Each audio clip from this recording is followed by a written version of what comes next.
Park is a brand new feature in patch 0.18.0.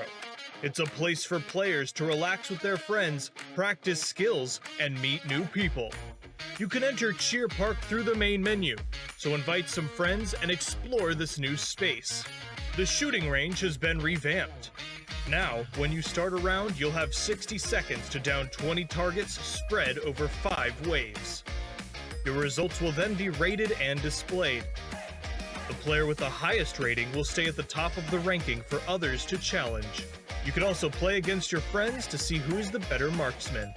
Players can now duel other players in Cheer Park via quick draw. The duel will start after both sides confirm the fight. The two sides will have red borders and start a duel. The player that defeats the other wins. Don't forget to take a photo with each other afterwards. Friendship first, results second. The selfie system is also available in Cheer Park. Get together, find the right angle, and strike a pose. Say cheese. Nice shot. Don't forget to share it on social media. Players can also create their own Cheer Parks and invite their friends. Many special buildings from the original map can also be found in Cheer Park. Don't miss out. Of course, there's a lot more than what was mentioned, so come explore Cheer Park's features now.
Cheer Park is a brand new feature in patch 0.18.0.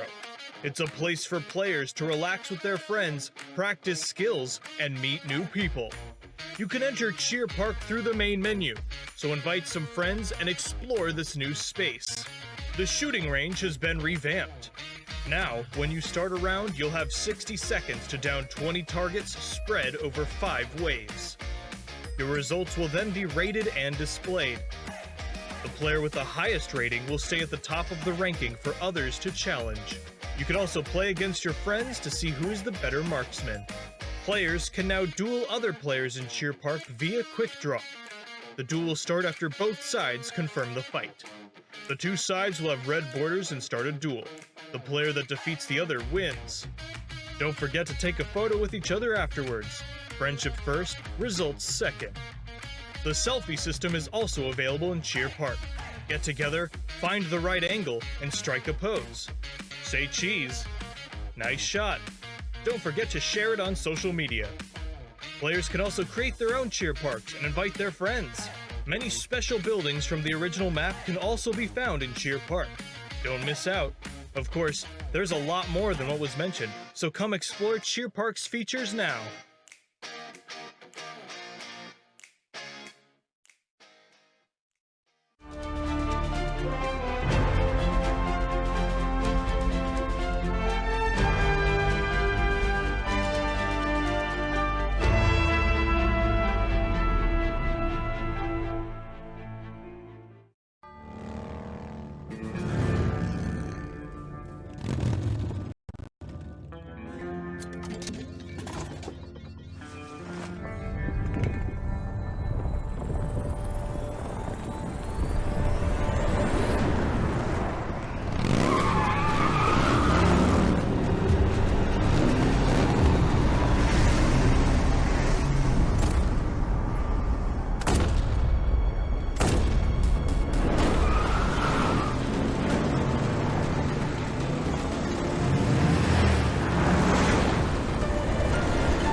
ये तो बहुत खतरनाक stunt है। पता नहीं डर कैसे नहीं लगता। डर सबको लगता है, गला सबका सूखता है, पर डर से डरोगे तो कुछ बड़ा कैसे करोगे? तो ड्यू उठाओ और डर को पी जाओ।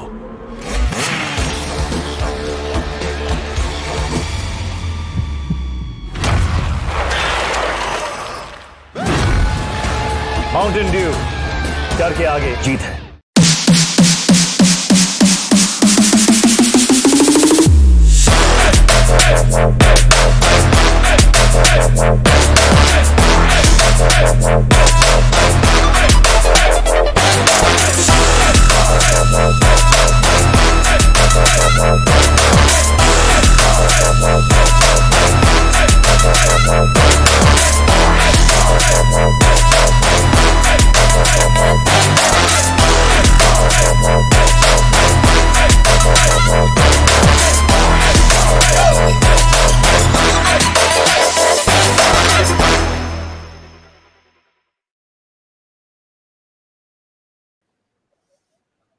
Good evening, good afternoon, and good morning, depending on where you're watching from. Welcome, everyone, to Day 4 of the PUBG Mobile Pro League South Asia, fueled by Mountain Dew. And, of course, shout out to our other sponsor, that is India Today, our collaborative media partner. My name is Blair, and welcome to the show. Joining me today is going to be a tireless experiment and a nicely dressed, little spotty red shirt being worn by Mr. Payne Fixes, or Fixes, as we just like to call him. Gentlemen, how are you doing today? Let's start with you, Experiment.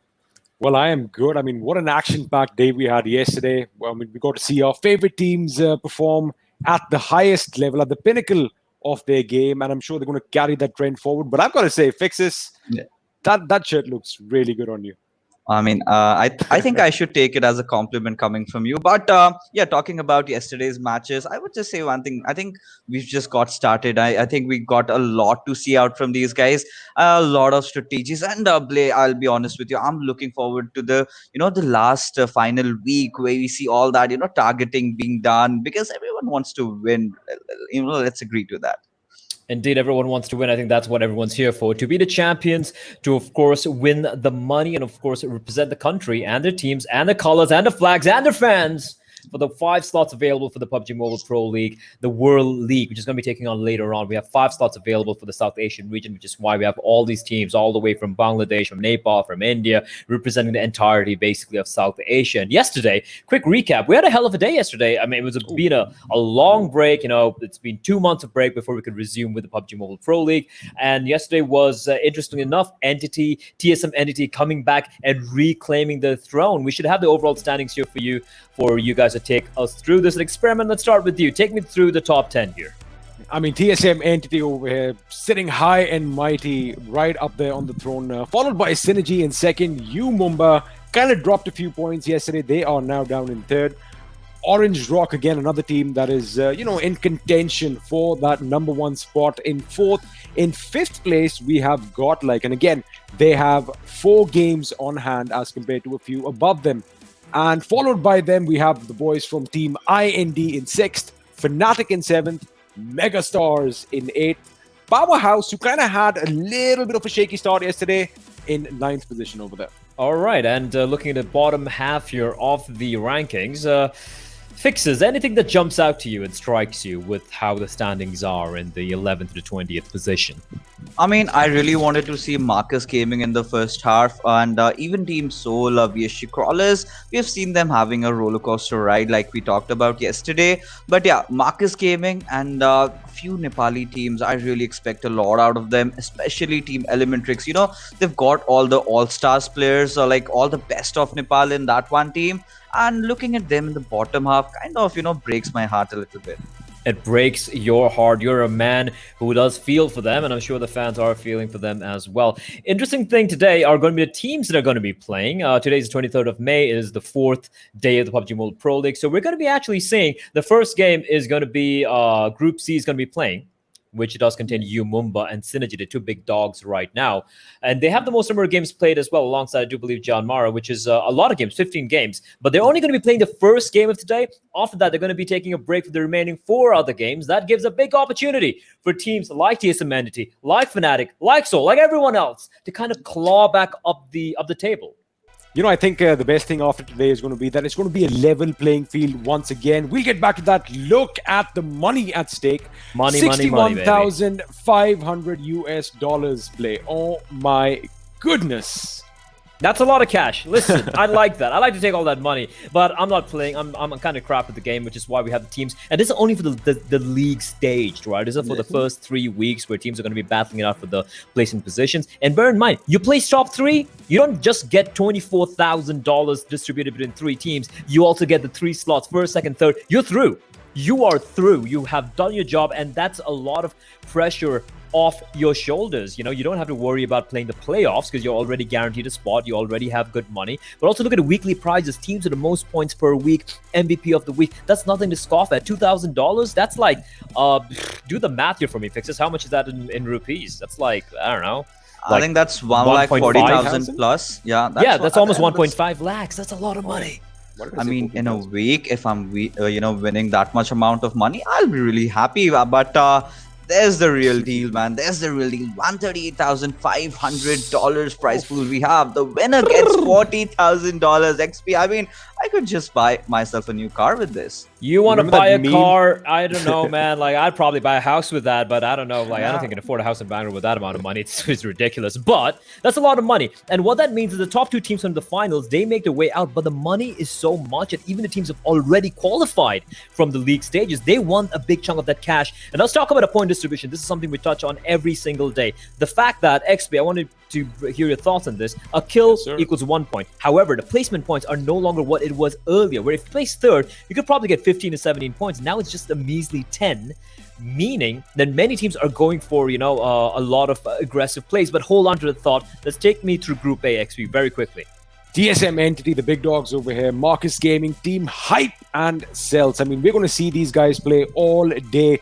Followed by Group B, we have the boys from Team Soul, Team Tamilas, INES, who made quite an impact yesterday, and of course, VSG Crawlers, who again, they had a shaky start, but these guys are getting their act together and they are rising through the ranks. And looking at Group C, for you, Fixes, anyone who stands out, apart from Synergy, they're the obvious ones. But I mean, I have had a lot of expectations from Megastars. They're having a shaky day, and I really hope this is the last game after they go for a kind of a long break. So I would really expect Megastars to also step up. But Group D, the group of death as we call it, we have Team IND, Orange Rock, Deadeyes, and we have Team Fnatic, which is probably going to be their last PMPL with this particular lineup.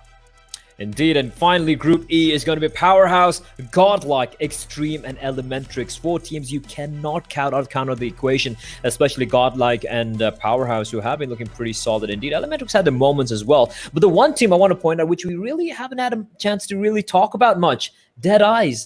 I mean, everyone has had their moments. Everyone has had their ups and downs. Some teams have been more of ups rather than downs, but Deadeyes have kind of struggled a bit, but we'll get back to that very quickly. The schedule for the day, ladies and gentlemen, it's going to be Miramar. It's followed by Erangel. We have the quick match of Sanhok, followed by a Miramar and a Vikendi to close it out. It's a double Miramar coming in, and I'm interested. I'm looking forward to this because bear in mind, we have the patch changes, which have mainly affected Miramar quite a bit. And also looking at the teams who are going to be playing here today, the first game, it is going to be, let me take a very quick look as my memory fails me, gentlemen. But it's going to be Group A, B, C, and E playing the first game, and then it's A, B, D, E for the remaining 4 games. That means that we're not going to be seeing much from the side of Mumba or Synergy Esports. But before we get into the meat of the matter, Fixes, I want to ask you, I want to throw this your way. We can just everyone can look at the kill leaders standings right now. We have Siri and Neo and etc. etc. No names. Everyone can read. Everyone can look at the stats. But I'm more curious to see what are the changes in PUBG Mobile? What are the changes in Miramar which could switch things up, which could make things very interesting in map number 1?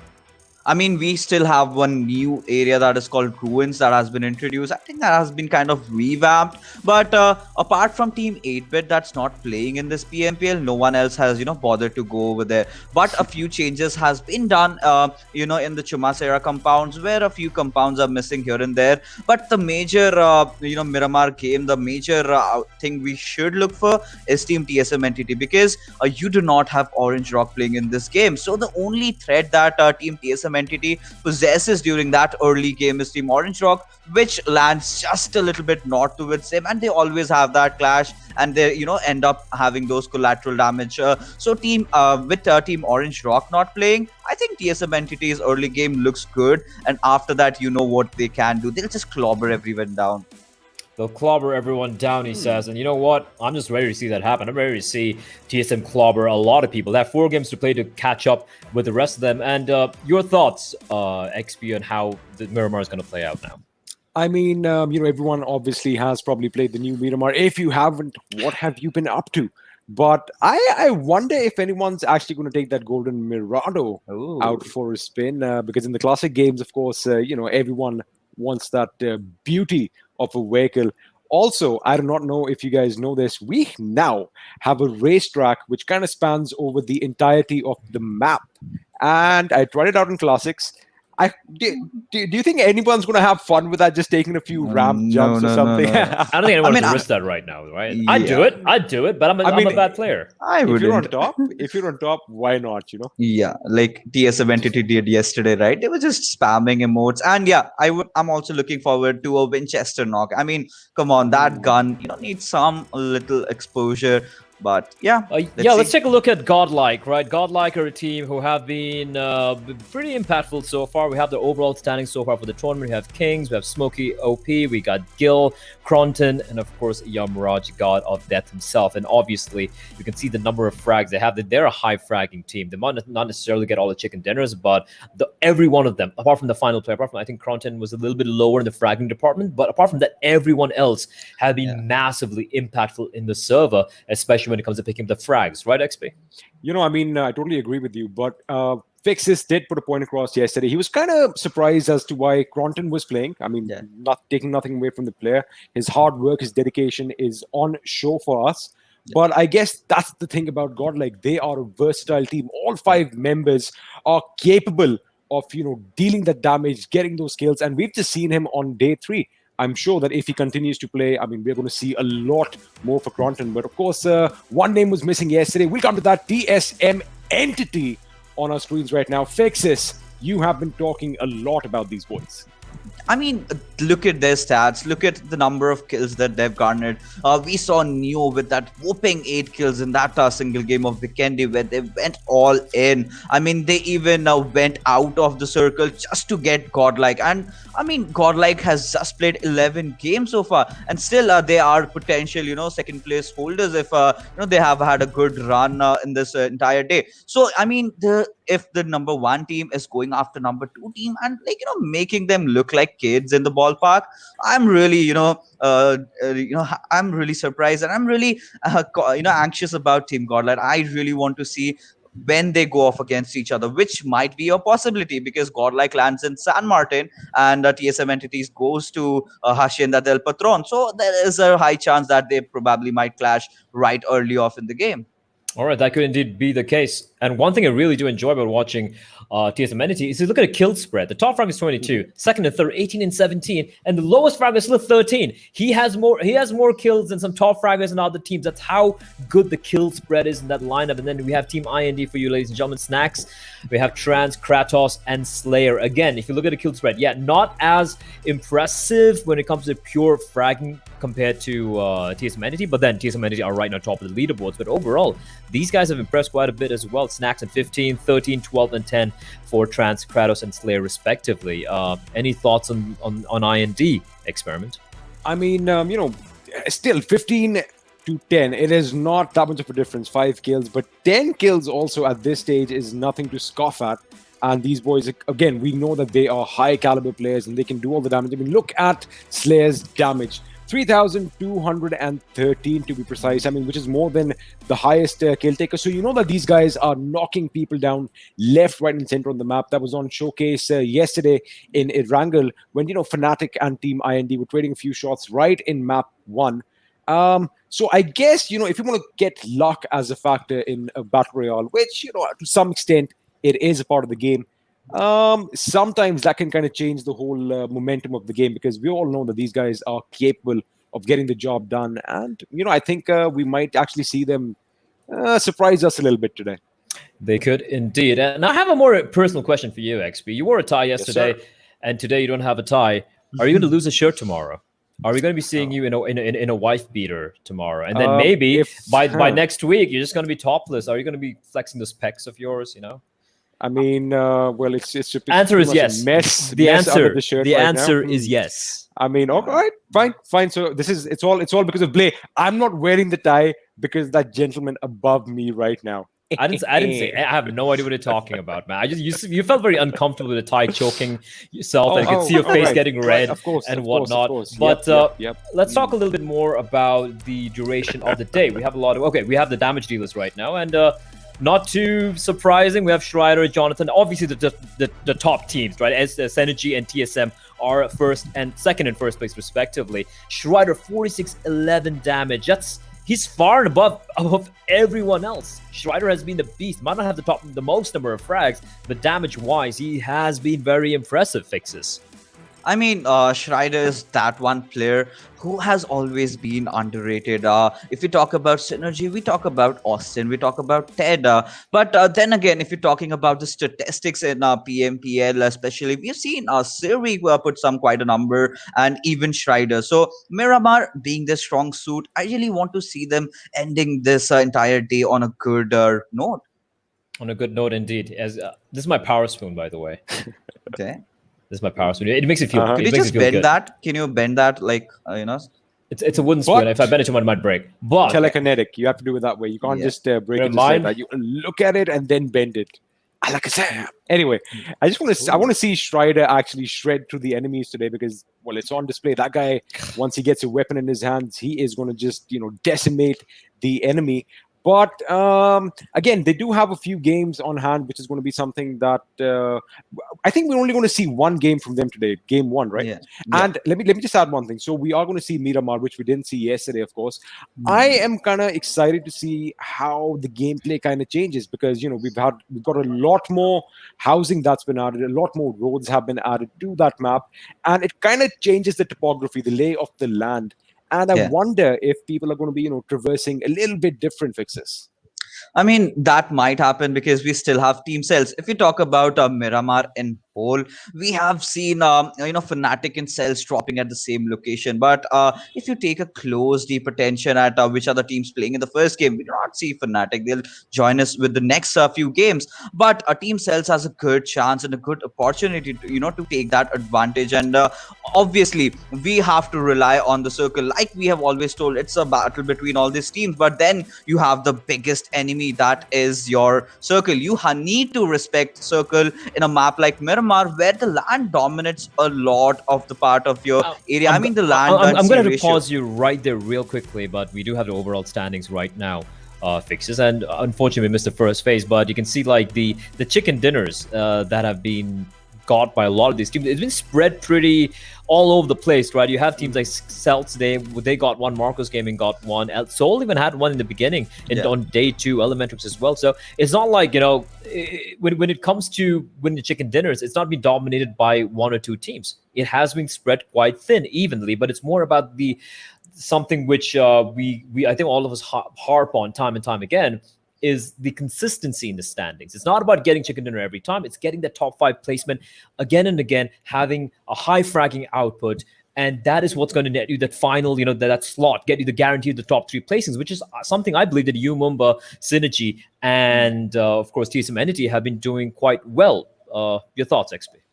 I mean, one thing that kind of stood out for me in that little bit of a visual that we saw right there, I haven't seen anyone get a double yet. I mean, we'll see a few trebles in the future, but no one has really, reciprocated what they did in the first time around. They haven't reenacted that same game style, or maybe they've just fallen a bit too short. But again, like you mentioned, consistency is, key over here. I mean, it does matter if you get a chicken dinner or not.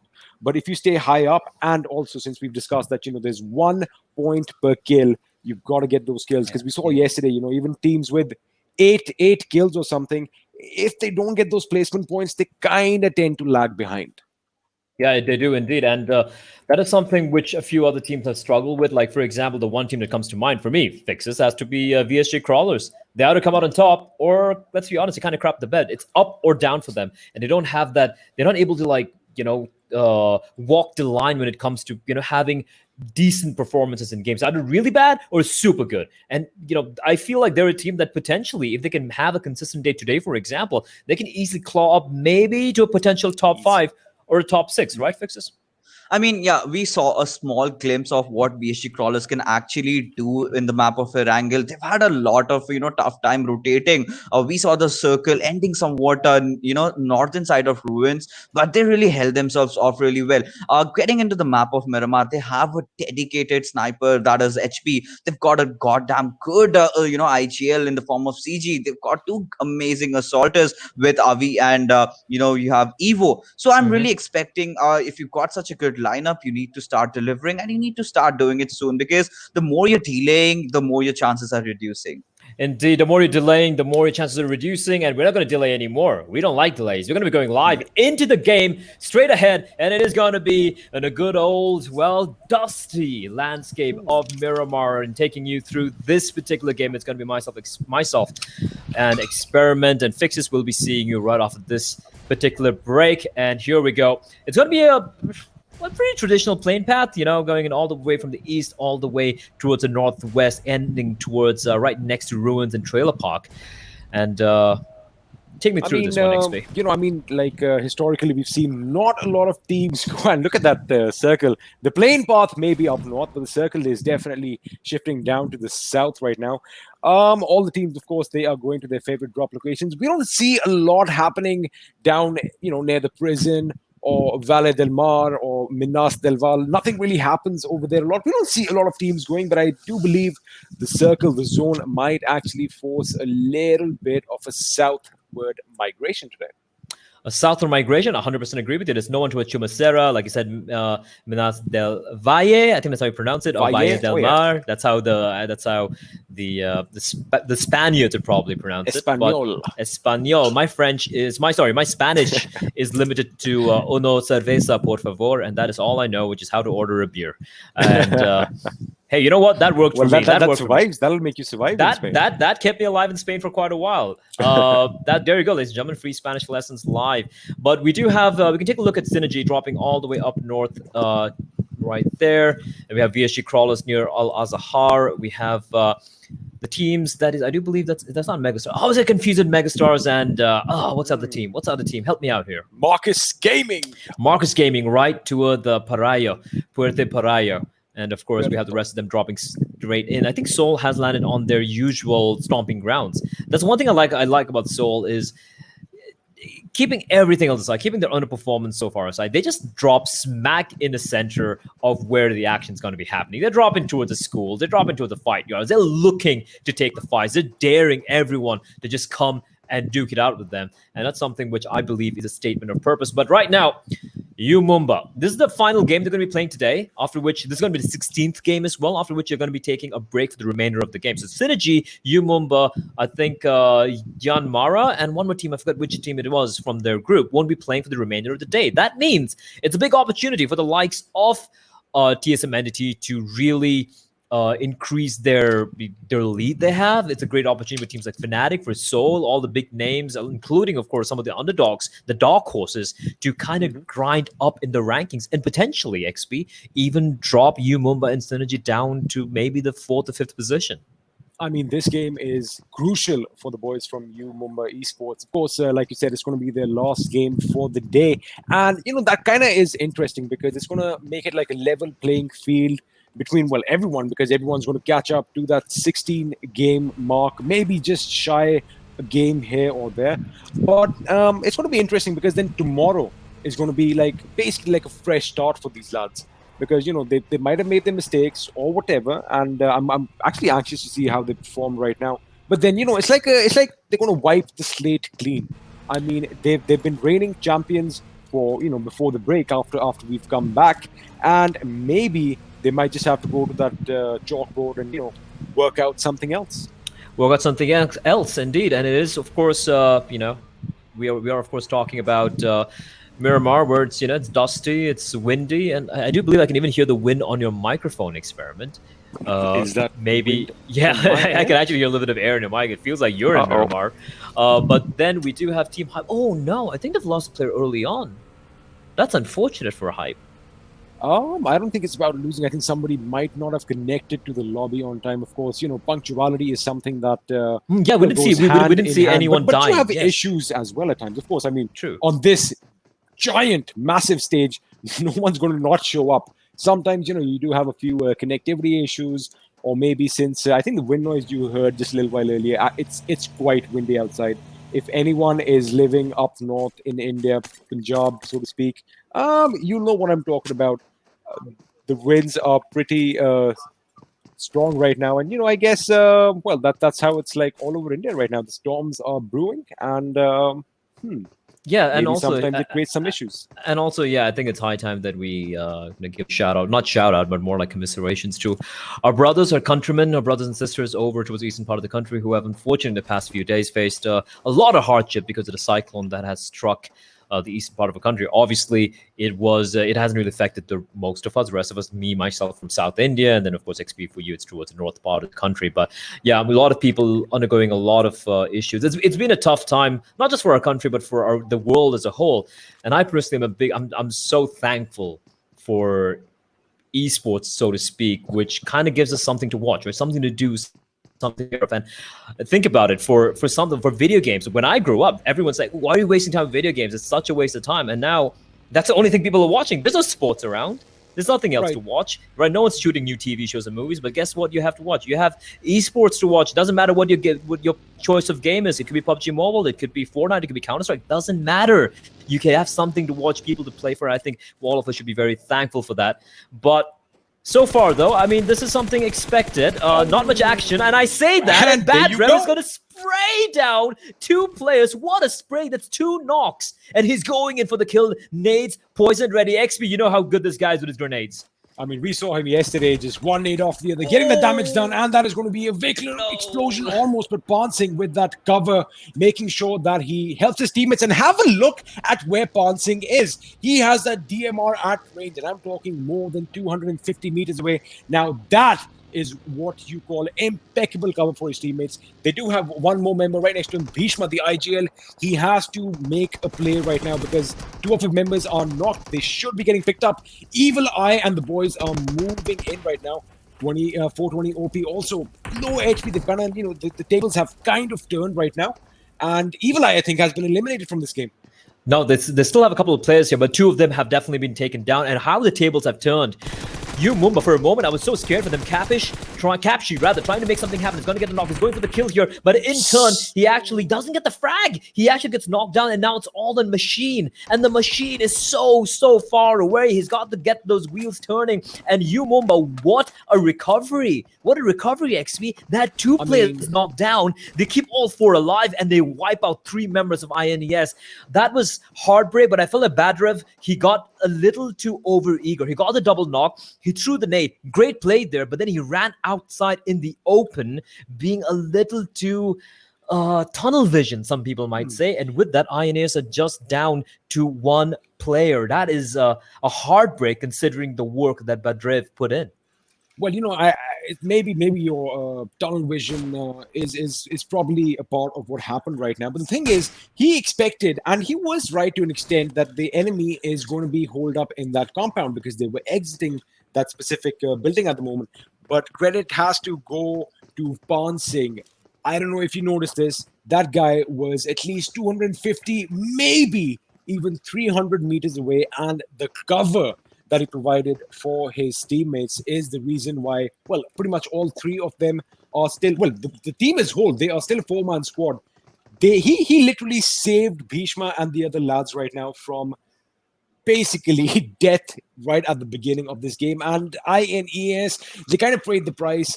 I think the moment Badrev went down, I don't want to use the word panic, but then suddenly they had no idea where those shots are coming from.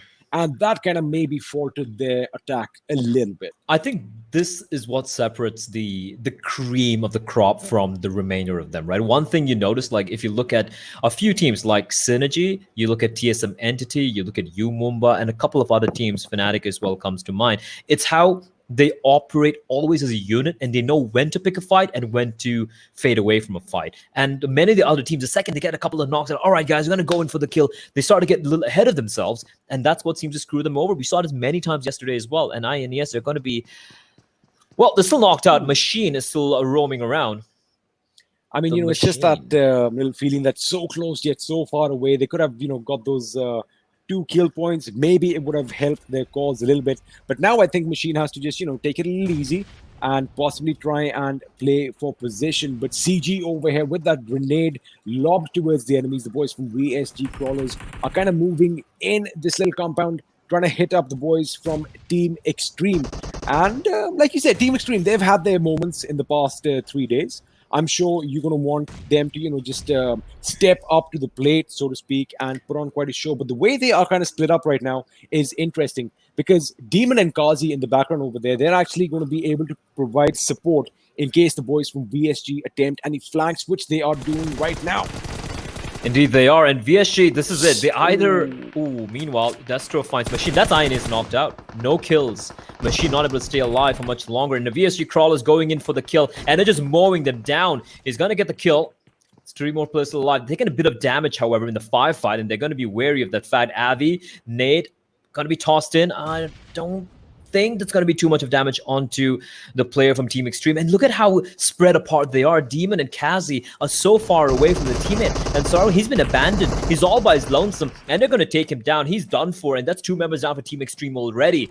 And VSG Crawls are looking for the final 2. But it looks like Demon and Kazi are having none of it. They realize that there's not much of a chance for them to kind of get the trades. But I say that a Demon's still looking for pot shots, but gets instantly slapped in the face. Down to 20 points of health. And they're already legging it. Unfortunately for them, they don't have any vehicles to kind of hasten their retreat.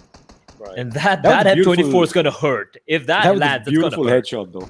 Oh, yeah, it was. I mean, that M24 8x on point. He's lucky he had that level 3 helmet. I wonder how he got that level 3 helmet this quick, but apparently it looks like HB has a level 3 helmet as well. I don't know. But, once I get like a level 3 helmet or even like a level 2 vest, I feel a lot more secure, which of course, they do provide that added protection.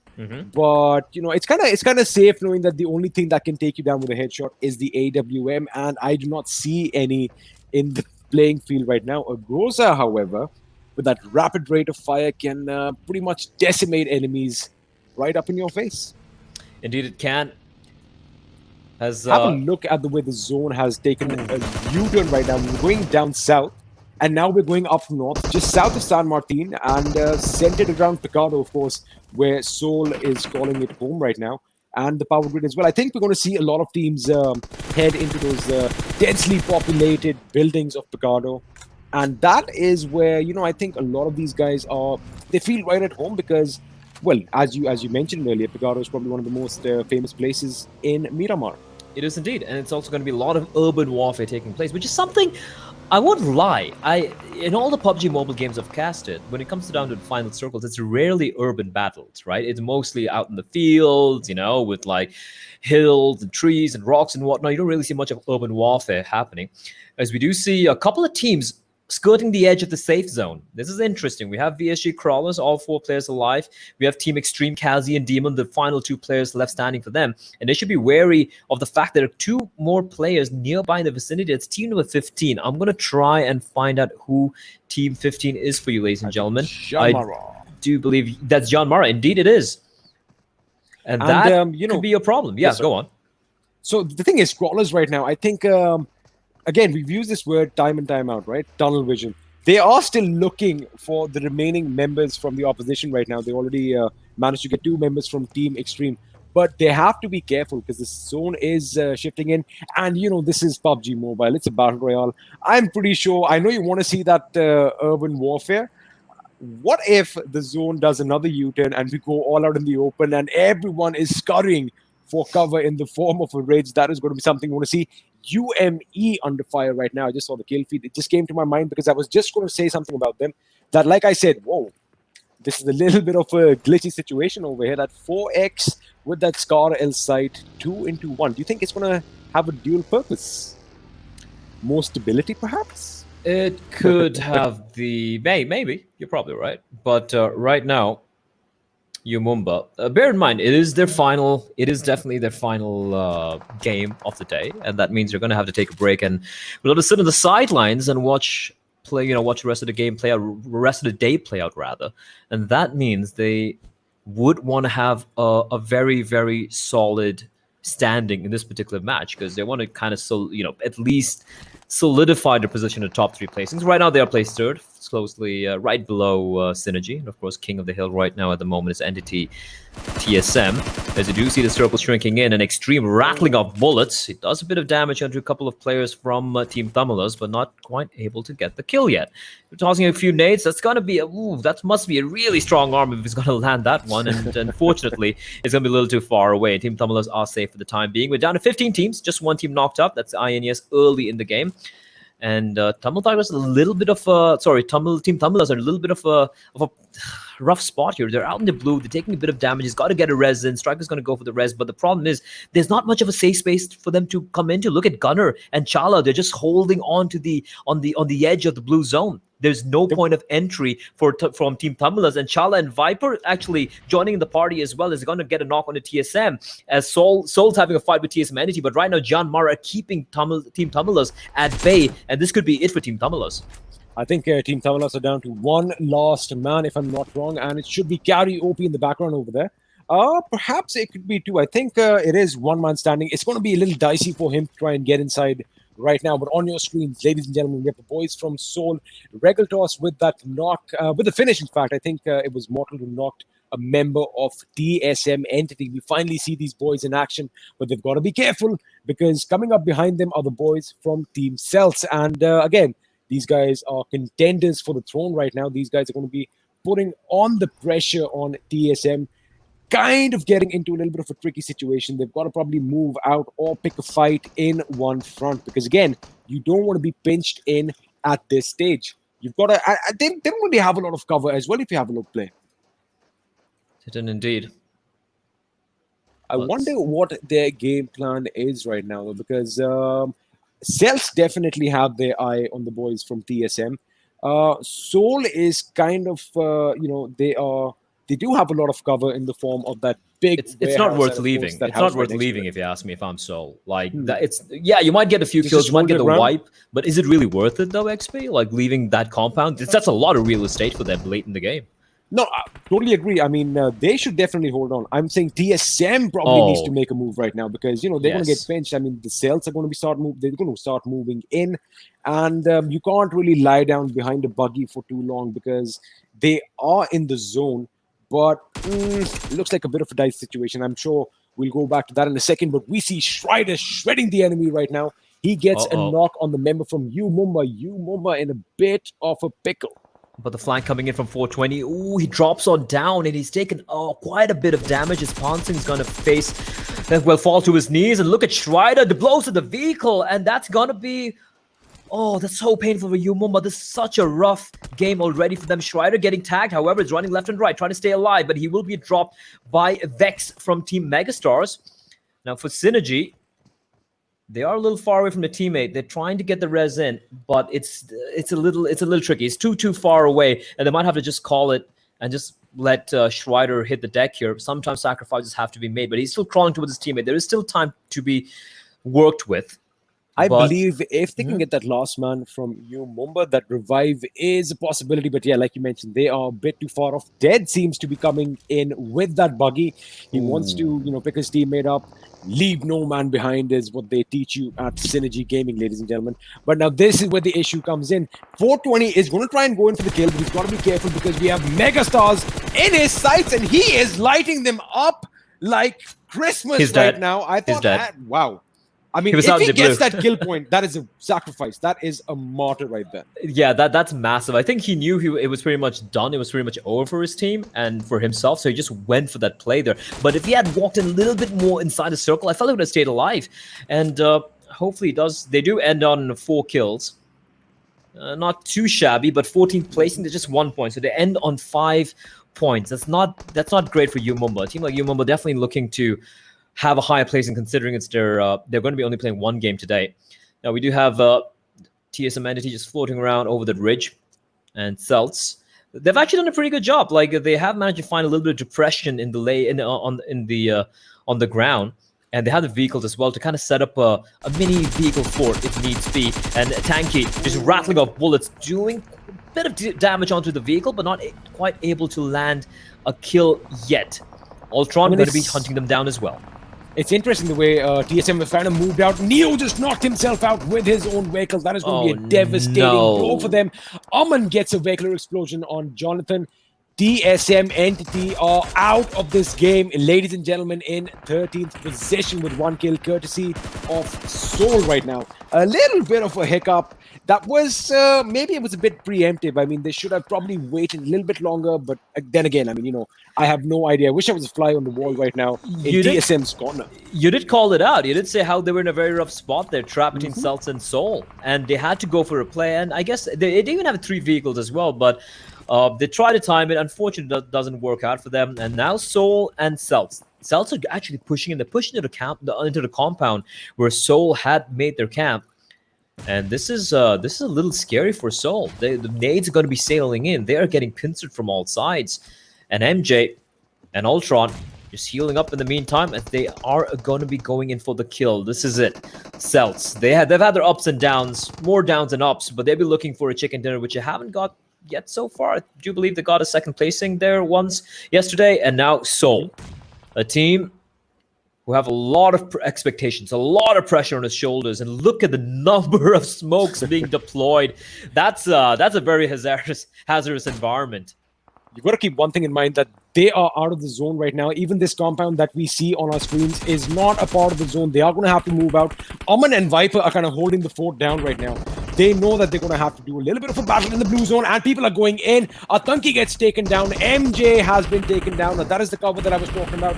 Those smokes helping out the boys from Soul, but they've got to be careful because we've got literally teams on top of the hills right now looking down at them like vultures, just, trying and get that easy pickings. And just like that, Celts has been eliminated from this game, and Soul are still surviving. Wait a second, I'm just going to make sure it's all there. Do we have a 3-man squad, or is that a 4-man squad? I do believe it's a 3-man. It's a 3-man. One got knocked down, and Synergy, this is such a golden opportunity. They have that rocky outcrop. It's giving them so much cover, and just like they're having a blast. Look at them mowing down everyone. Strider trying to get that kill onto Powerhouse as well. They have eyes on at least 3 teams right now, and this is massive indeed. Surya from Team MGZ, Marcus Gaming, they're having a great time. I say that though, and Marcus Gaming just got eliminated. Okay, that happened, but Synergy, they're looking good. They're looking very, very good at the moment, and 8 teams remaining, 23 alive. I think this is a golden opportunity for Synergy to snatch that 1st position away from TSM Entity. There we have it. We have 3, 6, 8 teams alive. We have Godlike and Synergy and VSG Crawlers, all 5 members still in the running. VSG Crawlers on 5 kills, John Mara on 5, Soul, Powerhouse, Extreme, and Megastars with just 2 members alive in the server at the moment. 2 members alive, but I'm kind of impressed with Powerhouse right now. They have 4 kills. They have woken up as compared to what we saw yesterday. But have a look at how Godlike is placed right now. 3 members are up there on the mountain right now. Cronton is down in the house. I mean, they've got that control of that compound. He's obviously relaying information as to who is nearby, and his teammates can actually shoot down, but they've got to be careful because Synergy is on their heel on the right flank, and now they are pretty much the center of attention. VSG Crawlers are going to be diverting all their firepower up that mountain. But, Strider is doing what he does best. He is shredding the opposition to bits. Soul gets eliminated on 8th position with 4 kills to their names. Of course, that smoke only helps you for so long because once it fizzles out, well, you are exposed. You are exposed indeed, and that's the way the cookie crumbles sometimes. And Soul, Well, the favors being taken out. We're now down to the 7 teams here, and we do see Megastar's Vex continuing his reign of terror.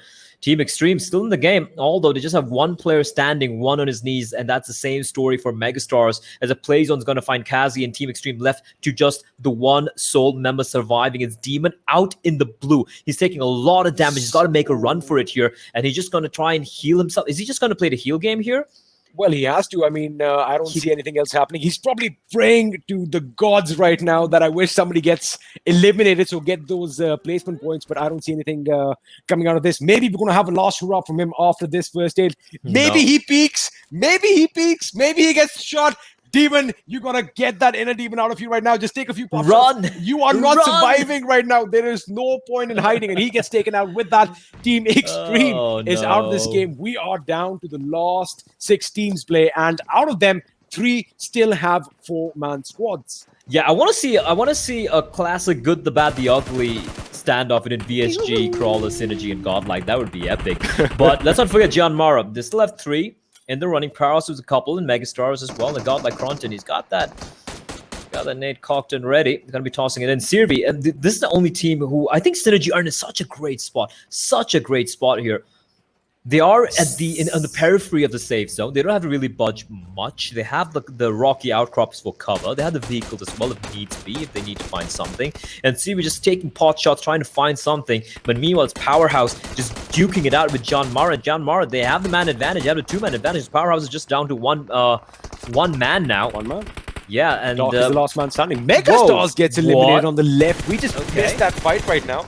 But now this is what I was talking about. Synergy getting knocked out. Godlike Gil almost getting knocked out in the process as well. But that rapid fire, make sure he gets that knock on Strider, if I'm not wrong. And Hastar, of course, wait a second. Did I read that right? It is Hastar. He is joining us today. He gets that finish. Synergy down to 2 men. Sirvi is the last guy standing. This is what I was talking about. Godlike were in a very good position. And Cronton has been playing, I don't know if he's playing the IGL right now, but he has been giving perfect commands, and Smokey gets a knock on the members from Gian Mara trying to make it into the zone. This does not look good for these boys. It's insane how Synergy got knocked out. They were in such a good position, right? And they were looking so good, all 4 players alive, and that's the way it is sometimes in PUBG Mobile. It's going to be Evo. He finds Cronton. Godlike are getting harassed from all directions, and Godlike, they have all 4 players alive though, but if they get this kill onto the player drop down, it's going to be a 3v3 for VSG and Godlike. And now we're down to 8 players, ladies and gentlemen. 3 teams. Hasta using that ledge, that little bit of a ridge there. Right, and, I like the way Godlike are spread out right now, but gotta give props to VSG Crawlers. Wait a second, they are under fire. Hazar is going in. He gets 1 knock. He gets 2 knocks. We have 1 last remaining member from VSG. Is he gonna go in and finish the deal? He knows who the enemy is. He points, he shoots, he gets that knock, and VSG Crawlers have been eliminated in the 3rd spot. We are down to the last 2 teams. It is a 3v2 situation. Smokey is gonna finish it.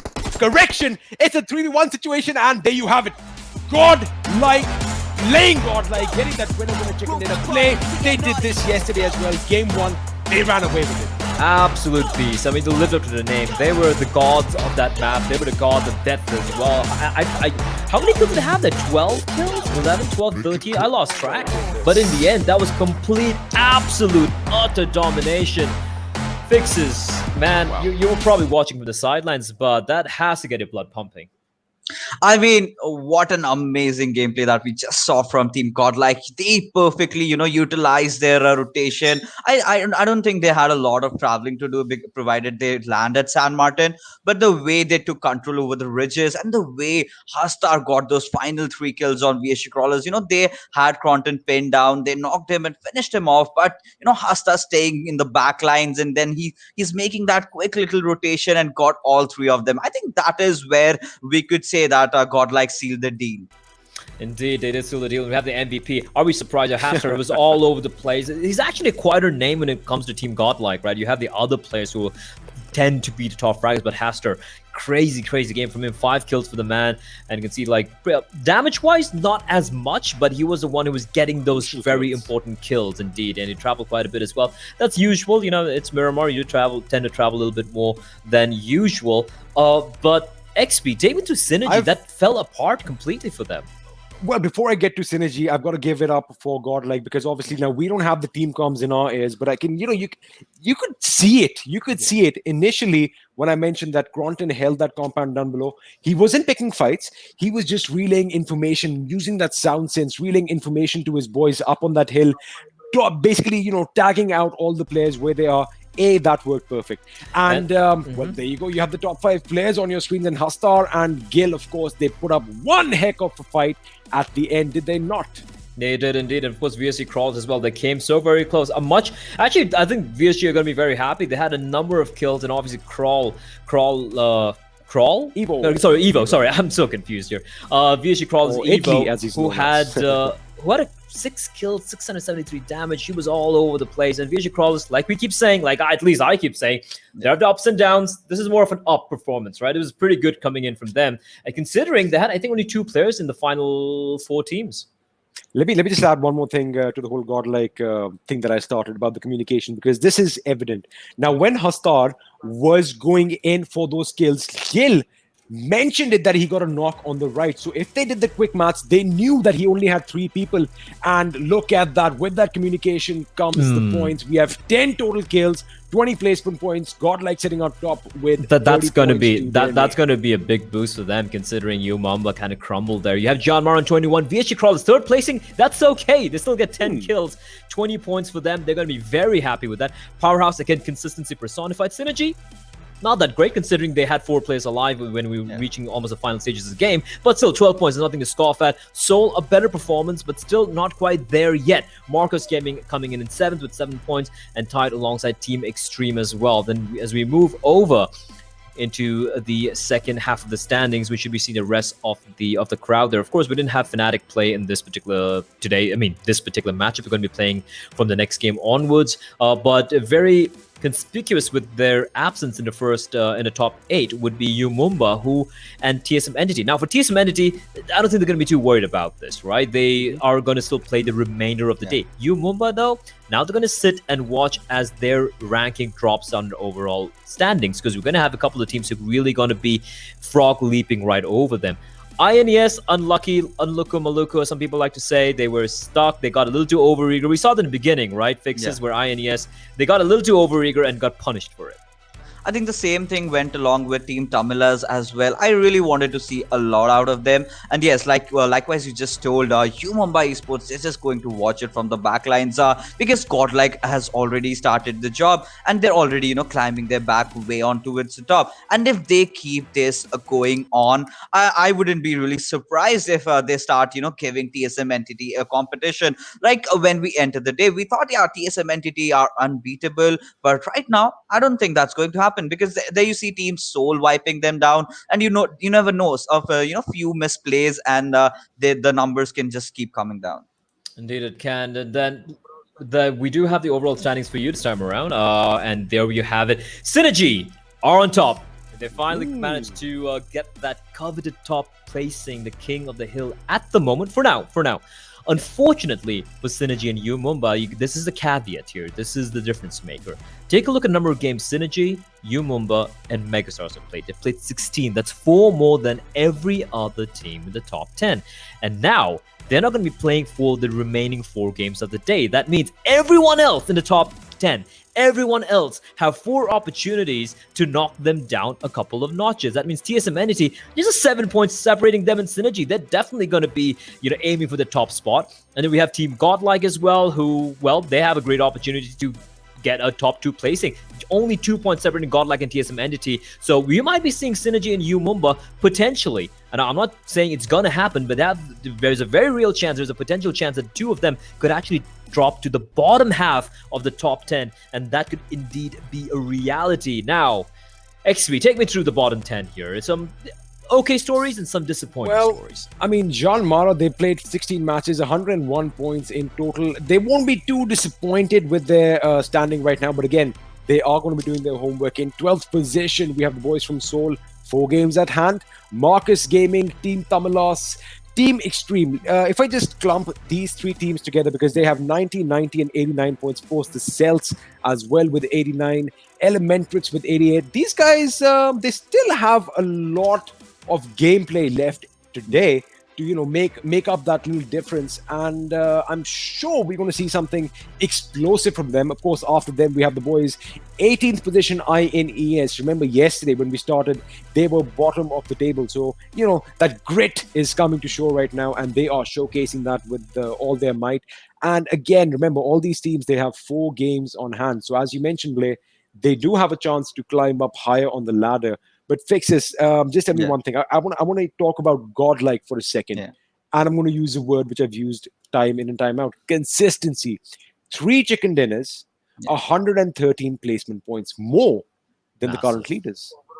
I mean, if you also compare them with TSM entity, it's just 2 points behind. And with the way they've been playing, we just have to agree they've won PMCO. And if we talk about kill leaders in overall, we have seen Survey racking up quite some kills. He's gotten already 23 kills up his belt. And we have Strider and Ted, Neo, all 3 of them with 22 kills Can I just point to out their belt all, as well. And 4 Austin is not lagging behind. He's at 21 kills. So, but we still have to put this thing into consideration. They've played a number of games, considering to what Neo has played right now. I just got to point out one thing right there. Did you realize? Did you see that? Did you see that? All 4 players. All 4 players are in the top 5 from Synergy are in the top 5. That's massive, right? That's disgusting, grotesque. Some people might even say.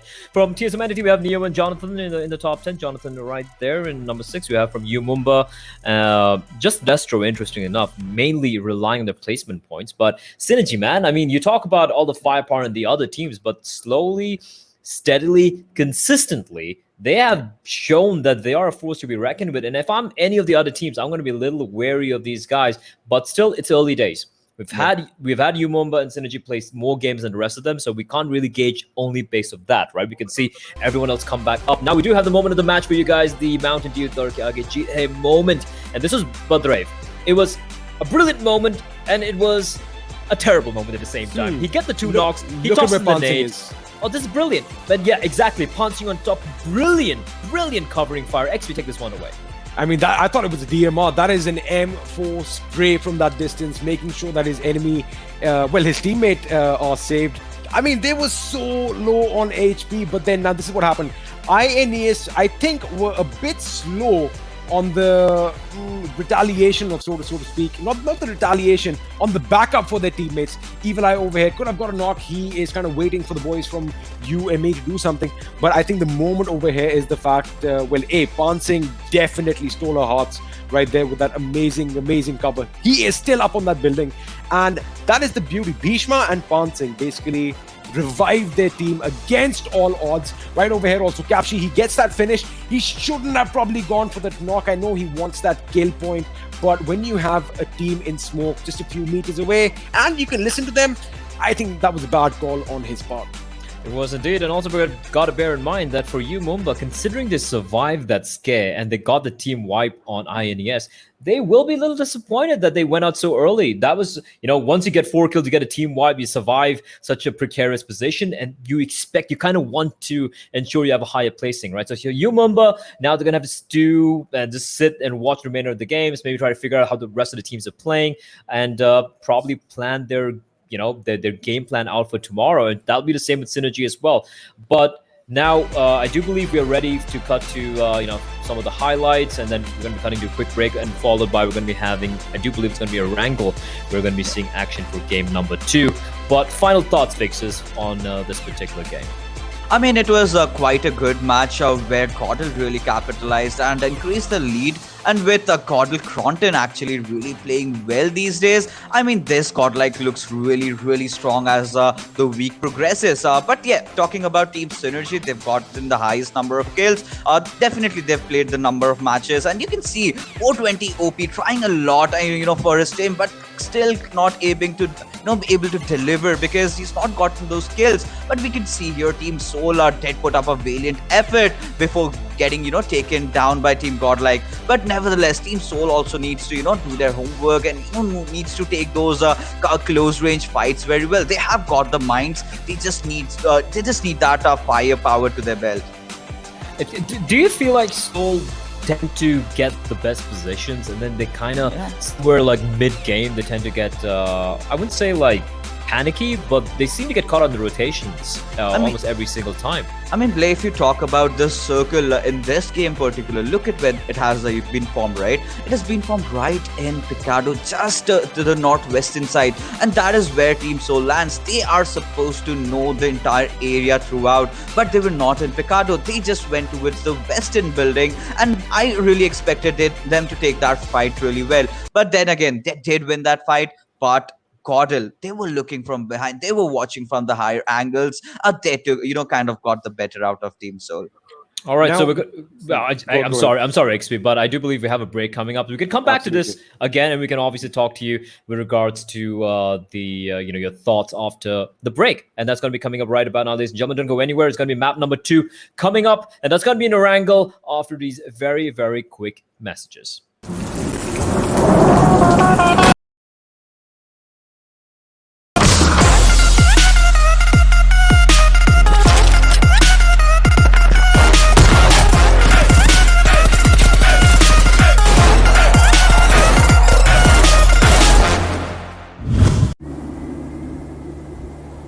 ये तो बहुत खतरनाक stunt है। पता नहीं आपको डर कैसे नहीं लगता। डर सबको लगता है, गला सबका सूखता है, पर डर से डरोगे तो कुछ बड़ा कैसे करोगे? तो ड्यू उठाओ और डर को पी जाओ।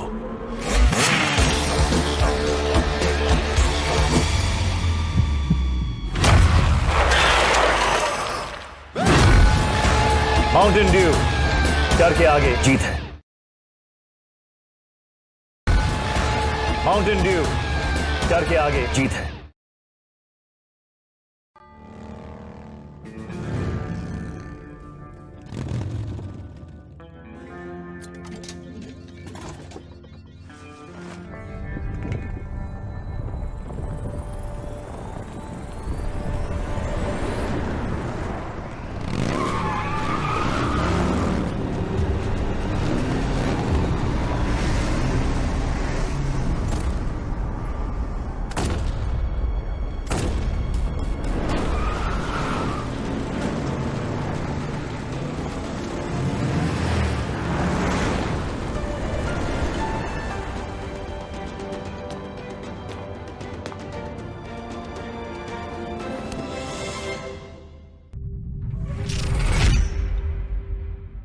Cheer Park is a brand new feature in patch 0.18.0.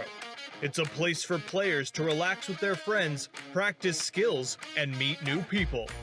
You can enter Cheer Park through the main menu, so invite some friends and explore this new space. The shooting range has been revamped. Now, when you start a round, you'll have 60 seconds to down 20 targets spread over 5 waves. Your results will then be rated and displayed. The player with the highest rating will stay at the top of the ranking for others to challenge. You can also play against your friends to see who is the better marksman. Players can now duel other players in Cheer Park via Quick Draw. The duel will start after both sides confirm the fight. The two sides will have red borders and start a duel. The player that defeats the other wins. Don't forget to take a photo with each other afterwards. Friendship first, results second. The selfie system is also available in Cheer Park. Get together, find the right angle, and strike a pose. Say cheese. Nice shot. Don't forget to share it on social media. Players can also create their own cheer parks and invite their friends. Many special buildings from the original map can also be found in Cheer Park. Don't miss out. Of course, there's a lot more than what was mentioned, so come explore Cheer Park's features now.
Cheer Park is a brand new feature in patch 0.18.0.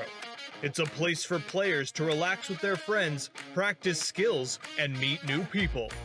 You can enter Cheer Park through the main menu, so invite some friends and explore this new space. The shooting range has been revamped. Now, when you start a round, you'll have 60 seconds to down 20 targets spread over 5 waves. Your results will then be rated and displayed. The player with the highest rating will stay at the top of the ranking for others to challenge. You can also play against your friends to see who is the better marksman. Players can now duel other players in Cheer Park via quick draw. The duel will start after both sides confirm the fight. The two sides will have red borders and start a duel. The player that defeats the other wins. Don't forget to take a photo with each other afterwards.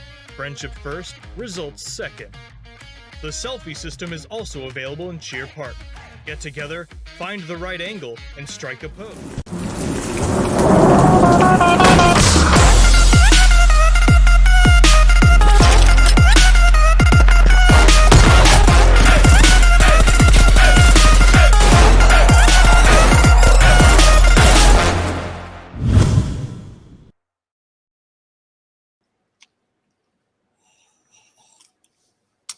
I need a cup of tea there, ladies and gentlemen. I hope you guys got something to drink as well, because it's going to be a long day, a long evening, a long afternoon ahead of us. It's going to be, of course, the PUBG Mobile Pro League, day number 4, week number 1. My name is Blair, and of course, we have Experiment and Fixes joining me once more. And of course, shout out to our beverage partners, Mountain Dew, for making everything possible here.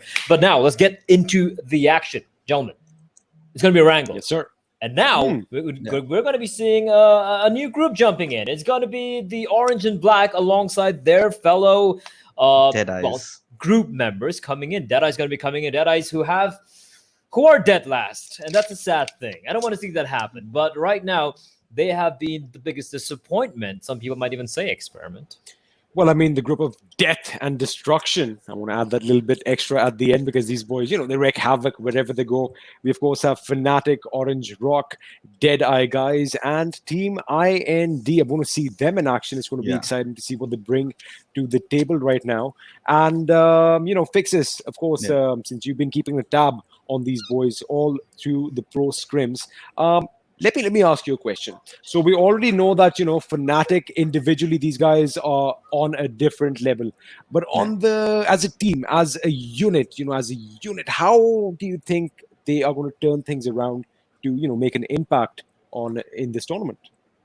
I mean, all of these teams, if you talk about Team IND, if you talk about Team Deadeyes, I'll just, talk about the Nepali teams for a bit. I really need to emphasize on this point. I feel somewhere they're lagging behind where these other South Asian teams have gone ahead. If you talk about their gameplay, you see one thing for sure.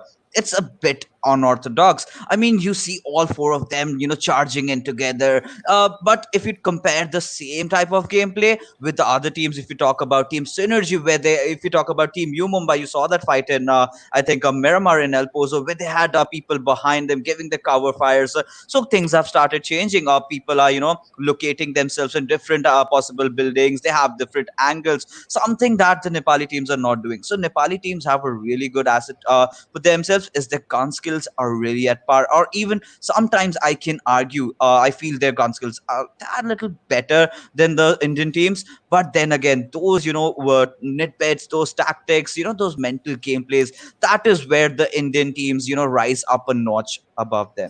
Do you feel, XP, and this one goes out to you, do you feel personally that at the highest levels, right, you're talking about the creme de la creme of the South Asian scene, when it comes to pure fragging output, let's be real here. Most of these guys are at a very even level. There's barely a difference between the best fragger in the region and the worst fragger in, let's say, a top 10 team, for example, right? There is a difference, but it's still kind of small. So you might be a better team when it comes to hitting those headshots or whatnot, but it does come down to the intangibles. It comes down to teamwork, like you say. It comes down to your rotations, your comms, all the small little things, which could be the difference maker. What are your thoughts on that? It all comes down to, you're absolutely right. It all comes down to that E word, exposure. Now, I'm not saying that the teams from Nepal or Bangladesh have don't have it because they're obviously playing day in and day out back home. But the thing is, in India, the way esports boomed with PUBG Mobile, everyone was playing, and we had a lot of custom games right from the beginning. And to a point where even playing a classic match kind of felt dull. But Yeah. don't get me wrong, it is a lot of fun, especially after the new update. But the thing is, it's that culture of that whole custom competitive nature that was instilled in the Indian gaming scene, mind you, that kind of I think propagated the fact that we guys have a few more tactical inputs to give. But I do believe one thing: the teams from Nepal, they're not far behind. Like Fixes mentioned that they had those splits happening today, and of course they all have the gun gate. They are going to aim, they're going to shoot. Once they hit that trigger button, somebody is definitely going down. But again, I think it's all about that exposure. We have just been, we've had the pleasure of seeing them compete against one another much before the teams from Nepal and Bangladesh did. Indeed, they have. And we still have a couple of minutes left for us to go live with game number 2. It's going to be an Erangel. Now, let's talk about Erangel a little bit. We have seen slow starts on both the maps. We saw Erangel being played twice yesterday along with Sanhok. And one thing we saw was Fixes. You had a few thoughts on that. Want to continue sharing them as to why we've been having characteristically slower starts in Erangel and like slower mid games, but then of course when it comes to the end game, it does heat up quite a bit because there's so many people left alive. But what is it with that? Is it because teams aren't really contesting early on? They're giving too much space to their opponents. Like I know this entire thing, the meta in the PUBG scene, PUBG Mobile scene in India in particular, where teams have their the places where they're going to be dropping towards. Like, oh yeah, this is my area, it's my area. And everyone gives them that room and that space to work with, and that seems to be the meta. I don't know, man. It's kind of like a semi-outsider. I feel like that's very detrimental to a team's growth. When you play internationally, no one's going to give a shit where you're going to drop towards. Oh, you're going to drop to Pecado? No. That's my place. I'm not going to let you have that for free. So do you think that's something that is actually counterproductive in the scene right now?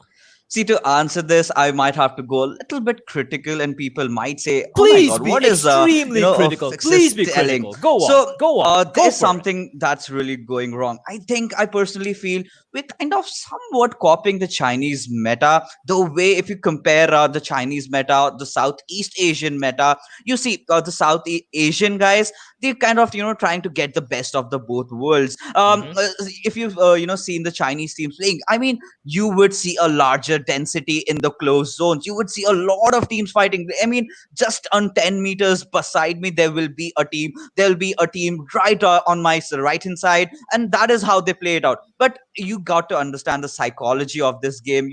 These players are thinking, oh, maybe I'll just stay till the last. I'll just stay alive. I'll just make sure my team goes into the final circle, and then we'll see what happens. Then we'll see how will we take the fight. But when you have so much amount of money and you have so much things on the line, people tend to go a little bit on the safer side. But we have been constantly trying the point system, as we've been always harping about. It's about the kill meta. You need to take aggressive kills. You need to go for those early game kills. I mean, if you talk about the Peacekeeper Elite League, they've had a new set of points. If you take kills in the first circle, you're going to get something around 3 points. And if that gets introduced in our league as well, maybe we might just see a lateral change, or a huge shift where players are going all guns blazing right at the start instead of keeping things for later.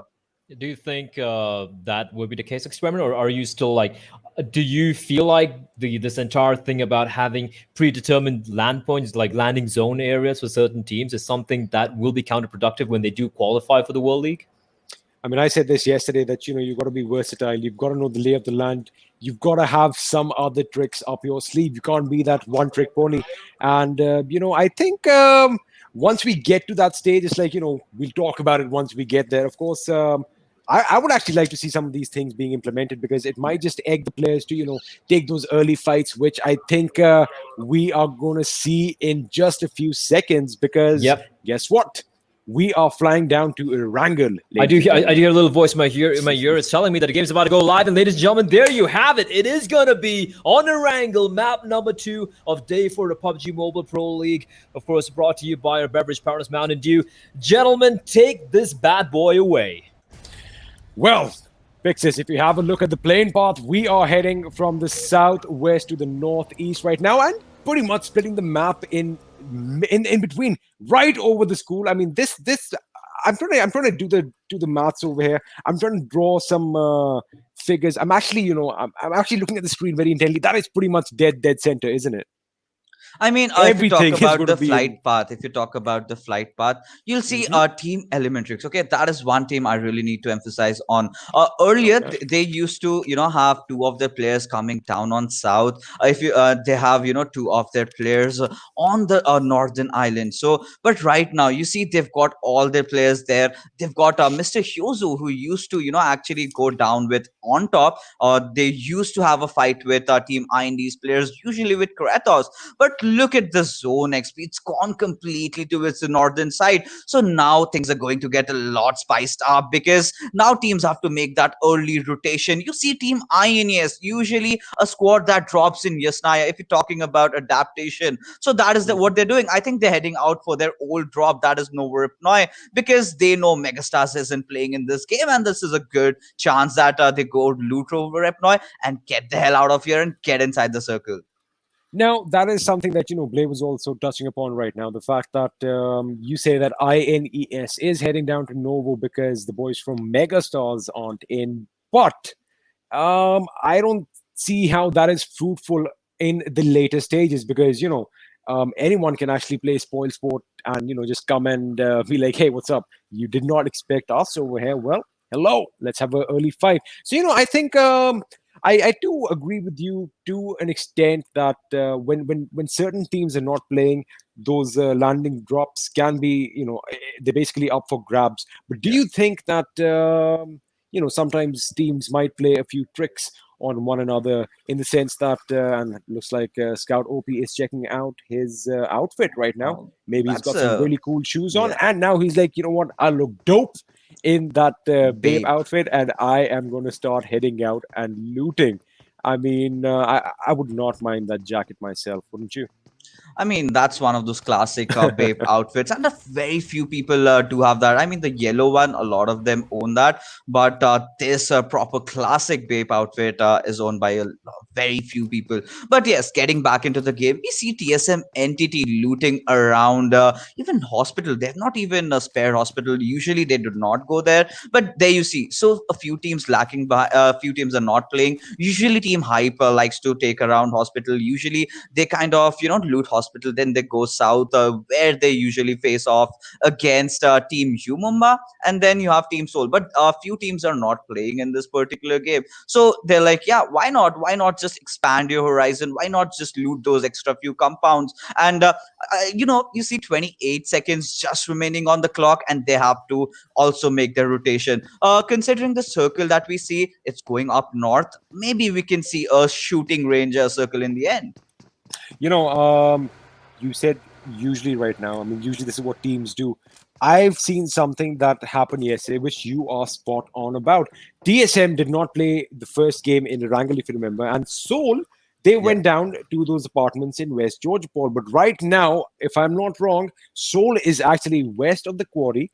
Um, now, here's my question. I mean, I get it. I mean, you don't want to risk it right at the beginning.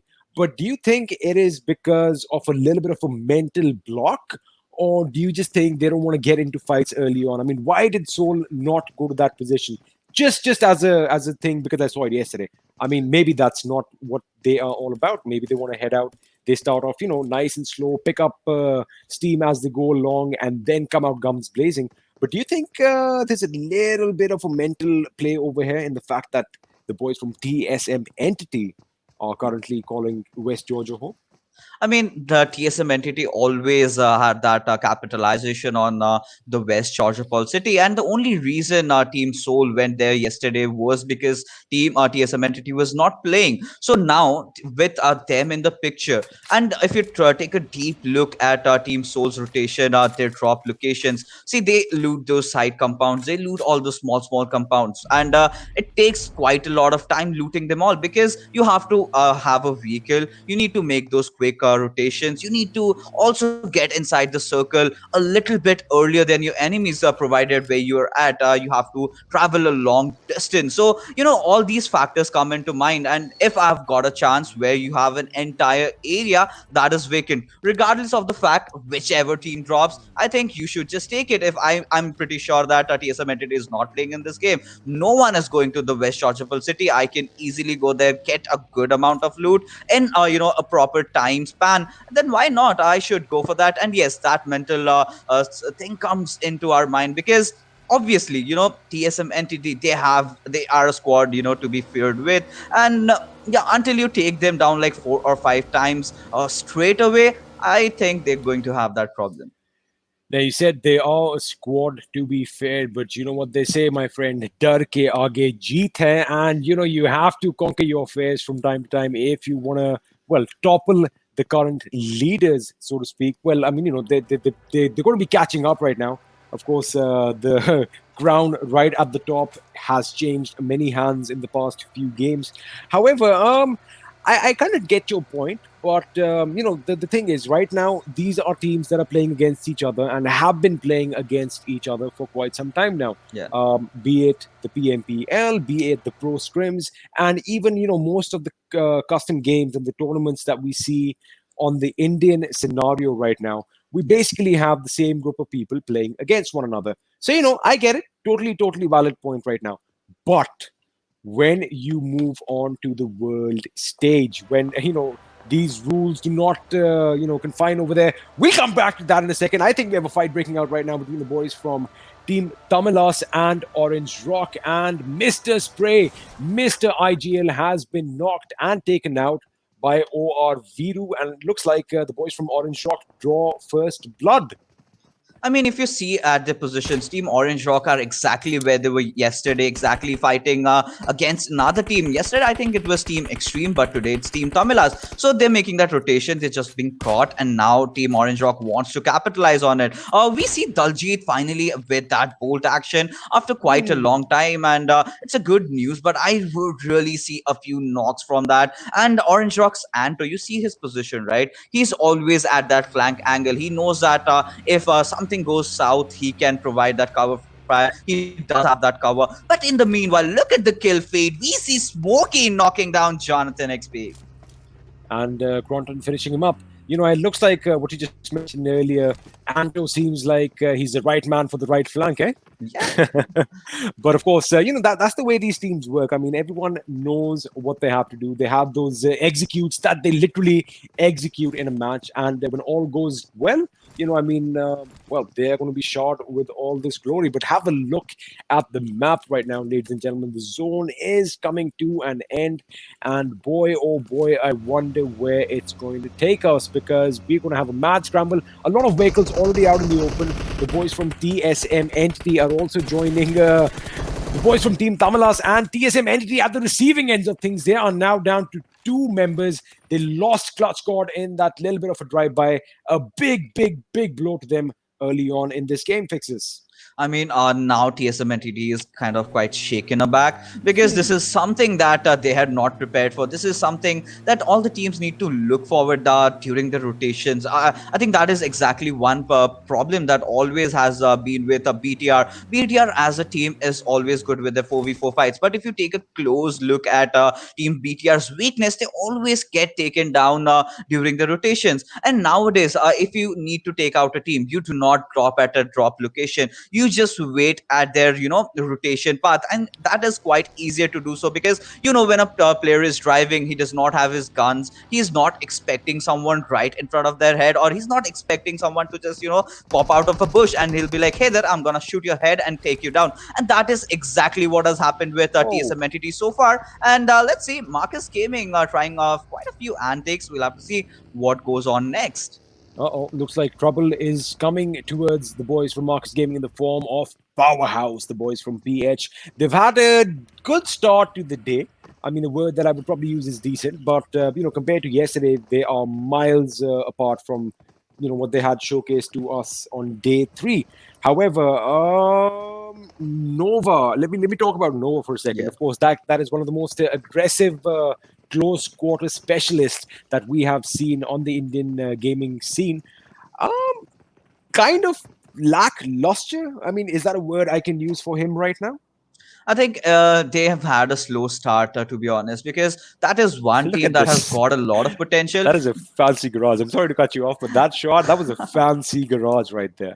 I mean, but then again, we also have to consider a few other external factors that is outside the Mhm. game. If you talk about their IGL Zebra, he's at Kolkata, which has been on the receiving end of a terrible, terrible, natural cyclone, and they've had a few issues with their internets. But then again, I think Team Powerhouse. I just hope things get really stable for them.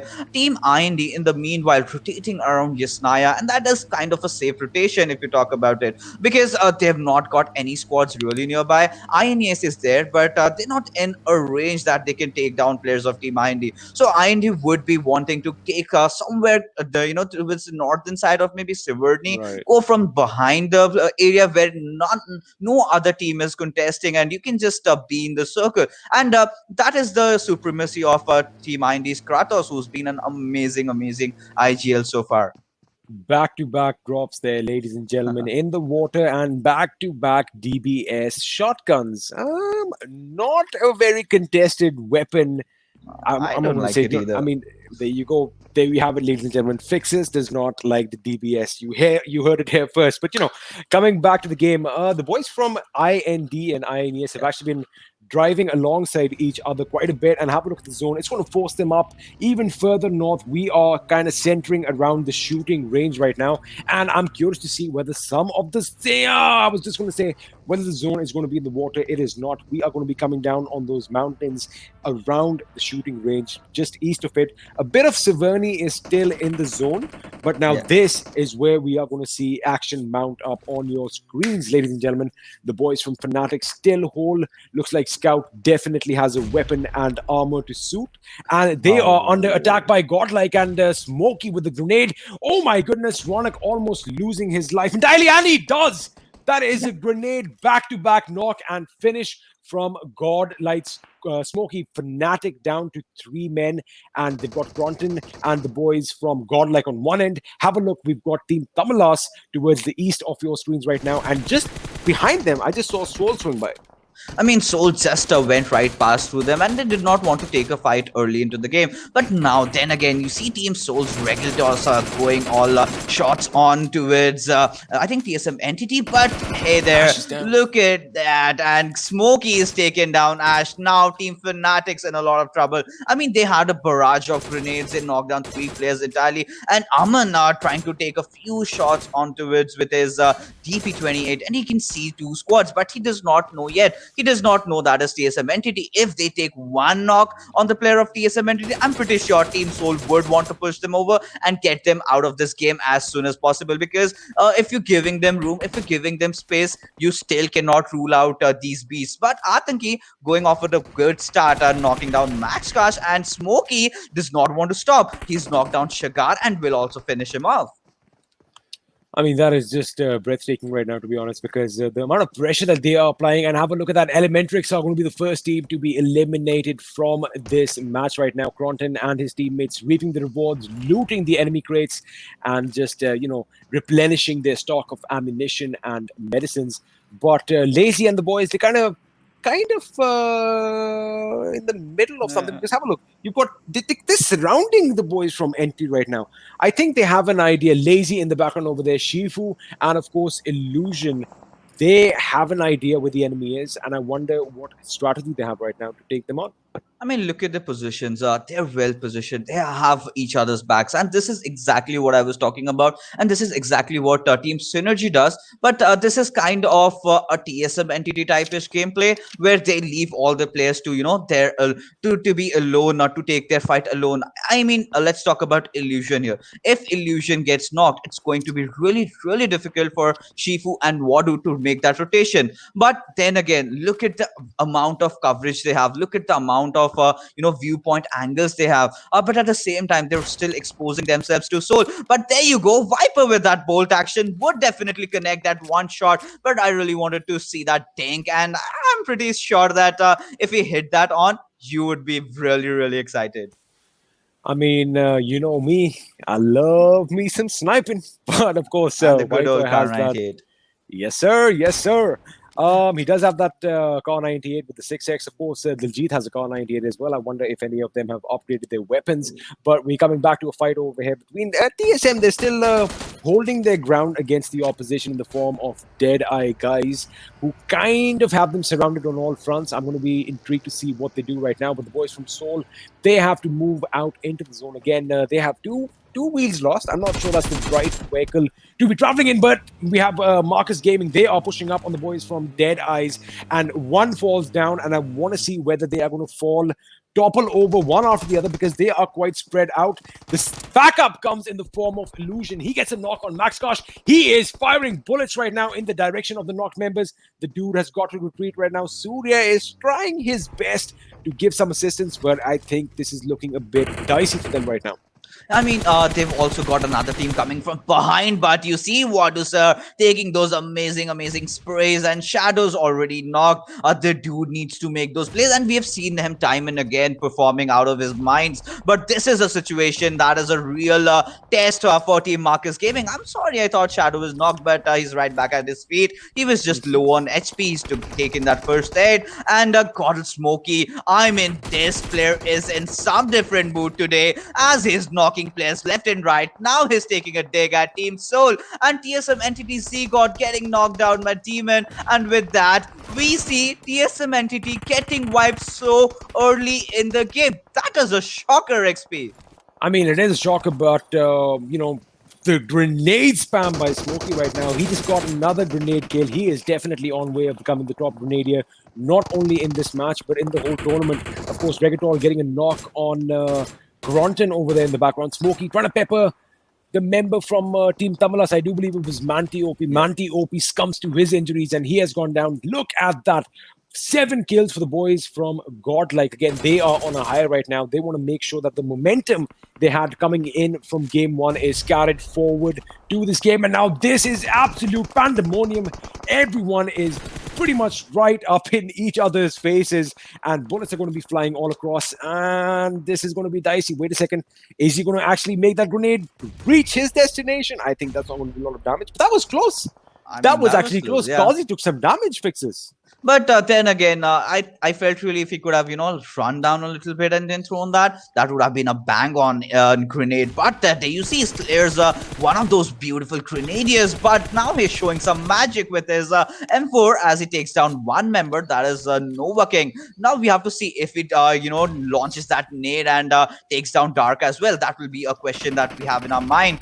Gurkha Whitey, meanwhile, taking down the members of Team Tamilas, and Regal Toss with the finish final touch and taking down Carry out of picture. We see Scout also being taken down. So a lot of teams, you can see the minimap, right? No one's at the center. Everyone's playing around the edges because they know center is kind of going to be a hot spot. It's going to have that dip and you can be spotted easily. So you can see how ready these players are. Shifu taking a dig at Shadow will definitely manage to knock him down, but he's very low HP, and Shifu gets spotted down by the dude and he will get wiped away. With that, I guess Team Deadeyes goes home.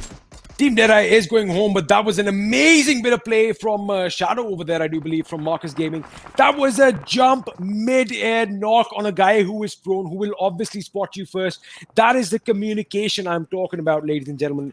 I mean, of course, we can't hear it, but that was brilliant. And Regal Toss getting knocked and wiped. Soul is eliminated from this game in the 11th spot, but I gotta give it up. That was some accuracy. Pinpoint communication. He knew exactly where the member from Deadeyes was lying prone. I mean, I was blown away for that. That was just impeccable. I mean, it's high time that we start taking Team Caudal really seriously. I mean, look at these guys. They've already racked up 9 kills. They are still playing without existence. Who's one of their frontline assaulters and has always time and again delivered for them. Shadow did try, but I think it was a bit too much. With that, Marcus Gaming will be taken down. And Caudal Kale, he still has all his, vehicles. He has all his comrades. I mean, yeah, Cronton is dead, but pretty much other 3 members are alive. And Caudle, I think after this game, they're going to go straight at number one because TSM entity have been wiped out. You can see Caudle kill still moving with his Dasha. Meanwhile, Kratos finds that beautiful knock onto its Atanki. And I think IND still has a circle. They just need to defend. They just need to hold their back straight because if this is a game that is going to raise their morale in the future games to come. I mean, Cells is kind of in a tricky situation because they just have VSG crawlers pulling up behind them, nades going off. That vehicle exploded. Evo taking a lot of damage. The boys from Cells, they now have two fronts to contend with. I see Rox is keeping the boys from Team IND at bay, while MJ is in a fight on his own. Ultra just got devastated. They've lost two members in a span of seconds. One member of Cells is holding off IND. One is holding off the boys from VSG. And if they pull it off, this is going to be something that we are going to talk about for years to come. But they are still in it. MJ goes down courtesy of VSG crawl Avi. He is going to go in for the kill. Is he going to get that finish? He gets that finish on MJ. Rox is the last guy standing. I wonder if he is going to pull off a major upset. But we do see Powerhouse being eliminated. Now, this is interesting. Rox is biding his time. And he is actually making the boys from VSG engage with Team IND. I mean, that is the right thing to do right now because you're alone. You do not have a lot of choices. Now you have to let all these two teams fight it out. I mean, this is two dogs fighting and Cat taking the final, bite. So if you can see, VSG Crawlers Evo still trying to close in on towards members of Team Cells. And I think they have spotted Rocks down. There goes that Molotov, but I barely think that is connected. There goes that another nade. But talking about he's done. We can see Bad Rave being taken down. But I think Rocks died to IND's Kratos' vehicle explosion XP. That is correct. I mean, you have a keen eye, sir. But yes, of course, with that, the boys from Marcus Gaming, they are going to be eliminated. And let me have a look. We have the last 6 teams remaining, boys and girls. 21 people alive. IND still a 4-man squad. Team Hype still a 4-man squad. INES still a 4-man squad. And this is going to be actually interesting to see because the zone is now just southeast of the shooting range, just above that Rozok bridge, north of that city where we have a couple of compounds. We have a lot of high grounds, and Evo is going to take a lot of damage from IND Trance right now. Maybe Trance is going to get another knock. Avi is taking damage as well. I think he's been spotted, and he gets that knock. It comes courtesy of INES Evil Eye, however. Knock's a knock, XP, and that is the objective that they want to secure. But Caudle kill, I mean, this guy is all guns blazing today. The entire team, perhaps, and they've been doing so well. Caudle Hastar will definitely try to provide the cover fire for his teammates from behind. But you see, Team IND is playing on a different level gameplay right now. Team IND's Trans has spotted down the members of Team INES and will blow them out as Team INES get turned into smithereens. And IND Kratos still spots down Team INES's Bad Rev, so things are not yet over. It does get that knock onto its Kratos, Did but you see that grenade and God. Molotov lob from Holy distance? moly, XP. I mean, this game's gone nuts. Team IND is playing on full cylinders. All the cylinders are firing perfectly right now. Slayer is the last guy standing with HP, so they've got to make some cover. I'm sure some smoke is going to be popped off in the distance over there. VSG Crawlers bow down from this game in 5th position, but an impeccable 8 kills to their name. This is what I'm talking about. Smoke cover. See, I think what happened right now was INES did not expect anyone to come from their backsides, which is silly. They thought they had their backs against a wall. However, from the blue zone, came Team IND and wiped them out. But I've got to give credit. That grenade and that Molotov was lobbed to perfection. And, I think, was it Kratos or was it Snacks? Who was, I think it was Trance, sorry. I beg your pardon. Yeah. It was Trance. Trance got knocked. He would have been finished, but that is what teamwork is. And of course, in my mind, there is none better than Team IND. These guys are like a band of brothers, so to speak. But we'll come back to that in a second. We are down to the last 3 teams. Team IND versus Orange Rock versus Godlike. Who is going to walk away with all the glory? I mean, I was worried about Team IND for a second, but because VSG Crawlers was right behind them and they were going down the ridge. But the way Team IND has taken the fight, that is commendable. But you can see Orange Rocks, Anto, spraying them down, taking their vehicles out for a ride. And I think they've bursted all the vehicles. But then again, now they've given them a cover. Now they know that Team Goddle is there, but still they cannot, do any damage until and unless they throw a grenade out. But yes, if you talk about teams positioning themselves, Team Orange Rock has a good ridge advantage for them. But Trance, there he goes. There he takes down the members of Team Godlike and increasing his frag amounts. The numbers are growing, drastically. They've taken 11 kills already. Now we are going for a 4v3 face-off against these almighty teams. It's Team IND versus Orange Rock. Ladies and gentlemen, who is going to come out on top? 11 kills for the boys from Team IND. Orange Rock with 4, but they have Diljit, Viru, and Anto still alive. They did lose a member earlier on. Snacks is leading his team right now. He is right at the front. This is brilliant. We have a little bit of different views. We can see what is happening. They are on the rush right now. IND Trance is moving in. Snacks has been knocked out. Diljit is knocked out. Trance shoots. He gets a connect on Viru. I think he has an idea where Viru is. Anto is probably going to be just snaking around behind his teammate, making sure that, he is out of harm's way. A revive right now is kind of out of the question. But wait a second. As I say that, Anto is coming in to pick up his teammate Diljit. Oh my goodness. I mean, I did not expect that coming, but there you see, they are providing those cover fire, which is very good position right now. And you see Kratos still trying out, but Viru with that Groza, he is delivering. And Team IND Slayer, he's got to pull off something magical, but would not be able to. And there goes that winner chicken dinner for Team Orange Rock. I mean, they just went all Wumpa Lumpa and got it home. Did you realize that the fact that Gil was picked up, he got that final kill, he just had very low HP. He's like, you know what, I see the enemy, I'm going to take the shots, and oh my goodness, did it deliver. Play. What are your thoughts? Orange Rock, the orange, finally coming through and coming out with that win. Woo-wee! That was something. That was a hell of a game. My heart is palpitating at the moment. And you gotta credit Viru, right? He wasn't the top fragger there. I think it just 2 kills. But him standing right next to the drop, using that for cover, the one solid block of cover he had, along with the Groza, and then getting the knock. It was a 3v4. You gotta give credit to Orange Rock, rock stars in that server. What is showing from them? And from IND, can't take anything away from them as well. The rotations were so on point. I mean, Fixes, you seem to be having you seem to be feeling very, very hyped up with some of those moments there. I mean, let's just give it out to Team India as well. They rotated right from military base all towards the northern side. And you can see MVP definitely has to be this man, because the kind of cover that he provided to his team when one of their comrades was down was impeccable. And right, come at the moment, he rose to the situation, and that was amazing. That was amazing indeed. MVP for Viru, 100%, 120, 200%. I'll give him that much. That was insanely played by Orange Rock. The obvious disappointments with what shocked me, obviously, was some of the big names dropping off very early in that game. Fnatic, TSM Entity, and Soul. I think they got like a kill, 1 or 2 kills here and there. Apart from that, it just fell flat. And I guess that's a big disappointment. But everyone else really stepping in. Godlike as well. For a moment there, I felt like they were on a streak. Smokey was just on a rampage, XP. He was taking no prisoners whatsoever. I mean, that's evident. Just look at that. 7 kills, 831 damage. By far the most compared to the others. But of course, VSG kind of had a really good game this time. I mean, I expected a little bit more. They have been off to a good start today.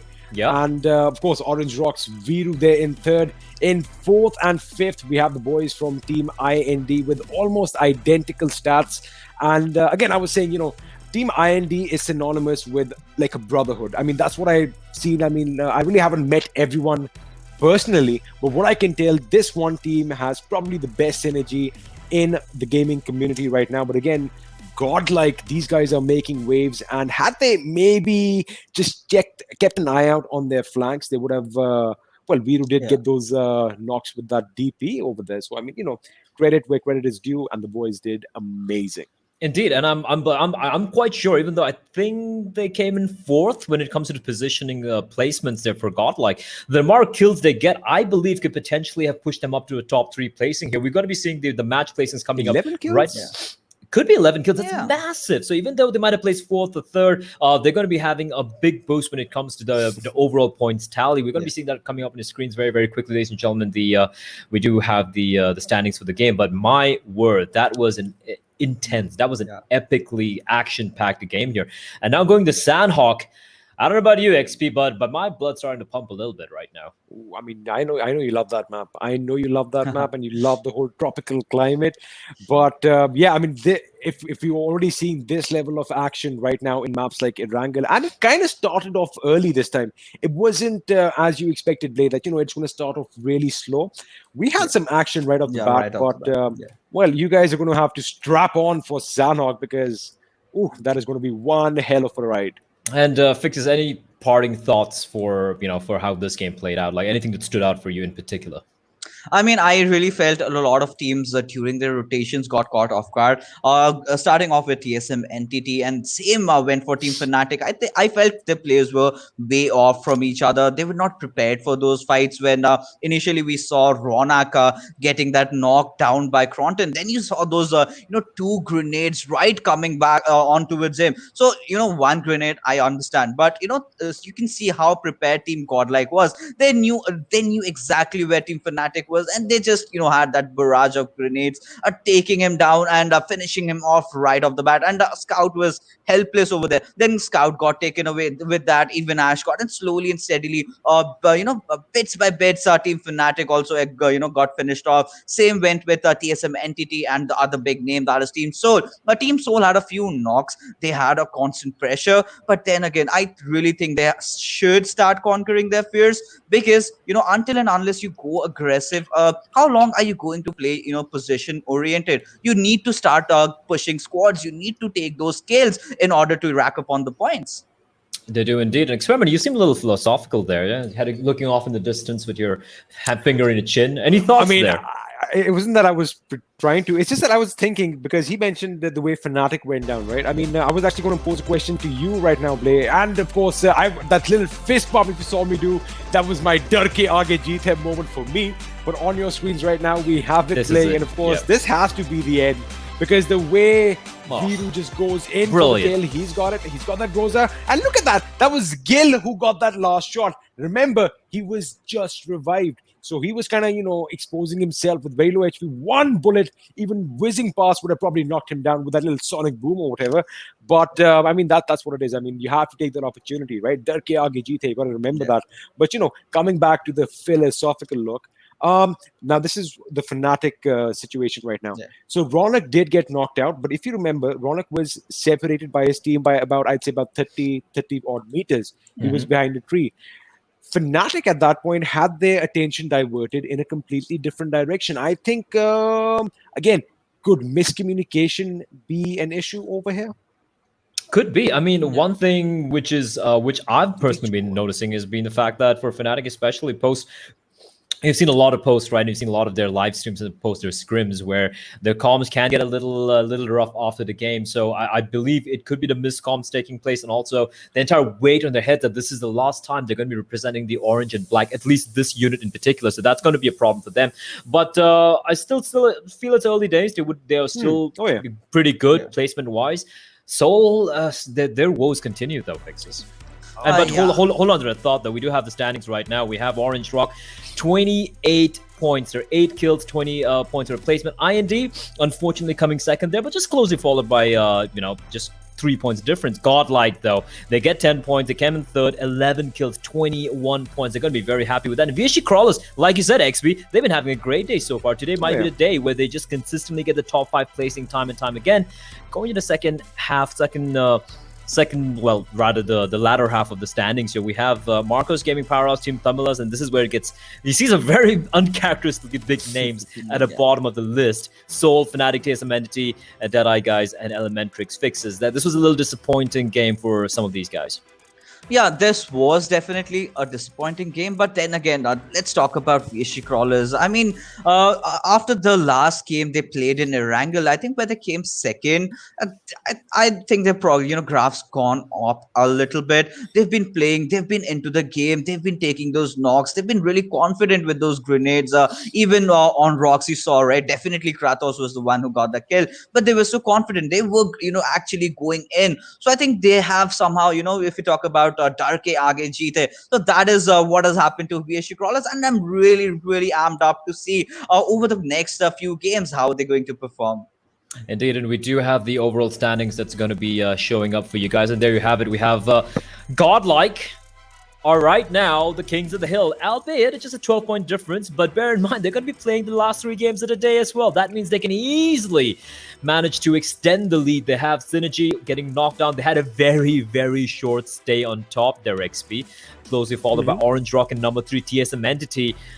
They ended yesterday being top, the King of the Hill, but the Emperors are right now in 4th place. Umumba dropping down as well. And I feel like Synergy and Umumba, this trajectory downwards is going to continue for the duration of the day because everyone's going to be going up point-wise. Right, XP?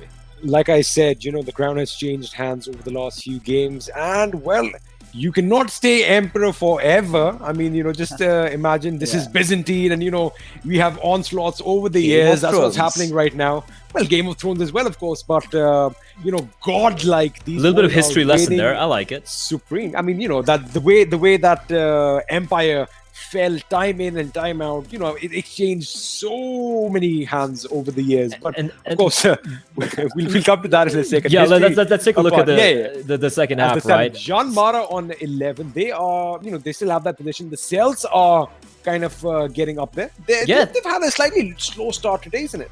Yeah, but they haven't kind of middle of the pack, right? Nothing too terrible.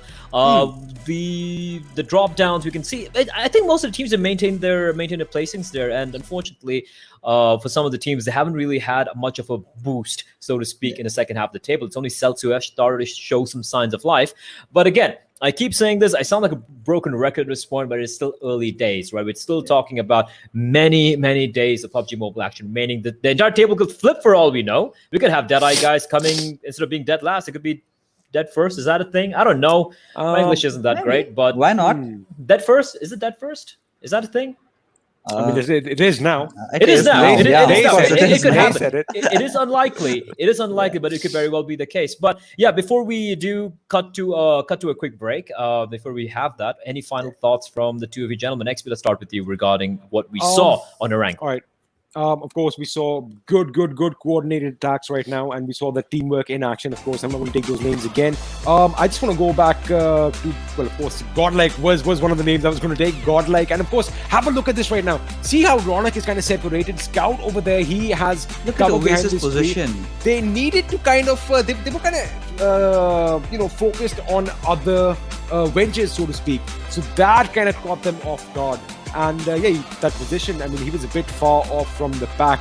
But, I want to talk about TSM Entity and the way they went down rather than when. Because they were basically taken down during those rotations. And maybe it was a bit, they were having too much fun. I mean, of course, they're taking this seriously. But getting shot down in your vehicles while traversing from point A to point B, something obviously was going on. Look at this moment.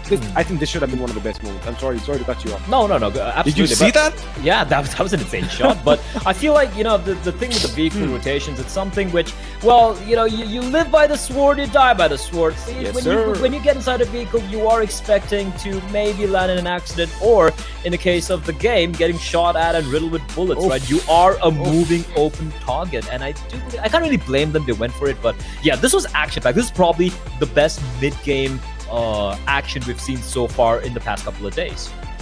I mean, see, look at VSG Crawlers right here, right? This is the kind of aggression that I'm talking about. There was, again, another chance where they could have, gone at Team Indy. If, see, there was a place where Team Indy was falling back. This is the moment. This was the chance where I felt VSG Crawlers could have, capitalized. They had that higher ground. They should not have let Team IND push them back, and that is where things went south for them. But nevertheless, a good attempt by them, and Godel a kill. Look at those shots. He went inside, he took the shots, then got inside his car and took a rotation. So that is what shows how quick these guys are responding to threats, and this is where the magic happened, where Team IND went all bonkers.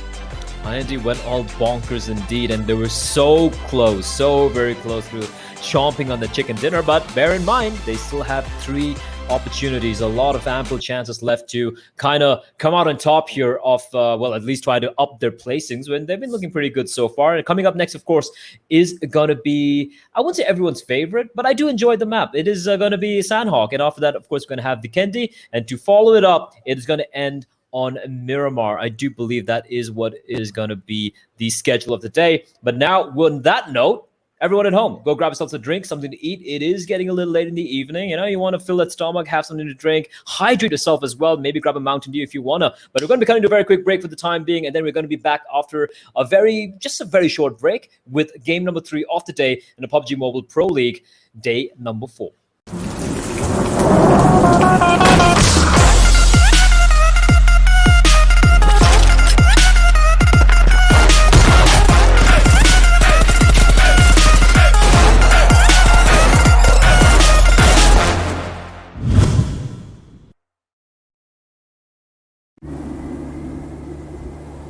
ये तो बहुत खतरनाक stunt है। पता नहीं आपको डर कैसे नहीं लगता? डर सबको लगता है, गला सबका सूखता है, पर डर से डरोगे तो कुछ बड़ा कैसे करोगे? तो ड्यू उठाओ और डर को पी जाओ।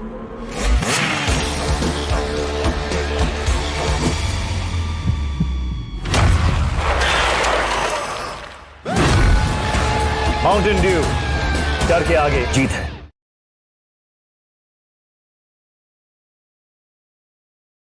With the highest rating will stay at the top of the ranking for others to challenge. You can also play against your friends to see who is the better marksman.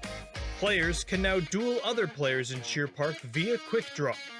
The duel will start after both sides confirm the fight. The 2 sides will have red borders and start a duel. The player that defeats the other wins. Don't forget to take a photo with each other afterwards. Friendship first, results second. The selfie system is also available in Cheer Park. Get together, find the right angle, and strike a pose. Say cheese. Nice shot. Don't forget to share it on social media. Players can also create their own cheer parks and invite their friends. Many special buildings from the original map can also be found in Cheer Park. Don't miss out. Of course, there's a lot more than what was mentioned, so come explore Cheer Park's features now.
Welcome back, everyone. And that was a very quick break indeed. We did not lie when we said it was going to be a short break. And we are now back with map number 3, which is going to be going live. And it is, of course, going to be on everyone's, well, I wouldn't say everyone's favorite, like I mentioned earlier. I personally like it. It is going to be on Sanhok, where the action... Too many bugs. Too many bugs? Yeah, you know what? I don't care. I like the early action. Insect repellent.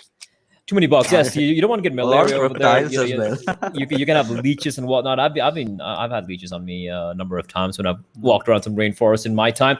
But we're going to be going live with map number 3 here, and it's going to be in Sanhok Experiment. You do enjoy this map, don't you? In certain ways.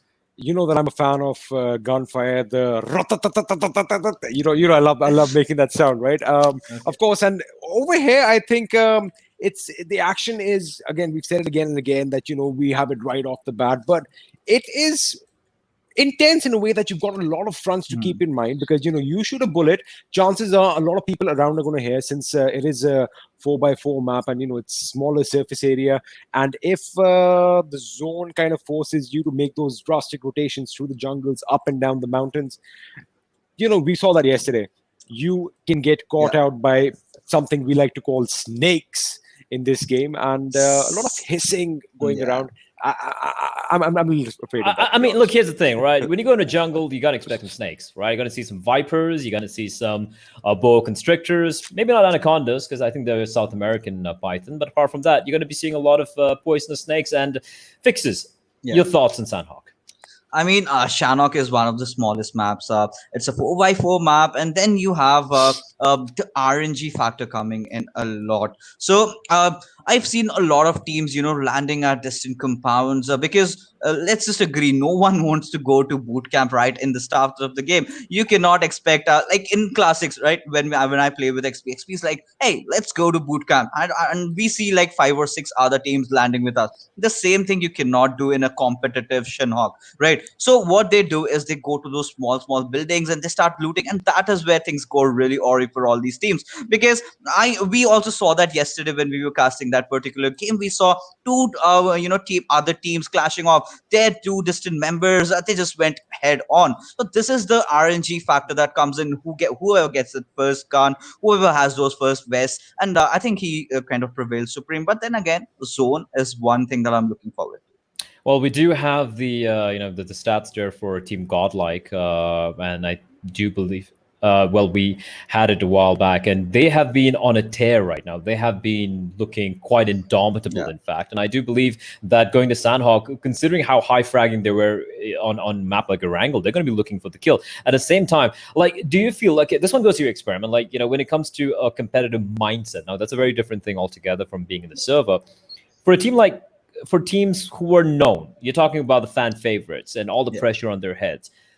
How much do you think it's going to affect them when it comes to in the server? Now, what I mean by that is, are they going to shy away from taking initial duels? Are they going to shy away from taking on fights and maybe just trying to play their game, as people like to say, instead of perhaps letting a lot of opportunities slip by them because they don't really like going for those risks? I think, I'm kind of conflicted on this, and I'll tell you why. Of course, when you are the fan favorites, you do have that pressure from the public, from your adoring fans, that you want to perform for them. But the thing is, on this big stage, if you are a professional player, I mean, that's the definition of professional. You got to block that out, right? And you have your focus, you have your mind set on the goal, on one track. So I think what happens is that you've got to be comfortable. And if you have a bad start, if you have a shaky start, if the hands shake just a little bit, and the sweat, it can be detrimental. And on the other hand, if you are on a roll, there's nothing stopping you from bulldozing the opponents. Indeed. And now, well, nothing's going to stop you from bulldozing if you're feeling it, is what you say, XP. And now we're going to be jumping in straight into the game, ladies and gentlemen. It is going to be in a tropical little paradise, which also sometimes turns out to be a bloodbath zone, excuse me. And it's going to be on Sanhok. My name is Blair, and joining me to take you through this particular game is going to be, of course, Fixes. Now, Fixes, taking a look at this map, Pat, take me through this. I mean, finally, the things have started looking a little bit stable. We see Team Soul, dropping around at Kampong. But then again, as you can see, Team INES, they've gone to Lakawi, right? So usually these two teams go off against each other. But today they're not facing each other, because yesterday we saw Team Soul going a little bit towards the Surgeon side and INES going to Lakavi. So now Team Soul did their homework. They saw Kampong is right off for the grabs. We know the area. We know all the drops. Let's just go back at it. And I was hoping that maybe INES would have done the same thing and we would have got to see an early fight. But that is not the case that's happening. But looking at TSM Entity, we see them dropping it Painan, where usually Synergy goes. And talking about Sanhok and whole, Blair, you can always expect a fight of Team Elementrix and TSM Entity right off in the start. But today is not the case. Today's not the case. And yeah, maybe TSM figuring out that, the house owners aren't there. Synergy's not there. That means that's a free compound to take, and maybe they're just looking for the opportunity to get all that dirty loot for themselves over towards Pinant.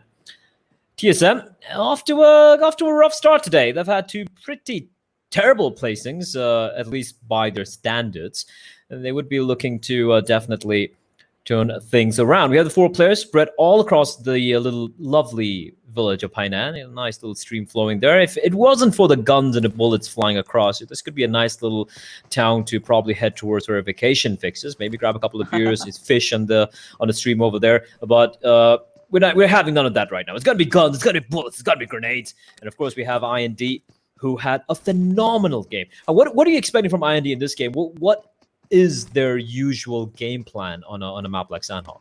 I think Team Ind is going to have a really, really tough time provided the circle the way it has bent in, because the circle today is a little bit towards the certain side and certainly not favoring them, right? Powerhouse, they're going to deal with that same problem. They have to make those rotations, and they will definitely come across Marcus Gaming. Then you have Team Elementrix, and yeah, maybe TSM Entity might be waiting for them as well. But we were talking about Sinhawk as a whole. You feel that Vietnamese vibe really. You feel you're in those rainforests heading out for that war. But I'm really skeptical about this thing. You see that scooter popping around. I mean, that is already a very slow vehicle, and if you get spotted, I mean, you're just going to be decimated by whoever your opponent is going to be.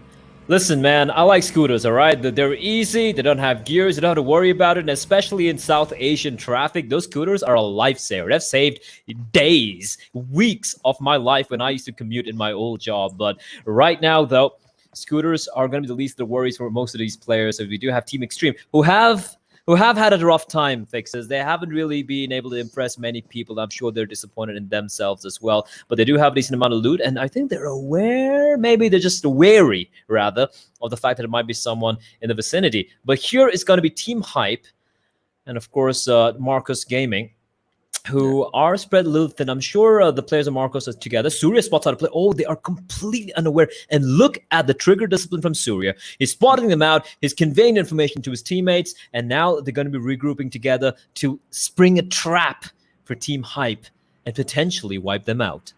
I mean, that is exactly what needed to be done, because if you observe closely, Surya did not have any backup. Let's just say that if he could have managed to take a knock or a few, then what? That is the question that comes into my head, because then our team, the other team in front of him, that was Team Hype, but they do realize that okay, we've got a squad nearby. So that what you just exactly said, that is exactly what is going to happen. Surya will definitely relay all those information for his teammates, wait for them to come, then they'll try to slowly and steadily surround all of them, and they'll just kind of close in and pincer them down. But talking about drops, let's this is the first drop of this game. AUG coming in with that 8 times scope.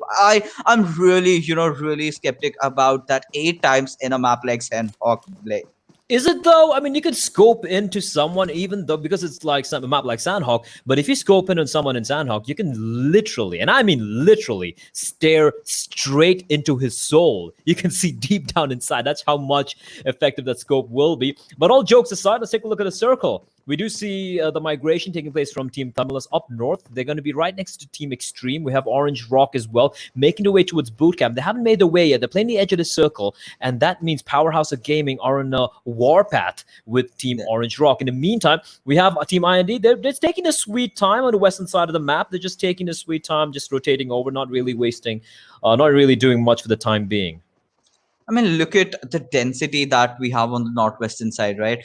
This is the exact thing that I was talking about earlier. Now, trouble in paradise for Team IND. We have Team Powerhouse. Also, they have to deal with a squad like Orange Rock that has, played amazingly well in the last game, and they're high on their spirits. They know that they've got that morale boost that they needed. But talking about morale boost, this is a team that is soul that needs to step up really fast. But you see Viper with that trigger action, knocking down Kapshi, and would want to go for the second. On the other hand, we saw Orange Rock's Viru get into action yet again. Yeah. Yeah.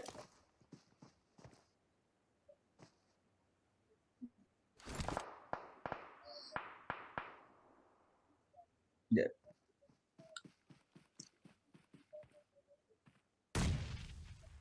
Ooh.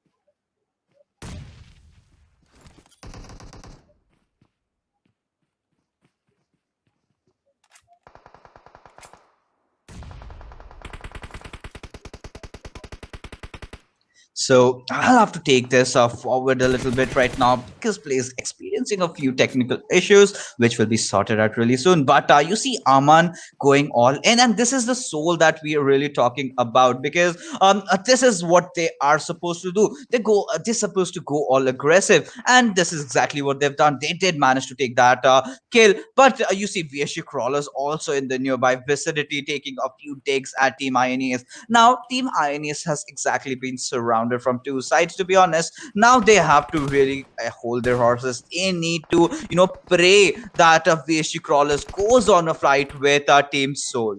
Well, I do apologize about that. It seemed my audio just died for a while back. But yeah, as I was saying, we have seen Team Soul. They got the initial little bit of damaging dealt out to Team INES, and now they're going to be rotating away as we do have VSG Crawlers, all four still alive. Fnatic haven't really seen much action so far. They have been comparatively very, very quiet. Taking it slow, maybe overthinking things. They have had a slow start to the day. And they're right next door. Their neighbors fixes are TSM Entity. And that means that's a worrying thing for both the teams, right? TSM Entity, obviously, right now, kind of the top dogs in a top 5 placing. Fnatic in the 7th place right now, if I'm not mistaken, overall placings. And this duel is going to be very, very important because not only do you, like, whoever gets a team wipe here, it's not just about getting those 4 kills, it's also taking out one of the favorites from this particular match, thereby making your path, making your journey in this match much easier. As you do see TSM, they're on the flank using the outer extremities of the wall, and they might just get the drop on Fnatic, but Fnatic, they're wary of it, and look at them going for the push. They're just pushing in, and Jonathan, he's hearing everything. Eyes peeled, not spotting anything out, but his ears, he can hear everything is contained information. Bullets are going to fly by, and that's going to be a knock coming in at the way of Jonathan, and he's going to actually get both the kills. Fnatic is actually going to go for the res. This is a smart call from Jonathan. This is him going for the res, but then a push comes in, and always going to get dropped. Jonathan is an absolute god. He gets 3. He finally is going to get dropped, but it is going to be TSM surviving. Fnatic getting knocked out of the bottom position. Jonathan, what an absolute brilliant beast. I mean, did you just look at his movements? How smooth it was. He just, danced like a butterfly. And, he just went in and took a few kills, jiggled around, took a few more knocks. I think the first knock that, Jonathan pulled off was really, I think Z-God was the one who got that first knock. So there you go about the research aspect. So Team Fnatic never really thought in their wildest dreams that they would be facing off with TSM Entity in Painan, because both the teams knew, right, that is where team synergy drops, and they thought maybe it's up for the grabs, and they just went in and they clashed onto each other, and that is where TSM Entity proved their supremacy over Team Fnatic. First, initially getting into that fight, I was a little bit I was a little bit scared for Team TSM Entity because if you could have seen, Clutchcord and Neo were not in perfect position to provide cover, but the way Jonathan and Z-God brought the time, the way Z-God, I guess, initiated that first knock, and that was where the game, kind of changed. That definitely there was a good trade-off, but TSM Entity came out on top. TSM Entity, yeah, and again, man, Jonathan is just brilliant, right? It's not just about him going in for the kills. He prioritizes the res. He also managed to flake away. He basically got almost 3 knocks all by his lonesome, and then of course by that time the damage had been done. As Cronton getting spotted out by Erangel toss from Soul. Now he's got a tree for cover for the time being, but there's no other cover nearby. Now he has his teammates running in to help him out, to help the captain out, and Soul's going to be aware of that, and they might just use the fallen Cronton as bait. Nope, Mortal's going to end him. And that's going to be Cronton sitting out the remainder of the game. However, the rest of the team is still alive. Jonathan getting riddled by bullets, and somehow in a sliver of health, he survives beneath the tree. Manti from Team Thummelos just riddling him with bullets, but for now, he will stay breathing. I see that slight little tinge of a glow on Manti's M16, but we'll talk about that later. TSM Entity's Jonathan is going to be in a lot of trouble right now, because you see Mantis taking that rotation down on the northern side, and then he just rotated and he just came back from where he was. So I'm really curious as to what was he exactly thinking. But Jonathan, I think he needs to put a smoke there and get out of there, because that is one position where you definitely do not want to be, provided Sanhok has really thin trees and Jonathan has already been spotted. If one player, gets little bit towards the right hand side, can spot that pixel, and these players are really adept with their aiming skills. If they find a player and they're going to just parade him down and barely just missing out and spotting Jonathan. But with that, we have the third airdrop coming in. That has to be Mark 14, and that is my favorite drop weapon, to be honest. The MK14, the Mark 14, I do love that sound. It's got a chunky boom boom sort of sound, right? I really can't make gun sounds like XP can. The guy's god with making gun sounds. But Jonathan is still proning. He's still doing a Snake cosplay, solid Snake cosplay. Metal Gear Solid, a great game for those of you who probably haven't tried that one out. But right now, he's fine. He's safe. He's tossing a couple of smokes as well. Maybe one single smoke to kind of play distraction while he recuperates. Some remaining members of his teams are in the vicinity, but they don't want to leave that house, because if you look at the land, the area between his teammates and Jonathan, it's pretty much out in the open. They have a couple of trees, like you said, and as you did mention, those are very thin trees. These bullets can easily penetrate them, and Neo should be careful. The door is going to get completely dismantled by Mr. Spray with an M4 of his. And Team Tamilas, they want the kill. They want to find something, but Jonathan is doing a great game of hide and seek at the moment. I think the smoke could have been in a better position, to be honest, and they needed to make sure that Jonathan moves away from there. But then again, it's Sanhok. You really have a limited amount of supplies on your utilities, and TSM entity needs to use them to their benefit. But yes, Jonathan is finally in the safety, but not for so long, because we have another team closing at the bay. That has got to be the men in orange. They just took out a squad in orange. Now there's another set of oranges that is coming in the form of Orange Rock. We'll have to see how Team TSM entity. So this is where the real test comes in. Now you are dealing with two different squads. Now Team TSM entity has to show that they are the one supreme over here. They need to take down Orange Rock, as well as they deal with the onslaught coming from behind in the form of Team Tamilas. Indeed it is. Indeed it is. As godlike TSM Clutch God is going to fall. Gil opening up his account. Of course, Clutch got no danger of getting taken out of server early on. He is by his lonesome, though. And as long as he stays alive for a while, it could be good. As a carry will be knocked down. TSM definitely continuing the reign of terror, but Clutch God needs to be res, and Z-God's going to get dropped as well. Now, this is getting a little dicey now. This is getting a little dicey with TSM. They need to get the res on. Now, Neo, the one, is he going to push this all on his lonesome? That is extremely dangerous. He's going to make his way inside of the house, but now he needs to somehow get to Z-God or Clutch God. He's got to make up his mind. He's got to heal himself as well. He's down to half HP, and it's going to be, I think he just popped a painkiller there, but he needs to make his way. The problem is time is of the essence, and it is running out. Spray just swimming through the water, and it's going to be Neo spotted out. Neo's down for the count. Oh, TSM. They had such a great start wiping out Fnatic, but now they're bleeding out. They're bleeding out fixes, and it just might be one player remaining here in the next few seconds. I mean, this is exactly the beauty of Sanhok as we speak of, because you just can't be sure that you're safe. You might have eyes from somewhere else. We saw Godel Kill taking down Clutch God. Now, all these teams know that they're in the nearby vicinity. But talking about Team Deadeyes, they've got quite a few members down, and Team Elementrix is all pushing on towards them. They've gotten those nades down onto its members of Team Deadeyes, and they really need to be very careful. And they've got their nades of their own, but Wadusa being knocked down by Sugar, and now that onslaught from that grenade will come in. Meanwhile, MJ getting taken down by SK49, and Deadeyes guys again bite the dust as they are eliminated. But Mr. Hyozu with those wonderful grenade kills, and Gurkha will just pot down. Oh, hi there. They're just swimming, and they're like, hey mate, what are you up to? Hey, listen, all right, like when you go for a vacation in a paradise like this, you just want to swim around, enemies become friends, and okay, that's rough. For a moment, I thought Prototype was shooting his teammate there. Yeah, I mean, he's still doing the same.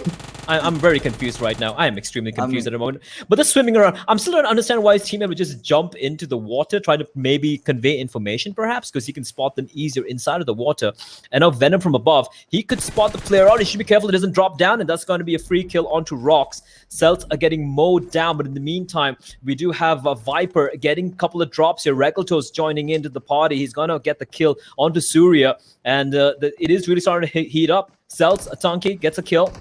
And now Soul from above, raining death and hellfire. They're going to wipe out Marcos Gaming. They're just going to get the one kill to the name. And things are starting to get heated up. Celts are going to hit the ground as well. And we're down to 12 teams and 39 alive.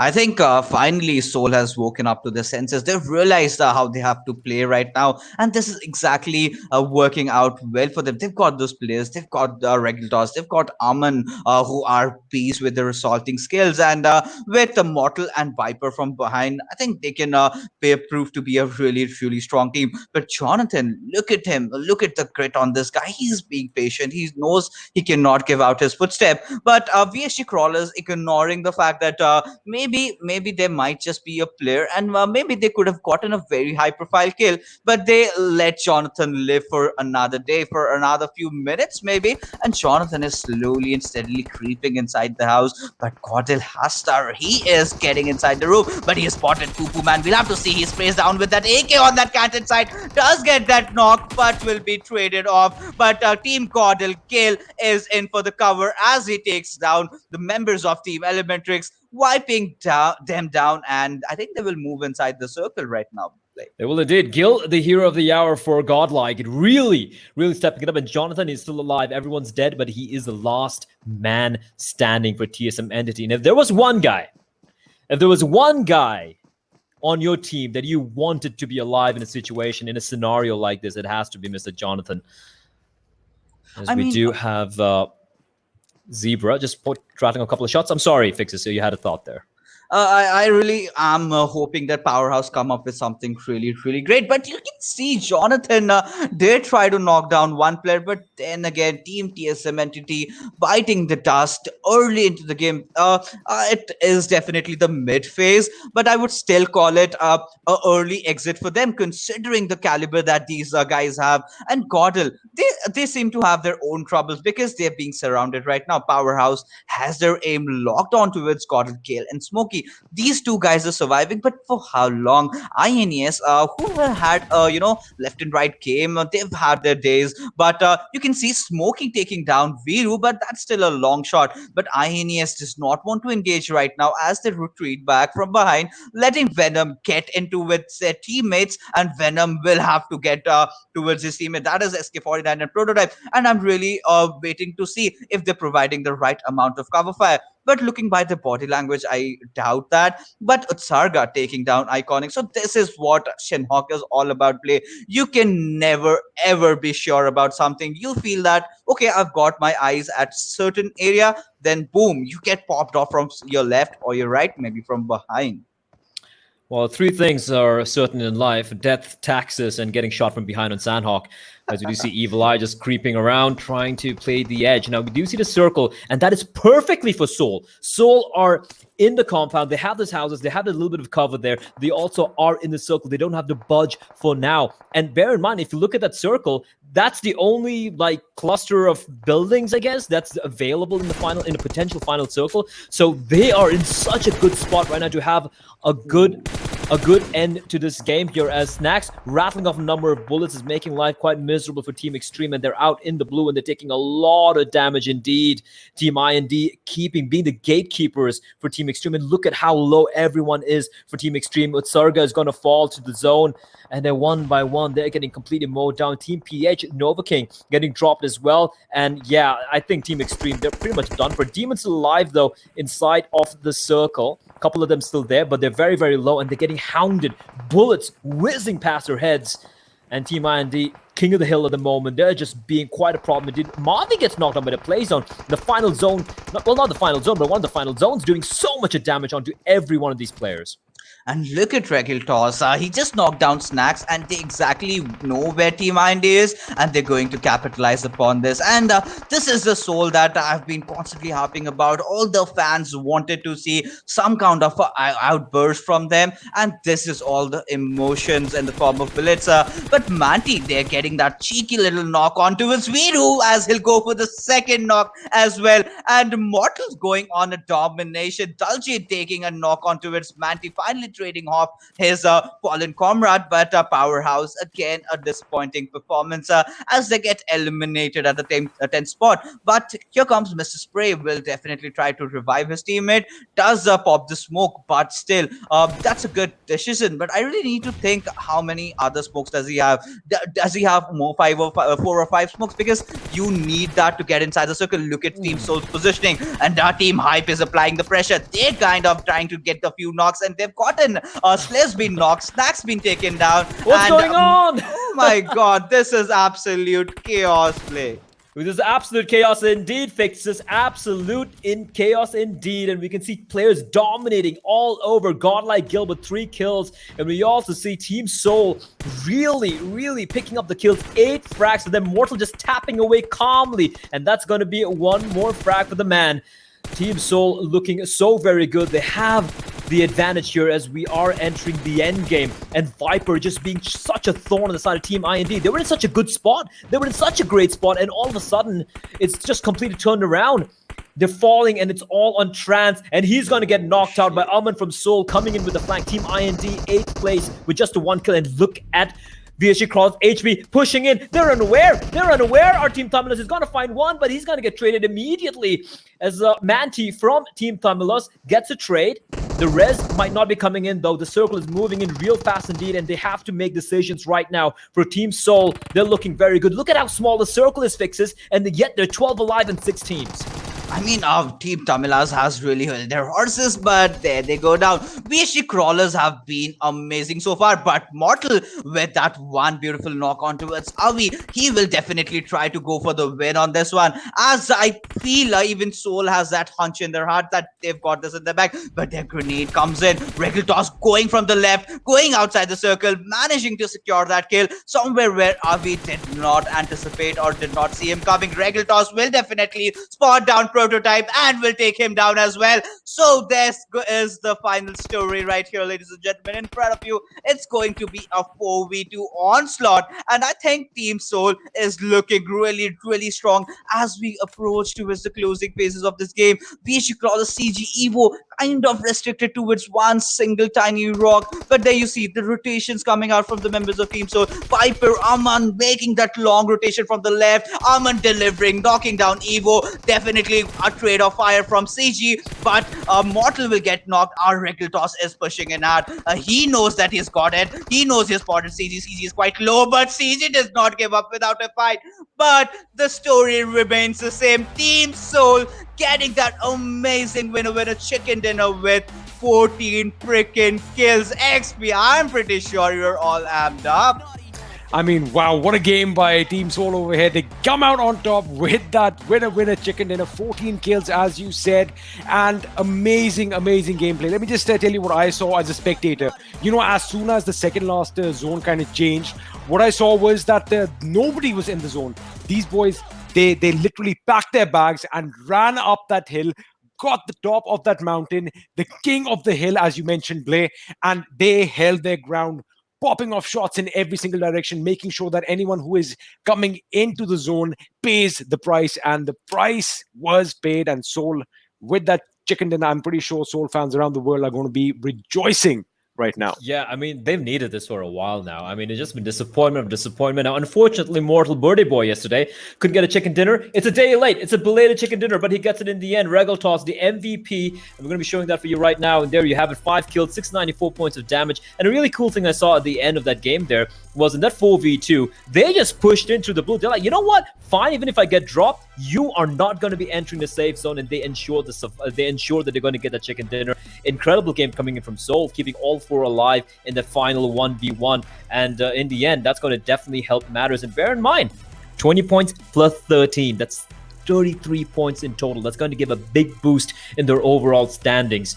However, going. You don't want to get too ahead of themselves, right? They've already had a chicken dinner in the past. I think this is a second chicken dinner so far, second and third. I forget. Over on the PMPL, the PUBG Mobile Pro League, the league stages, and they don't want to stop things right now. And that's the thing with Seoul. Something about these guys and our good old Sanhok, something about it just seems to click. And we do, of course, have, before we continue, the top 5 players of the game. Are you even surprised? That is ludicrous. That is just disgusting. Pure filth. Regulos and 5, Mortal and 4, Viper with 3. That's a combine of 12 kills between the 3 of them.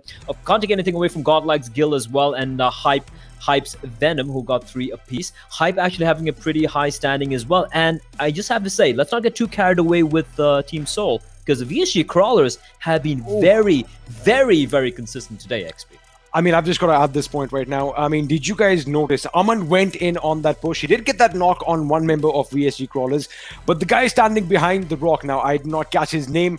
He got Aman, he got Mortal, and we saw, I think, Regaltos pushing in. He got him before the blue zone finally did what it does and killed them, wiped them clean off the slate. But 3 knocks in a matter of seconds. VSG is awake, ladies and gentlemen. They're awake, and we do have the standings for this particular matchup coming up for you right there. Team Seoul on top. The Kings of Sanhok at the moment. 14. Our maths is terrible. 14 kills in total, 34 points there. And then we have VSG Crawlers on 26 kills for them. Team Hype, a great performance from them this time around. Sanhok 15. Closely followed by Godlike, who managed to get 14 points, helped out with the 6 kills. Team Thumblers, a nice little resurgence coming in from them. INES and Entity, a little bit of a shabby showing, but Entity, even though they got dropped down, they had those 5 kills, helping themselves with some little bit of extra points. They have been a little disappointing today. They still have 2 more games to play to try to reclaim their top spot. INES, again, kind of middle of the pack. But any thoughts from your end, Fixes, on his top 8 teams? I think this was much needed for Team Seoul, like we've been talking about. We'll have to agree to one thing in the Indian scenario, but we'll talk about it a little bit later as we see the bottom half of the table. We see Team IND on the 9th spot. I really expected IND to, bounce back into the top 5 in this game as well. But I think next game they will do that. Elementrix, it has been really, really disappointing from that side. A Powerhouse, also a bummer, to be honest. I think they've had enough time to settle in. We've already played like 4-5 games. You really need to get your things done right now. You really need to see what is going wrong. I think there are a few lapses in their team coordination, because we know, right, XP does agree to this fact that Dark and Iconic, these 2 players are amazing assaulters, and we haven't been seeing a lot out of them. I do not know what is the reason. Is it the pressure crumbling them? Is it the new team? What is it, XP? I really need to push this on to it. I'm going to give you that question in a bit, X, because right now we have the overall standings ready for you, and look at that, ladies and gentlemen. Godlike on top, and they're starting to extend the lead. Despite placing 5th, doesn't matter. Points are points, because Synergy can't do anything right now to come back up. Umamba can't do anything. So Godlike on top, the gods of PUBG at the moment right now for the table. TSM Entity, those points helping them out. They get back to 3rd place. Orange Rock dropping 1 point down, but I think they're pretty much tied up. They're actually tied up in total, but except for the fact that the total kills going the way of TSM Entity, giving them a little bit of a boost there. Umumba remain in 5th position. IND looking constant, but now we see the climb back from all these teams. Look at VSG Crawlers. They're in 7th position. Seoul, I think it's the first time I'll be seeing them in the top 10. On this side of the map? On this side of the table. Those 34 points, were massive. 130 right now, and then closely followed by Fnatic, and then Powerhouse Gaming right there. So, that was a big bump that Seoul definitely needed, XP, and now going to the second half of the table. XP, want to talk me through this? Some disappointments there, but at the same time, some wins for a couple of teams. I mean, as Fixes put it earlier, a few teams, Elementrix and all, they kind of did not, go through with what their game plan was. They did get a few kills, but not what we wanted. But Megastars are, holding down the fort on this side of the table in 11th position. Team Extreme, Team Thumblers, like you said, Thumblers came in with a little bit of a resurgency in this game. Maybe, again, just give them some time, let them oil their machines up, and maybe they'll just give us a performance that we expect from them. Yeah. Followed by Celtscan. Celts kind of slacking off, so to speak. I mean, of course, nobody's slacking off over here, but kind of trailing off towards as the days. Well, of course, they only just played that one game. Or wait a second, I'm confusing my points right now. Let me come to that in a second. I want to talk about Fnatic's exit right now, since I was watching, well, in the sidelines over here. What exactly went down over there? Yeah, fix it. Go on. I think or they were not prepared. Okay, so that's the only thing. They really did think that maybe Painan could just be our home. They just could take control over the center of the map, because starting off the zone, you saw Painan was right at the center. Team Synergy did not drop, and that is where they miscalculated things, and that is where TSM entity did outplay them. The basic part where I felt Fnatic might have had the edge over team TSM entity was when they could have rushed in on towards them a little bit earlier, because I think they delayed them a lot. If you go back and see that fight again, you see Clutch God and Neo really far away. They could not have given a cover fire towards Jonathan and Z-God when they were knocked, but they did not.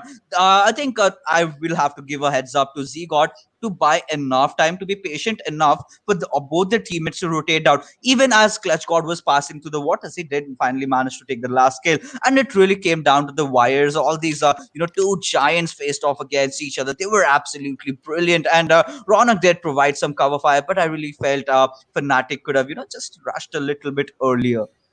Yeah, Fnatic looking a little rough around the edges, but Team Tamilas, they're managing to slowly climb back in as well, a team that I personally have been keeping an eye out on. Now, though, we have our Mountain Dew moment of the game, the Tarke Aage Jeet Hai moment, and XP want to take this one away. This obviously is going to be Jonathan pretty much completely outplaying Fnatic.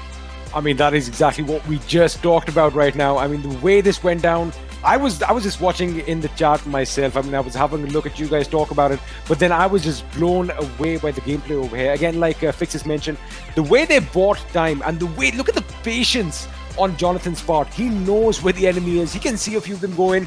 He's not taking the shots yet. He lost a member early on. Z-God went down, but he did manage to get that knock. Of course, Neo coming in from the side. The way these guys kept their angles is something that, well, I am in awe of right now.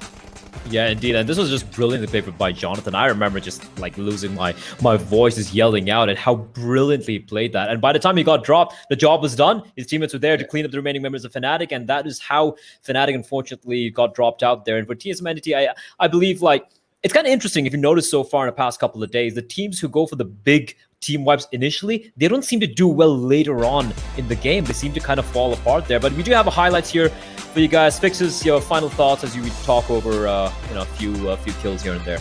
This was actually a breather that Team Soul needed. I mean, we'll have to admit that Soul is one of those, very loved teams in Indian region especially. And when they do not perform, they are subjected to a lot of criticism and kind of, sets their players back with their mentality, and they feel low, right?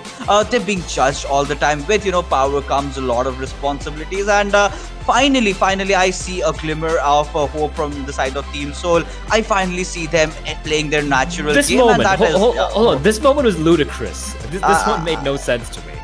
I mean, I have to question a lot of decisions over here. You have the circle closing in. Why would you jump inside the water right so early in the game? I mean, sacrificing your teammate in that particular moment for a kill. Definitely, they did come on the third position. But yeah, I think that should have been purely avoided. Hey man, the sun's out in the tropical island right now, and from time to time, one wants to go and take a little bit of a dip. Yeah, I think that's basically what happened.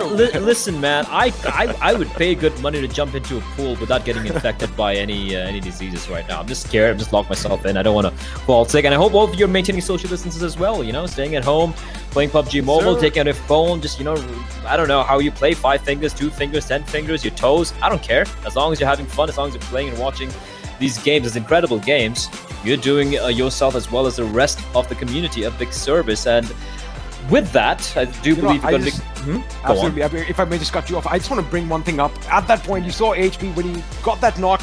He knew that there are people around that rock, yet he went for that finish, and that cost him his life. Had he just trained that sight down on the enemy who was rushing in from the right, maybe, they might have come out a bit strong. But look at this moment over here. The way CG is going to take out not one, not 2, but 3 people. Regal toss pushing in. He's pushing in. Look at his HP. He gets knocked out, and then the zone does the rest. Amazing play by them. That's the thing. Like there was no way out for the final two players there. That's brilliantly played indeed. As I do believe, are almost ready for the break before we jump into map number 4. That should be on. I do believe it is going to be the Frozen Wastelands, I'd like to call it. It's too repetitive for me, but it is a cold place. It is frozen. You can skate around there. You can wear your jackets or whatnot. Boys and girls might as well get out your mufflers. But you're ready for a break, ladies and gentlemen. And then actually before that, we do have a little bit of we do have Team Seoul's overall standings.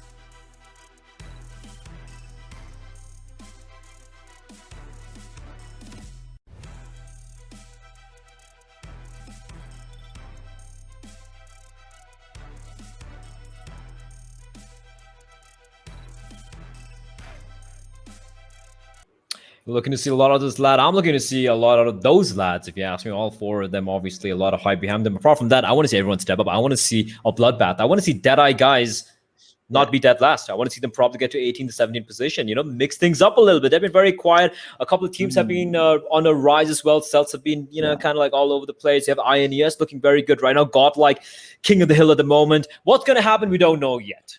Well, we do have 2 more games remaining. It's going to be Vikendi and it's going to be Miramar. 2 opposite climates. But before that, we're going to do a very quick break and we'll be back. Don't go anywhere. It's going to be the 4th map of the PUBG Mobile Pro League, day number 4 of week 1.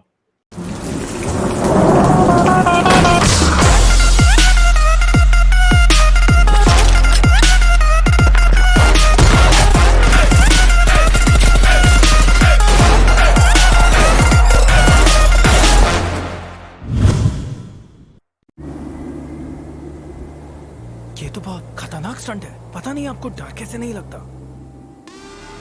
डर सबको लगता है, गला सबका सूखता है, पर डर से डरोगे तो कुछ बड़ा कैसे करोगे? तो ड्यू उठाओ और डर को पी जाओ।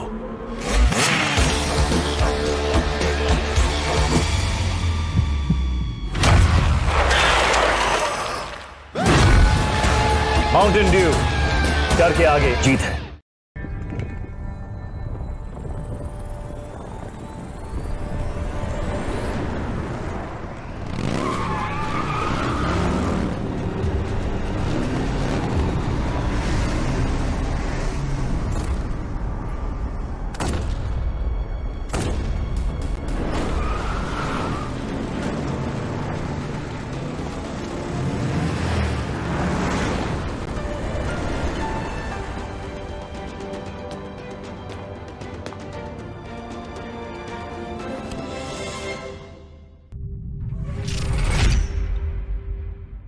Cheer Park is a brand new feature in patch 0.18.0.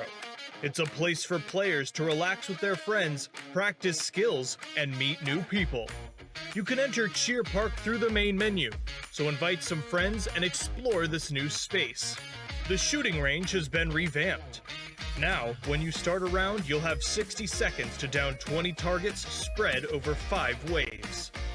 Your results will then be rated and displayed. The player with the highest rating will stay at the top of the ranking for others to challenge. You can also play against your friends to see who is the better marksman. Players can now duel other players in Cheer Park via quick draw. The duel will start after both sides confirm the fight. The 2 sides will have red borders and start a duel. The player that defeats the other wins. Don't forget to take a photo with each other afterwards. Friendship first, results second.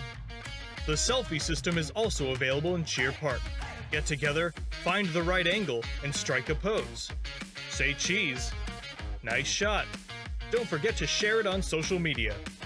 Players can also create their own cheer parks and invite their friends. Many special buildings from the original map can also be found in Cheer Park. Don't miss out. Of course, there's a lot more than what was mentioned, so come explore Cheer Park's features now.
Cheer Park is a brand new feature in patch 0.18.0. It's a place for players to relax with their friends, practice skills, and meet new people.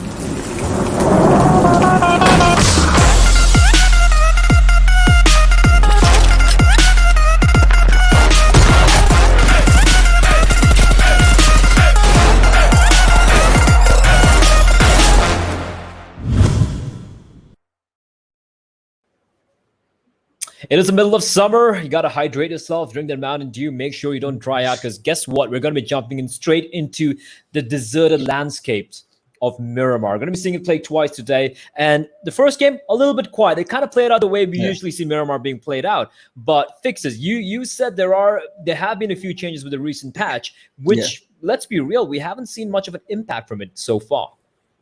I mean, this is going to be really, really micro, because I think this was just a small change, and the majority of the change was on the northwestern side with Ruins coming in. And likewise, I told you, 8-bit is not playing, so I don't know. They did not. No team is absolutely dropping way off in the corner of the map, and then you have a lot of job to rotate. And I don't think any of these PMPL playing teams would want to take that risk of going there just because it's new. Hello, I've got that free area, so I can loot over there. No, they've gotten the better spots. They're acquainted with those drop locations. They know the rotations around. But then again, we've been always harping about the what is that factor that is changing things here and there. So we all know these all players are well adept with their skills. They know how to shoot their guns. The only differentiating factors in this particular map will be the circle.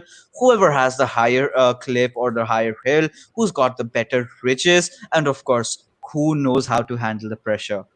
Who knows how to handle the pressure? I'll tell you, one guy knows how to handle the pressure. That man, that handsome man sitting there with his specs in his pink shirt. A man who can rock pink is a man indeed, is what I like to say, because I have a lot of pink bed sheets, so you got to keep using that all the time. Anyway, XP, your thoughts? Pressure.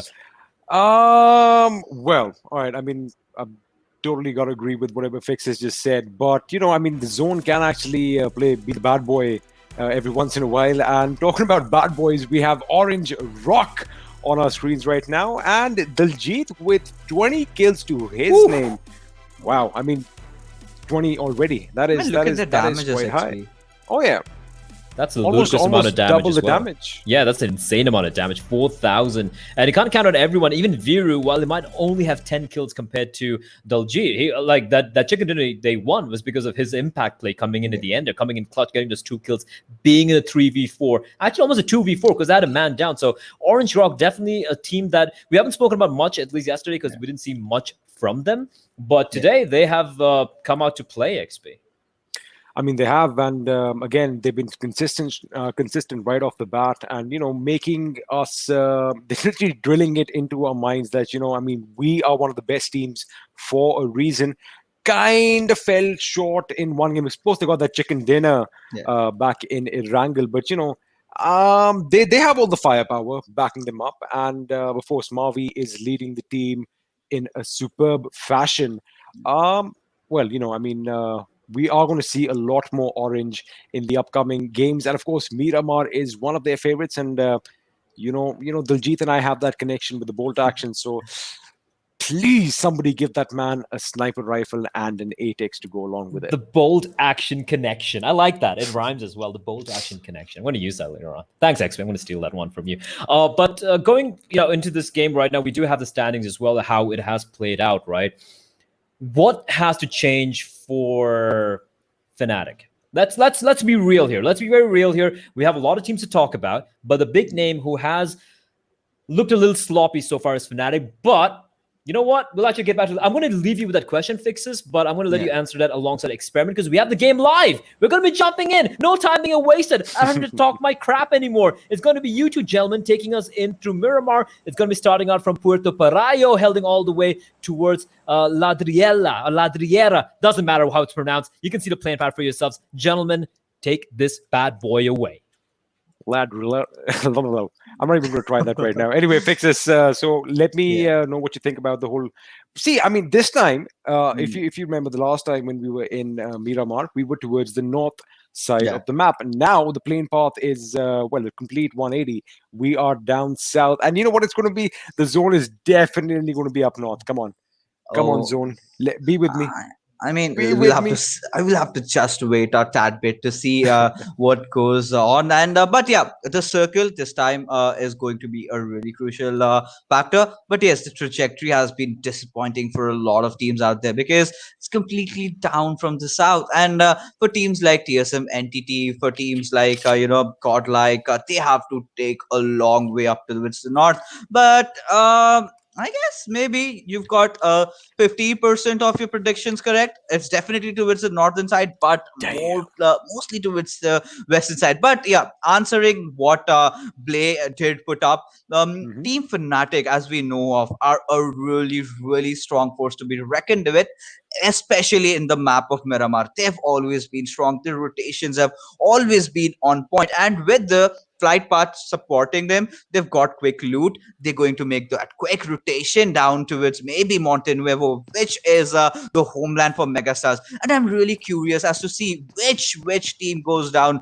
to Monte Nuevo, because that's a place that's up for the grabs, and the zone's been exactly kind of being this epicenter. I think Monte Nuevo is the epicenter of this current Circle XP.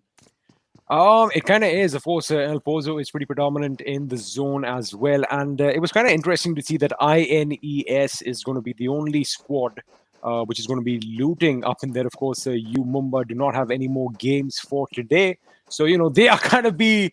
Wait a second. Is this like one of those high-speed chases, or is OR going in the opposite direction? I think they're going in the opposite direction. PH Dark would have had his. Well, I mean, he would have been shocked right now had he had two vehicles coming towards him at high velocity, but I'm sure he is counting his lucky stars. But yeah, I mean, talking about INES, look, they have all of El Pozo at their disposal. And this time round, I do not think they are going to be making that same mistake of, not exactly being zoned in at one particular angle. This time they're definitely going to be looking around, because I'm sure they went over the footage of the Yeah. last game and was surprised to see where Pansing actually knocked their first guy out. I mean, I really am feeling worried about Team INES. They look a lot unsure, to be honest. These guys have got some amazing clutches. I mean, you pick any of those four guys playing, they've got the guts, and they've already done time and again clutched every squad playing in this particular lobby. But at the same time, XP, INES does not usually go down at El Pozo. This is something new that they're trying, and they've failed so far, right? And this is the question that I have always had at the back of my mind. Even in the game of Sanhok, they went to Lakavi. They're trying, new things which they should have, probably tried during the scrims, which they did not. And now suddenly, when the league started off, now you're trying these things and you're losing out. You're losing out with early points. But talk about losing out. You see Cells Atanki taking a few jabs onto its the members of Team Hive who are traveling in a Mirado. But Rox will be the one getting that beautiful knock and will definitely capitalize on this particular situation. I mean, this is all courtesy of the fact that the boys from Sales were kind of well spread out. And now, of course, SK49 is going to have to say goodbye in this game. And I wonder if he has any loot on him. He does have a little bit of loot, which Rox will waste no time in picking up. But I like the way Cells was kind of spread out right now. And you know what I mentioned earlier before this game started, that Cells was kind of trailing off, which, of course, they started off. They had a good day yesterday. I mean, a few couple of games, they really outperformed the opponent teams. But I want to see them kind of mix it up a bit more. Hopefully, this first knock is going to give them that little bit of confidence boost that might have been lacking. But Seoul are kind of doing the same thing they did in the last game. They've looted Picardo to their fill. And last time, what they did was you saw that compound. Wait a Oh second. my God. Wait a second. They are picking up vehicles. Are they going to go right towards a little bit of a pickle over here with really wanna see Gurkha this. holding point? But he's a single man. So I think he is going to let them go because he knows that it is a convoy of vehicles going past him. And he's like, you know what? If I shoot, I'm all alone. I'm going to probably die. Obviously, he'll be the dead piece of meat right over there because he's not got any backup. They've already lost one of their teammates. exactly not the kind of situation I think Hype would have thought of, getting inside the game. But then again, that is where the trajectory, played wonders. They did not let him go to their, they did not let Hype go towards where they intended to, right? So now Team Soul, I'm really happy seeing them rotating so fast because they looted Picardo before even the circle could start closing in. Here they are trying to take compounds, trying to control, have the control of the map. And I'm really looking if they're going to, play those high ground ridges. But you have Atanki going on with that spray and will definitely connect with that AKM, which is a very, very tough task. But meanwhile, Bante is also, gone down by Ultron. So quite a lot of, teams stepping it up. And Ultron will definitely deploy the smoke to, give a res on towards his fallen comrade. And definitely he'll succeed in doing so. But Team Tamilas, I think that's bad news spitting out for them right now, XP. Rock spotted the enemy coming in on that left flank on our screens right now, and a smart move by him to move in that direction behind the buggy, but Ultron gets taken down. But I want to know whether that revive came in. If that revive came in, he can actually do something about it and pick his teammate up. I think we are going to have to wait and see if that information is correct. But now, Cells are at the receiving end of things, and I think... wait a second. Do you see him I don't reviving think they've been Ultron? revived. I No. think he just got it. I think he just might have got it. There were only Yeah. a few seconds, maybe by a millisecond, it might have been let off. I mean, I'm sure once we move to the team of Cells, we'll see it. I doubt they got the They're all revive. They are wrong. both still Yeah, knocked down. they're all Yep, knocked. they are And knocked out. yes. Ultron and Rocks are lying pretty much, well, in a kind of a fetal position right now. They have little hope of surviving. Rocks is definitely going to bleed out. So it's kind of come down to a 2v2 situation between the boys from Team Tamilas and Cells. Atanki, of course, drew first blood in this little skirmish. And, well, I think his teammates are paying for that price. I mean, our team Cells is kind of feeling helpless right now. I really feel bad for these two poor lads. I mean, you lying in the middle of desert, all knocked out. All you need is, some water. But here comes his Messiah. That is, I guess, MJ with that revive on towards him, and definitely it does lose out on their IGL. But yeah, they've managed to get their main frontline assaulter, that is Ultron, back at his feet. So a good, comeback coming from the side of Team Cells. But look at that. Look at what is happening on our screens right now, ladies and gentlemen, as we see Gordon Cronton being knocked down by the members of Team Powerhouse, but Daljit here taking down a few shots onto his members of VHG Crawlers, but Viru will be the one taking a few knocks. Mavi stop down. Mavi will, I think, try to take a different angle, maybe spot down a player or two, and Daljit wants to make that maneuver with that buggy, but Team Tamila's carry does not fall short. He goes on another knock onto its Ultron, and with that, Team Cells are in a lot of trouble. But Viru managing to finish off, I think, Avi right on the track, and Team Orange Rock with that will certainly get inside the circle. But MJ, he's got a lot of job to do. He's got a lot of things to cover up. He needs to make sure that he makes that res onto its Ultron again. But will that be possible? What are your thoughts on that? I mean, well, looking at the way bullets are probably whizzing past over his head right now, it kind of looks like a daunting situation. Of course, that buggy is going to be blown to smithereens. They want to make sure that they entrap the enemy wherever they are. But if you had a look at the map just a little while longer, INES now has new neighbors in the form of Team Soul, who have also moved down to El Pozo. So something different. This is what I mentioned. I kind of called them out on this yesterday that, they've got to be versatile. They've got to be able to, read the map a bit better. And that is what they've done. They thought that, we are going to be going up towards the northwest of our maps, and that is where the action is. But we talk about that in a second. Godlike is now taking a fight with the boys from TSM Entity. Neo patches himself up. Godlike Gill is down. There is, I think, Okay. that's going to have a Do friendly you see a chat right pan? now. Do you see a pan? Oh no. I mean, they'll be like, hey, bud, what's up? How's it going? Because obviously all these boys, they play together while not in competition. A little bit of friendly banter here and there is part of the game, well, part of any sport out there. But again, TSM, they almost were in a spot of bother, so to speak. But looks like Neo has regained his health. But I want to talk about INES real quick, Fixes. Yeah. So, you mentioned earlier that they had a bad outing in the last game. I think it's a little bad luck and a little bit of ill preparation because they did good. I mean, bad rev. If you remember, he did get those 2 knocks on the boys from U Mumba, and they just. I don't know whether I want to use the word cocky, but they did do something a little bit too hastily.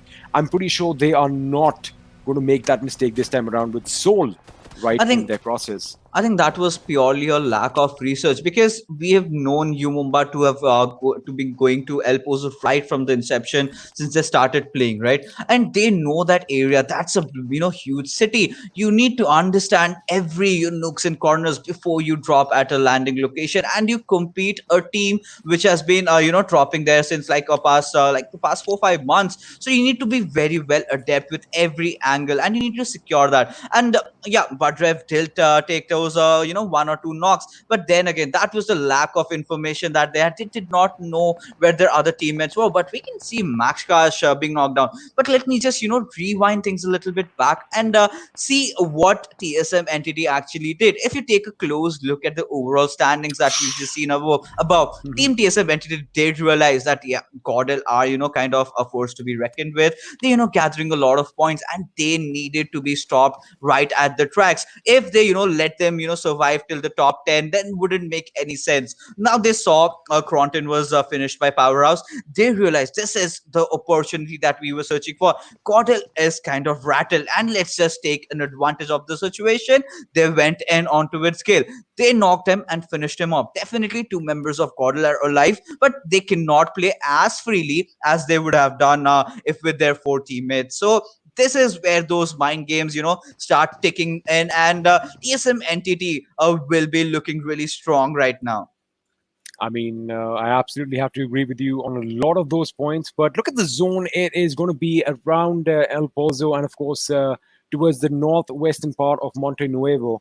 However, it looks like the boys from Team Soul are moving away to higher ground, and Evil Eye falls down and gets knocked out. He is so lucky right now that Soul wasn't there, because they would have seen it and it would have been a free kill for them. But anyway, all the teams are coming into the zone right now. Now this is where things are going to be interesting, because we still have 16 teams in contention. Everyone is still being represented out there. Evil Eye needs a few Evil Eyes right now, because that almost was super bad luck for him. Oh my god. And I think Viru has paid attention to what I said earlier, and he's trying to do some tricks. Not the racetrack, however, but a few tricks here and there with that buggy is always welcome. But now this is when things get interesting. Daljeet has that M24 with the 4x. He takes a shot. That shot does not connect. I'm sure he's going to try again. Now INES are going to find themselves in amidst an onslaught of enemies right now. See, this is exactly what I've been, harping about my entire team. Are they prepared enough? Now they've got that area entirely to themselves. They had El Pozo, right? They could have been at a lot many different places. They could have covered a lot of different angles. But look at how scared they are. Look at how constricted they have. They have just a vision from one side, so they're not covered from the other sides as well. I would want to see them spreading out a little bit. But as we speak of, Ash does manage to take down a member of Team IND. I presume that is the snacks that they've taken down. But Team Orange Rock also trying to respond quickly, but they realize they cannot also overstep, because this is not their turf. This is not their territory. But TSM entity Neo does not want to leave anything behind as he knocks down Powerhouse Nova King. But Team Fnatic maybe kind of trying to apply that pressure onto its Team IND, and they need this squad wipe, honestly, XP. Now, I think what Fnatic is trying to do over here is they're trying to push up on that mountain. Of course, you just saw in your screens right now that Nova King was not been finished. Iconic followed suit. I wonder if that finish is going to come through. But again, the zone is pretty much up for grabs right now for TSM. They're going to try and rotate around to the higher points towards the east side of the zone right now. If you have a look at your maps a little closely, it's going to be closing in again. Fnatic kind of picking a fight with the boys from Team IND at one end, and of course Deadeye guys, who are currently the king of that particular hill. So they've got their work cut out for them, and I'm looking forward to seeing whether the team is going to play with synergy as we all expect them to. But of course, only time will tell. Iconic falling to the play zone. Still 16 teams alive. So, everyone has representation, be it a one-man squad, a two-man squad, and in most cases, everyone is still intact. But now, the zone has taken a drastic shift. It has gone further down south, and we are basically going to see a lot of ridge battles and a lot of mountaintop sniping. And a lot of players being taken out from the zone, because this is a very casual mistake a lot of players do. They lose their vehicles, they think that they might cover those distance with their feet, but no, that is not the case with Miramar. You cannot disrespect your circle, especially in Miramar. Maybe in Sanhok you can easily get inside the circle, it's a very short small map. Erangel and Miramar both are of the same sizes, but the ratio, if you compare, they are a lot different. But Team TSM Entity, look at them, look at the way these players are spraying down left and right. They're seeing members everywhere, and this is exactly the kind of game we've been talking about. We have had a slow start in the early game, but now things have gotten a lot spiced up. Now teams are already, they know how to take these fights. And now what is going to be very quintessential for this fight is how are they going to take those center fights. But if we talk about the map as a whole, we see Team Deadeye is having a really good circle. Same can be said about Team Orange Rock, but I'm really worried about how Team Tamilaza and Team Powerhouse are going to enter the circle, provided Team Elementrix is gating them. Absolutely. And what was interesting was that Soul was in a bit of a spot right now. I'll come back to that in a second. We have FNC kind of unloading on the boys from Deadeye. Like I said, they were kind of caught off in the middle between IND and Deadeye. I'm going to come back to that in a second. Carry OP over here under fire from the boys from Elementrix, and it's going to be interesting to see what their goal is going to be over here, because they have a lot of open ground to traverse towards that right flank that Carry was currently heading in. Of course, that fight will be on your screen shortly, but this is what I was talking about. So Fnatic, what they've done right now is they eliminated one front that was Deadeye guys. By eliminated, I mean knocked a few, got a few kills, pushed them back, because Deadeye guys are still in the game right now, and they have taken that high ground, which, as you know, is quintessential in a map like Miramar. Yeah, and you can see Team Fnatic going all in with those DMRs, and they've got a really good set of players who can use them to their maximum potential, and that has to definitely be Fnatic Scout. But meanwhile, TSM Entity going against Team Soul, and Jonathan managing to grenade out Aman and finishing him off right at his tracks. But Mortal with those few smokes on his right hand side, because he knows he has that barrage of bullets coming in from Team INES. And Mortal has to make a few quick decisions. He needs to be able to take this fight. But look at how TSM Entity are closing onto it them. He's dropped those smokes, he's spotted down Clutch God, and Mortal will take that knock, but the trade fire comes in from Neo, and the fight has been broken down. Neo does manage to finish off Mortal, but will have to revive Clutch God as well. Viper is still alive for his team, but Neo knows exactly where he is. Reason being, there was that smoke dropped off by Viper, and that was an absolute prediction by Team TSM Entity's Neo as he slowly and steadily closes down. But look at how exposed he is from the left hand side. If Team INES spot him down, and if Neo gets knocked, then things are going to get a little bit awry. But Neo does spot that grenade, and he would instantly back off, and Viper living for a few extra seconds right now. Absolutely, but TSM is swarming all over Soul, and Soul is eliminated from this game right now. The winners of the last game are out in 14th position. That is what I was going to brush up on. OR could have actually double-teamed Team Soul with the help of the boys from TSM, but we'll come back to that because that is in the past now. OR Anto putting on the pressure on the boys from INES. One of them is knocked out. In fact, Evil Eye has been eliminated all together. FNC over here trying to thwart off an attack from the boys from Team Extreme, I beg your pardon. And Scout on top of the roof, something that he actually likes. I mean, this guy loves getting into some really hard to get places, but he is now trying to lay down some lead in the direction of Team Extreme, and I think one is left behind. This is going to be a one-on-one. Scout aims, Scout shoots. Will Scout connect? Scout gets taken down by Demon, who has unleashed that inner devil, and I think backup is going to be a little slow in the form of Oasis, who is going to try and give some assistance to his teammate. We're going to keep an eye out on that action right now. They are just on the either side of one wall. Wait a second. The scout is, of course, letting his teammate know that, look, the enemy is right over here. Demon does get taken down. Oasis is going to go in, but have a look at this. Utsagra is coming in from the top. This is just one on top of the other kind of action going on right now. Ash, is he going to get that final kill fixes? I mean, Ash did provide an amazing cover fire, and that was very necessary. And there you see that low toss Molo, and Ronak was the one who took down Utsarga, but Smokey taking down Neo. That's kind of surprising. I really want to see that fight breaking down as well. But as we speak of, Team Cells has been taken down for good, and Fnatic, Scout needs to get that res on, but no, I think we'll see him in the next game. Ash, meanwhile, spotting down Nico, does take a few sprays onto it. And Nico with that amazing knock will manage to live, and with that I think he pretty much eliminated the entirety of Team Fnatic. Fnatic is out, but they did manage to get 5 kills this game, which is, much better compared to the past performances we've seen. INES out on 2, but we are down to the last 7 teams, and the circle is getting even smaller.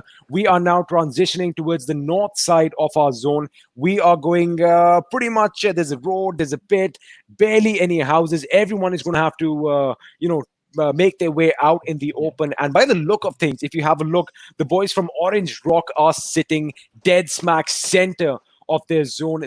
All they have to do right now is hold off the attacks, which are going to come from every possible direction. But Team IND kind of on a rocky start. They've lost 2 members, no kills to their name right now. They're going to have to change something about that because they are outside the zone. But Godlike survived by Hustar and Smokey OP. These boys have 6 kills to their names. Wait a second.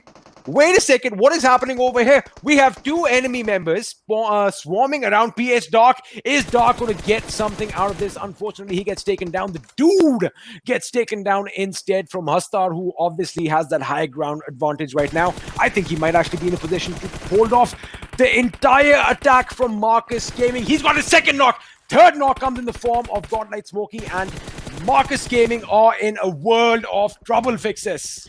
I mean, look at Godel Hustar. I mean, this is the second time he has done it for his team and in the same map. And I wouldn't be surprised if Godel went along to win this particular game. But Illusions are spotting down Team IND Slayer and will definitely finish him off. Kratos does manage to trade him off, but I think it's a little bit too late right now. Team Deadeyes does have that center position that they're holding very beautifully. Hustar still not stopping down, still racking up those kills, but he's a little low on his HP. Now he needs to heal up, and Maxkash throwing a smoke so that he can get some cover as he goes inside the circle. But I really highly doubt that. Already with Pipro, like 40% HP remaining, pushing a high ground, that's going to be an impossible task compared against a team like Godel. But Hasta still continuing his spray around and will definitely manage to spray, but they do not connect any shots in this current spray right now. But Maxkash has to be really careful and he has to play it very cautiously. One small mistake and boom, there you go, his team being eliminated. Definitely want to keep his team in the top 3, but by the looks of it, that's going to be a very difficult call right now, as Daljit has spotted down Niku and will spray him down as he's bought him too low. But Illusion will be the one getting that kill. So finally, we see Team Deadeye stepping up a bit, but Hustar finally pushing on to us. Maxkash will spot him and instantly wipe that down, taking his squad to top 3 again, losing 2 members in the start. Now they're in the top 3, do have a good amount of kills. I'm really impressed. Down to the last 3 teams, we have Orange Rock, we have Godlike, and behold, ladies and gentlemen, Deadeye guys have finally made an impact on this map, and they are doing a wonderful job. They are a 3-man squad right now. I wonder what their game plan is going to be, because they are surrounded.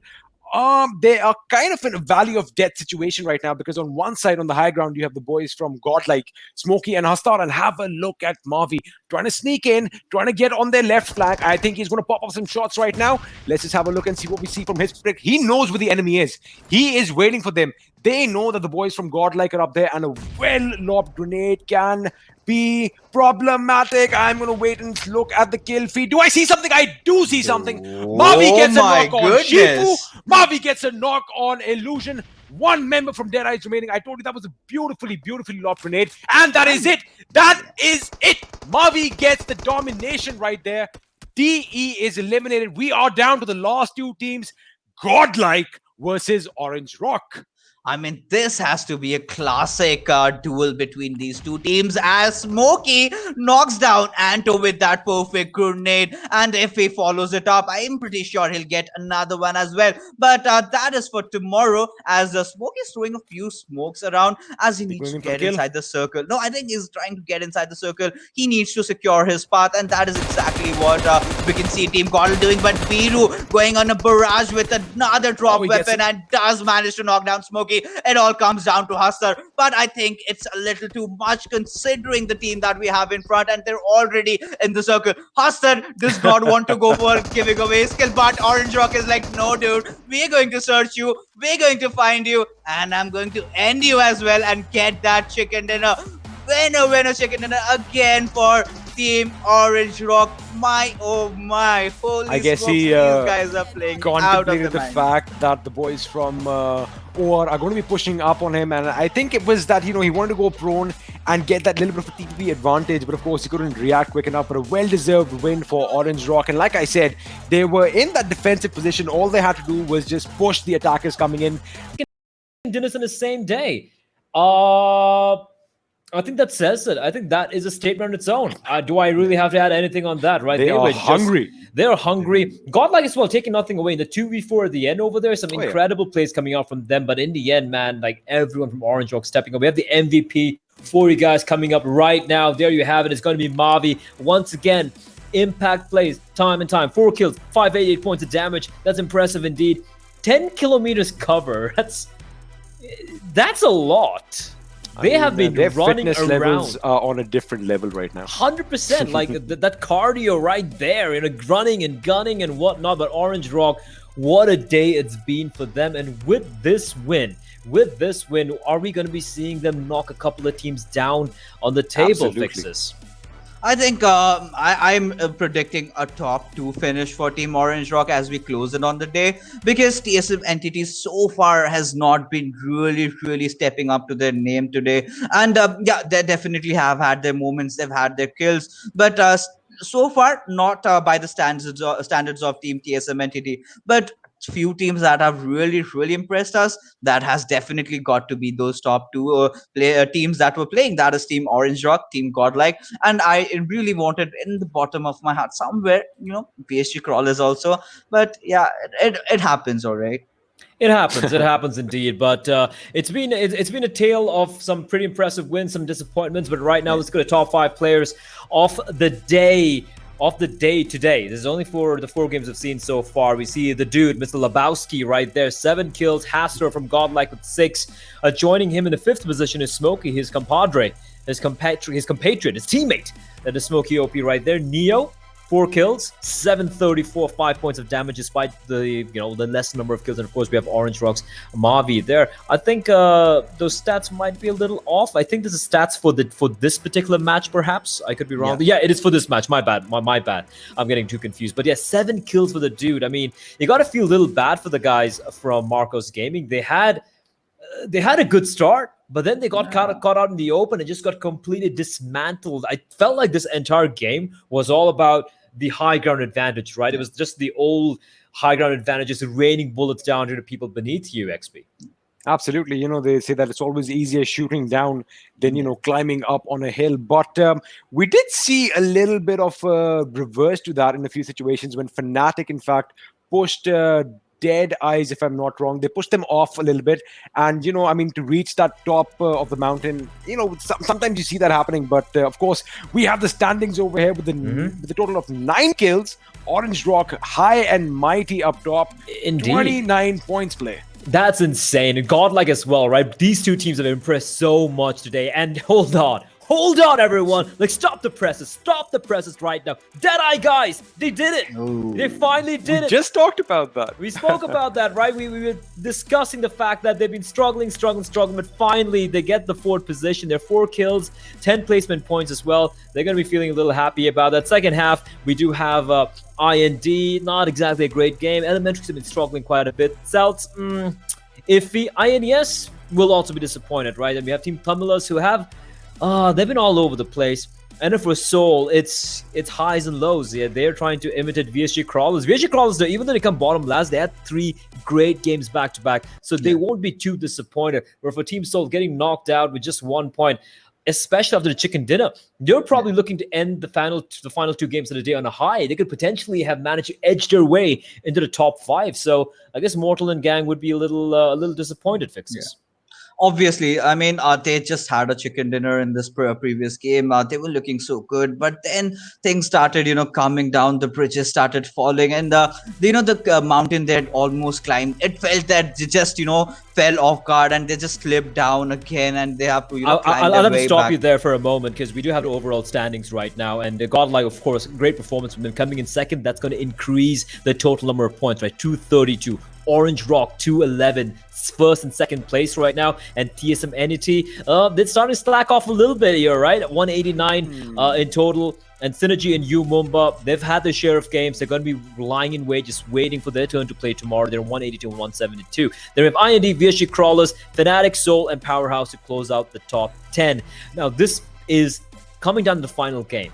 Apart from Synergy and Mumba, all the other 8 teams in the top 10 have 1 more game remaining to be played, and that's a big opportunity for them to kind of grind back into their rankings, just like get that little bit of a step up. And then in the bottom half, XP, you can probably take this one away. You have Marcus Gaming, a little bit of a bump in the rankings, but then after that, it's Deadeyes. At least they help. It's a good performance so far. But They're coming back up there. They made an impact right now. Indeed. Let me just say that. They made an impact. They're like, you know what, we may be dead last, but we might have something up our sleeves. And remember, Blay, this is just day 4. We have another 12 or 11 days, if I'm not wrong. I am totally going to boss this up. Fixes, can you help me out? A lot of days.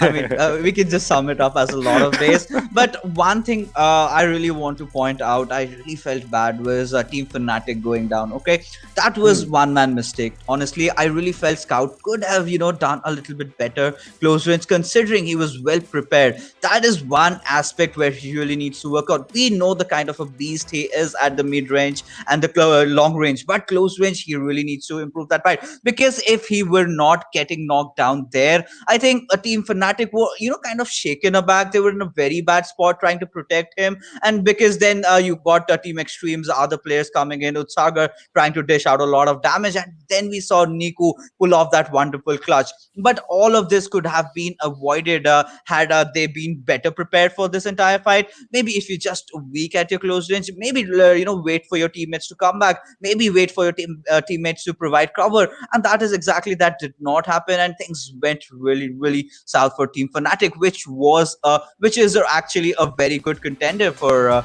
the map of Miramar. And then we do, of course, have the Mountain Dew the moment of the day. XP, take this one away. It was Mavi, of course. Of course, it's Mavi. The moment I saw the trajectory of that grenade, I knew that it was going to be big. And he got 2 knocks, and wait for it, here comes the third to finish the deal, seal the deal. He comes in, he gets knocked out, and Shifu, Illusion, and Lazy, if I'm not wrong, they all paid the price. Right, look, I don't know if there are any Mountain Dew people watching the stream right now. Maybe some of your marketing managers or sales guys, whatever. Send that man a crate right now. I don't care how. Like, I don't know who you're going to be using, Blue Dart, whatever, DTS. I don't know many companies dealing with that sort of thing. But listen, FedEx him a package of Mountain Dew, like a big ass fridge. We can fit in 100 bottles or cans or whatever. Deserves it. He's got 2 Mountain Dew moments so far. The man has no fear. He is a baller. He's a clutch god personified. He's not Clutch God the player, but he's a Clutch God personified indeed. As you do see a few highlights here. Yep, knowing that Orange Rock is probably watching this, I'm pretty sure they're going to get a crate to him ASAP, because those guys are on top of this all the time. But there was just something I wanted to point out before that. We saw that Team Cell situation in the highlights.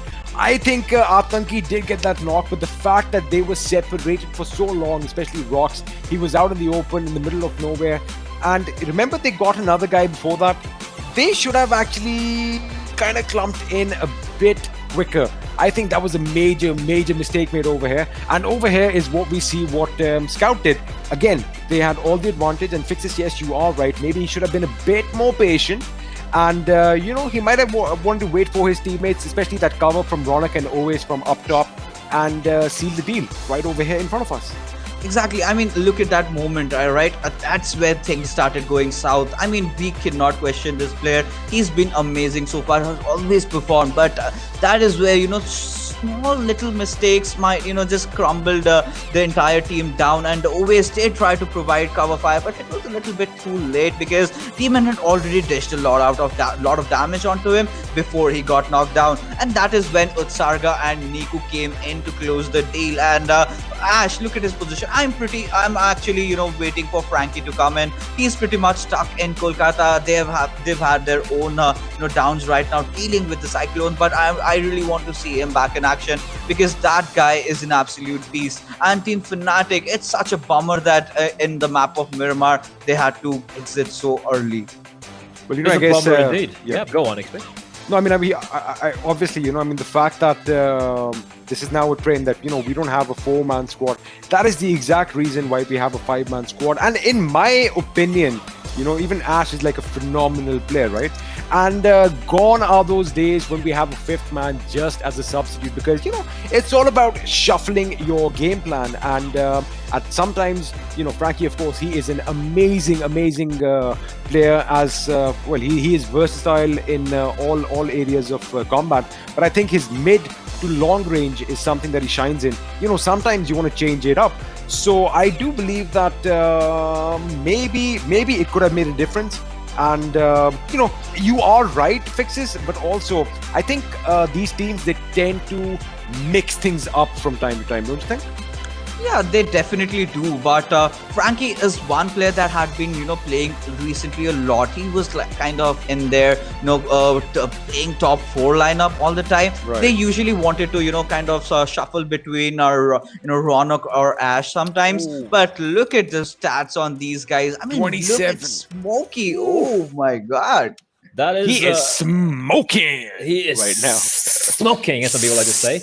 Yeah. But yeah, Smokey is really popping off, and Godlike are looking very good. Yeah, they didn't get a chicken dinner, but considering their placing right now, they're feeling very confident. Now, consistency is key, as many people too tend to say. We're going to be jumping into the final game of the day. It's going to be on Vikendi, right? It's a very different map from Miramar. Now, before we get into that, I want to all these teams, right? Once you play this game, everyone's going to be tied up with a total number of games played, because bear in mind, we don't have Group C playing right now, who have 16 games played apiece. But everyone else, 16 other teams, they have played 15. It's going to be even Stevens. It's going to be equalized out. And then now we're going to be seeing the standings, and things are starting to going to make some sense here.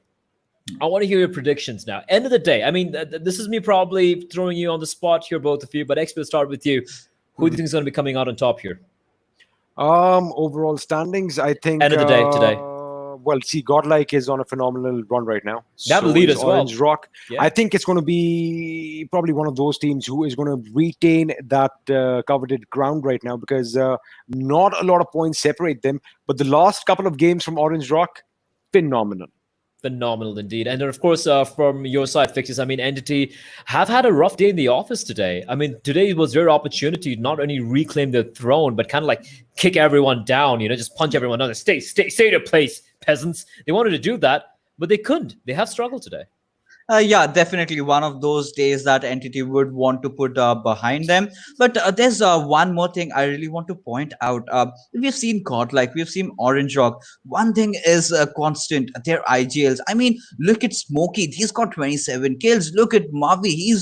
These two guys are going up straight up front and, taking down those kills. I mean, it's really difficult for a shot caller to be, taking those calls down for the team, calling out the shots, go left, go right, and then at the same time, racking up all those kills. And looking at the statistics, I'm really impressed by how these players are leading their team from the front and also garnering so many kills up their belt. So many kills of their belts and so many wins on their belt as well. Let's see what's going to happen as we do jump into Vikendi, I'm sorry. But before that, we have a quick break. We'll be seeing on the other side. ये तो बहुत खतरनाक stunt है पता नहीं आपको डर कैसे नहीं लगता डर सबको लगता है गला सबका सूखता है पर डर से डरोगे तो कुछ बड़ा कैसे करोगे तो ड्यू उठाओ और डर को पी जाओ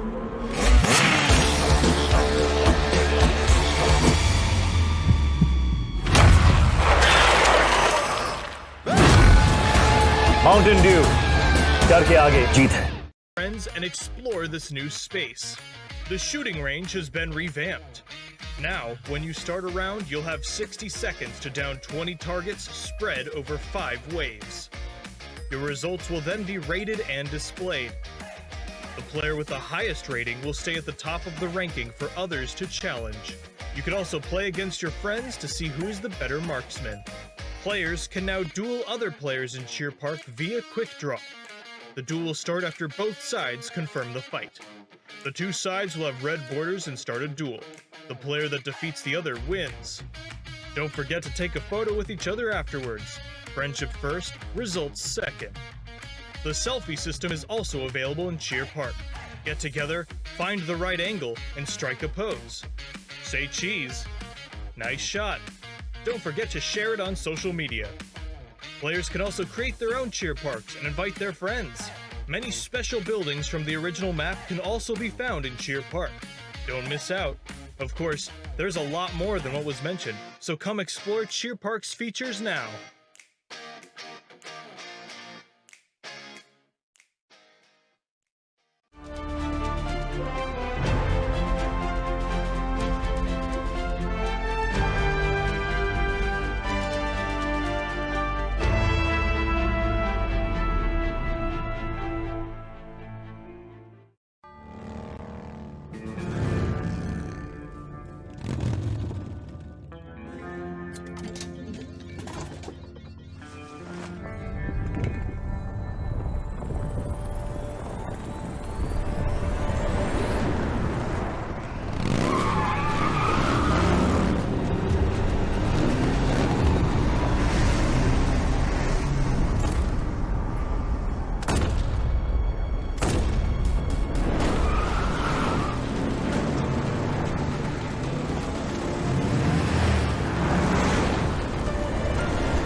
Cheer Park is a brand new feature in patch 0.18.0.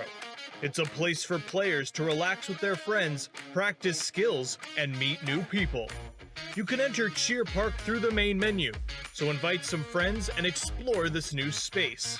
The shooting range has been revamped.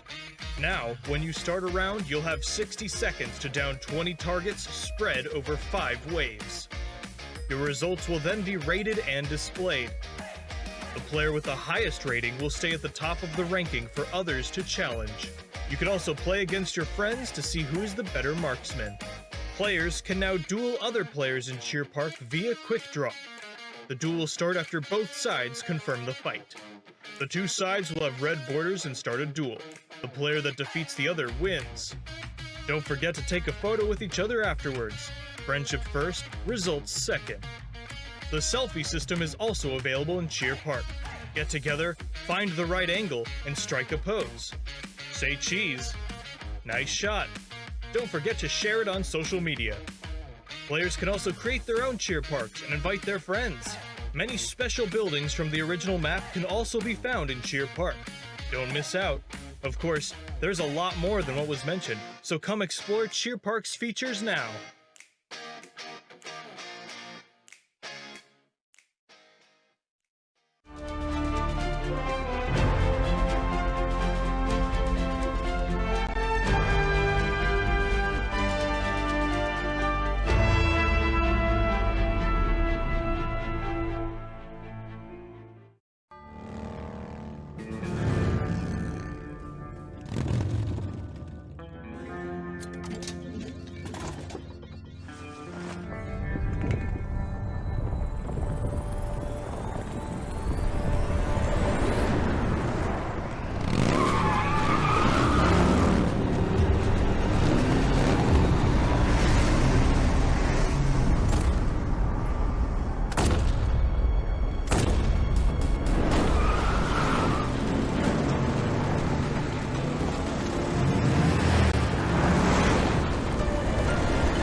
Cheer Park is a brand new feature in patch 0.18.0. It's a place for players to relax with their friends, practice skills, and meet new people. You can enter Cheer Park through the main menu, so invite some friends and explore this new space. The shooting range has been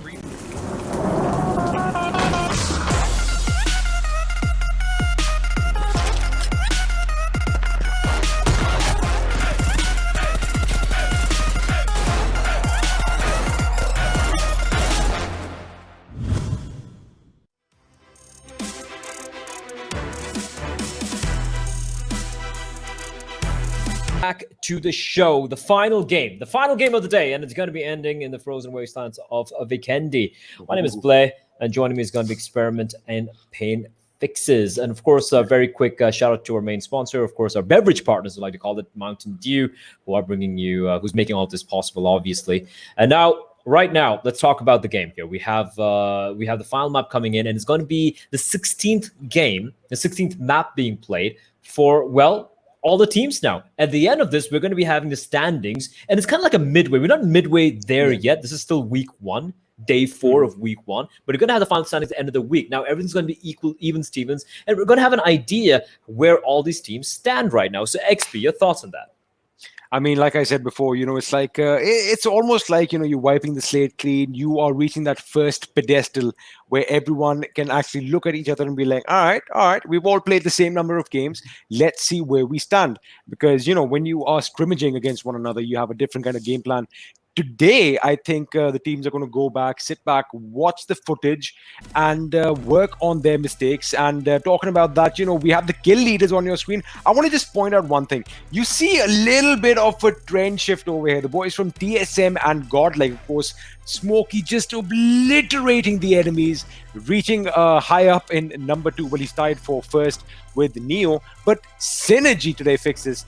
They haven't really been doing what they have been doing the last 3 days. I mean, they just had the one game. So yeah, exactly. I mean that is there true. See, that is where I mix up sometimes. I kind of confuse Synergy with Cells. It can get a little confusing. I can completely understand that for you. All these notes, all these names right now, and they're just jumbling up in my head now. That's just my bad. I mean, that's what I mean. So basically, it's even Stevens right now. So it's 16 games. Now we actually know where each and every person stands, right? So it's for me, it's like starting afresh, starting anew. Indeed it is, and I think that's going to be something that is, well, it's a good thing for a lot of teams, especially the ones in the top 5, top 6. But for the ones in the bottom, they're going to be a little worried right now. We are coming to the end of week 1. We do have week 2 and week 3 coming in as well. But once the lead starts to build up, let's talk about, for example, I'm sorry for bringing the name up so often here, but Deadeye guys, right? They have like 58 points, 60 points. That's about it. Yeah. And then you look at the top 5 who are close to 200. How are you going to, close the deficit? Some of them are over 200 points right now. The first two teams, I think, 230, I think, for the first place team something at the moment. Yeah, and Godlike closed by 216, but they're close to 200. A little bit above, maybe a little bit below that. Now, if you look at a team like Deadeye guys and maybe a few at the bottom of the ladder, are they going to be feeling a little disheartened at the moment, Fixes? I mean, to only overcome that, you have to make sure that you do one thing. That is what TSM entity tried to do in the last game. That is just drop, somewhere nearby and just go kill them right in the early game so that they cannot get a lot of points. So that is the only thing that can get Deadeyes back into the game. Because you've got to remember, Blay, Dar ke aage. Oh, Jeet, of course. We're going to be talking about it later on. We do have the. It's in my head, right? I didn't even think about that. You just said it, and I'm like, Jeet, all right. It's ingrained inside of me at this moment. I probably should get some Mountain Dew fridges and some drinks as well. I could prop it up behind in front of my cupboard as well. But let's talk about the final map here. Vikendi, we haven't seen this played out today. We saw a couple of it yesterday. Are you expecting anything different on Vikendi this time around, XP? I'm going to let Fixes take that right now because Fixes and I were having this conversation earlier. And, I think we'll talk to Fixes towards the end of this, of course.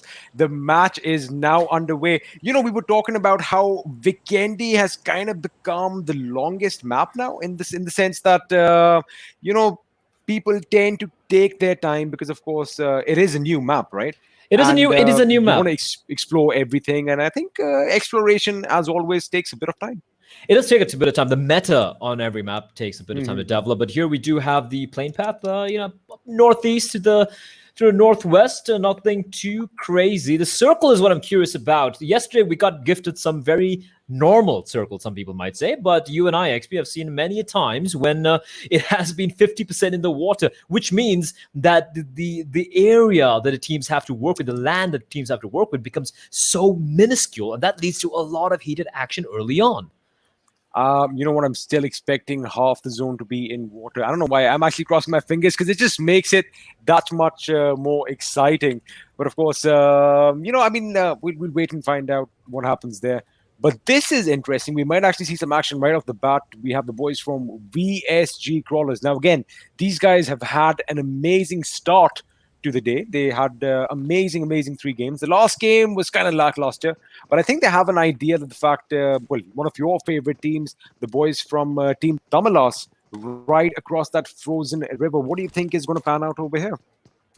Well, Tamilas have been a little disappointing today, right? I really do wish hope they end on a good note. They have been pretty consistent throughout. Yeah, not exactly top 3, top 4 placings all the time, but getting the top 8 placings quite well, at least in the first 2 days of the PUBG Mobile Pro League. Although that has been, it feels like almost a lifetime ago. XP, it feels like almost a lifetime ago. You and I were, grabbing a couple of beers after the event, sitting back over in Delhi in a hotel, enjoying the day after a long day of PUBG Mobile. But that's a long time ago.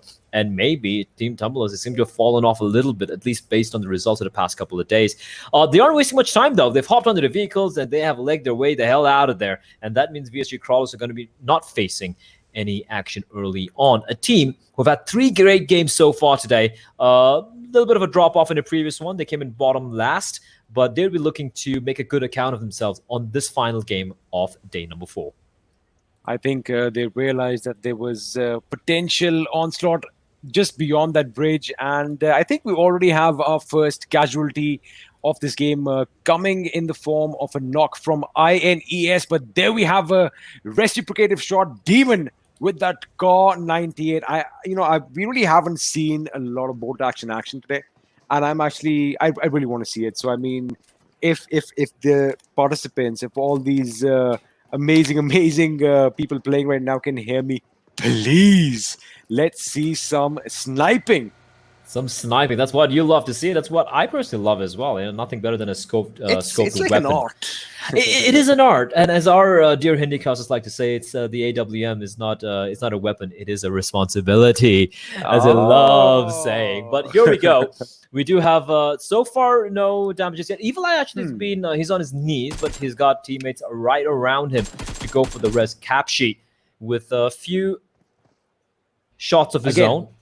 That he was using that canted sight, which we probably, should brush up a bit. It definitely, because I tried it too. I'm not a guy who usually puts scopes on his AR. Like, I prefer my iron sights, but because, when you're streaming, the chat is like, dude, you gotta try something new.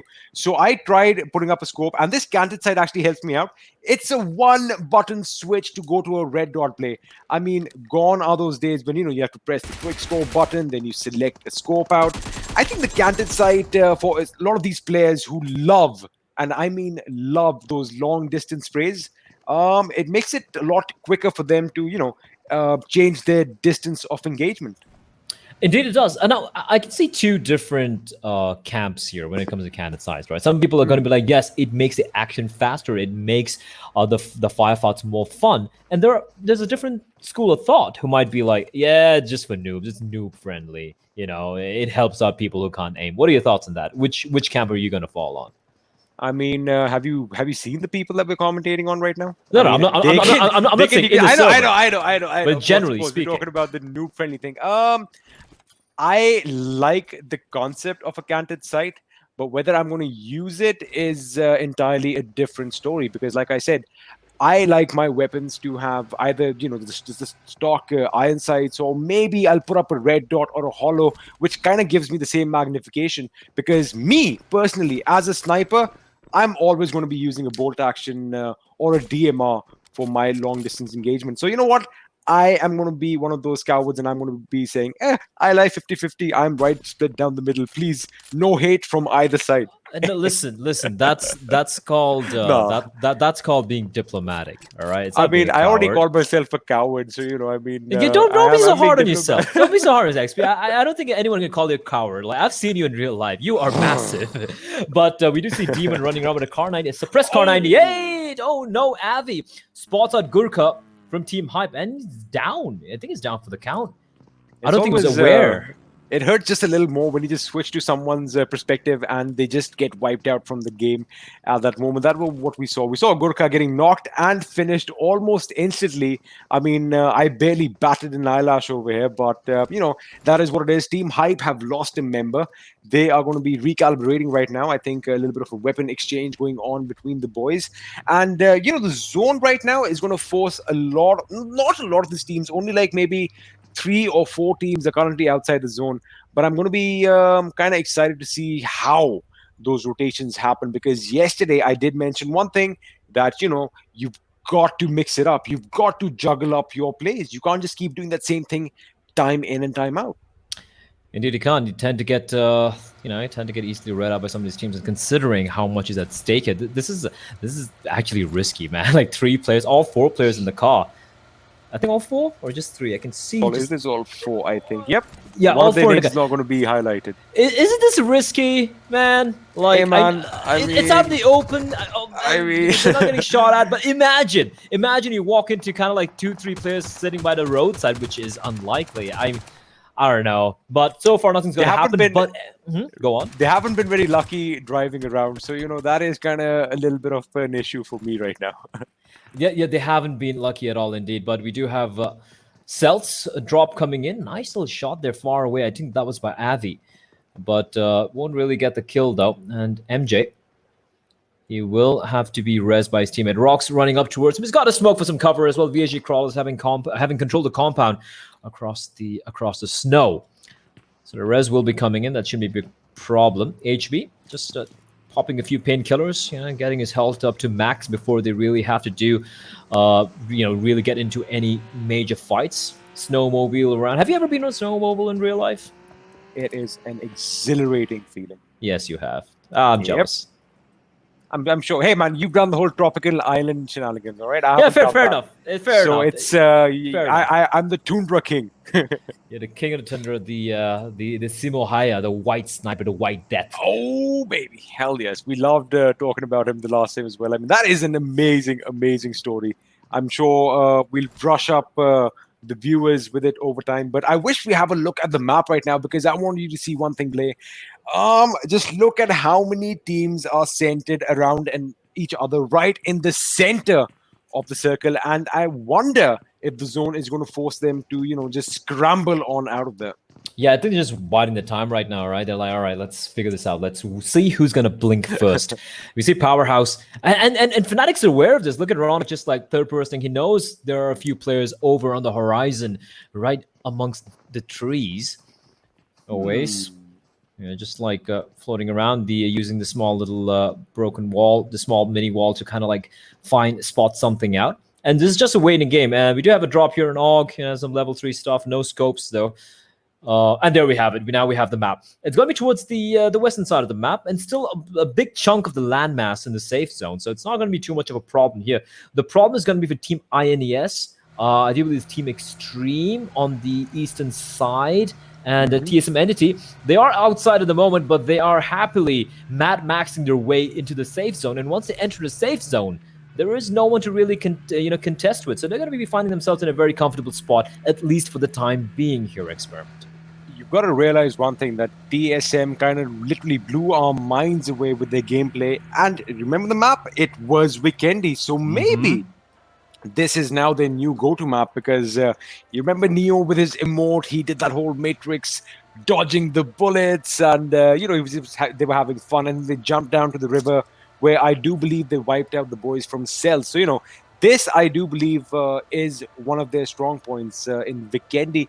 Maybe they might make channel that energy from yesterday and have one last good game, but only time will tell. But again, Team Tamilas on our screens right now. Now, okay, we've said this a few times that they've kind of disappointed you today. But what do you think is the reason? Why do you think they've faltered today? I don't know, man. There are a lot of reasons for that, right? Maybe the thumbs a little sweaty today. That could be the reason, right? I mean, I do believe that. I think they're playing from Tamil Nadu, maybe. I'm assuming I love the that's fact case. that you read the names carefully. Tamilas connection. I know that's Tamil like some Nadu. I 10,000 like that. IQ, to some 10,000 IQ read right there. But yeah, if they're playing from there, it is a very hot and humid place. Maybe Right. the thumbs are slippery. I don't know. Look, sometimes you wake up on the wrong side of the bed, and shit doesn't go your way. That's the way it is. But I'm sure that they will hopefully be bouncing back. Forget tomorrow. They could just bounce back here in this game. It's still very early days so far. Just a couple of casualties. We've only seen 2 players meet their makers so far, and not much action taking place yet. And that means, you know what that means? Even though we've been deprived of much of a bloodbath early on, that means there's going to be way more congested safe zone where there's going to be so many players around, and it's going to be almost impossible to commentate on how when the action gets so hectic. I just have one word for you. Chaos will reign. I mean, Chaos. that's the word. Chaos. It's going to be reigning supreme towards the end. And I love the way we are zooming in on the box. I wish you could actually see the M249 inside, a formidable weapon with that 100-round, box magazine, so to speak. But we do see the boys from Seoul finally on our screens. As you have a look, the teams are getting closer and closer to each other, basically cutting off each other's oxygen supply, so to speak. It's going to get interesting. And if it stays in a little bit of this urbanesque kind of situation where you have these compounds, we are going to see a lot of grenade action, which I think we did kind of see yesterday as well. Yeah, we did. And of course, like Orange Rock, especially Mavi, who can forget that? He was just tossing in nades left, right, and center, playing a game of catch, a deadly game of catch. CG. Going for it. He's going for it. Was this the one with the AUG? Or the M249. Oh, Yes, tasty. That's gonna blow up a lot of vehicles. And Yeah, but that's he just picked up the ammunition for his M4, which is Fair enough. smart. You got to be comfortable with the weapons that, you are comfortable with. And at this point, people would accuse the M249 to not be as stable unless you, of course, go prone and deploy that bipod. But, again, you are not going to really do that. Aman gets a knock on Gary OP. I was just going to bring him up because Gary OP has been playing pretty phenomenally today. We saw him in Miramar as well, doing an immense amount of damage. I think it was well over 1,000. Especially if you remember during that fight with the boys from Marcus Gaming. But right now, he is in a bit of trouble, and I think he has been wiped clean out. He has been wiped clean out, and that is Team Tamil is having a rough time. We do have the live standings for you on the right-hand side. For those of you just tuning in, wondering what's going on. What's going on is Jonathan. Oh, he's blown them up. What the heck? He's dead. Wadusur has now hit the deck, and he's dead indeed. Jonathan, Did that help?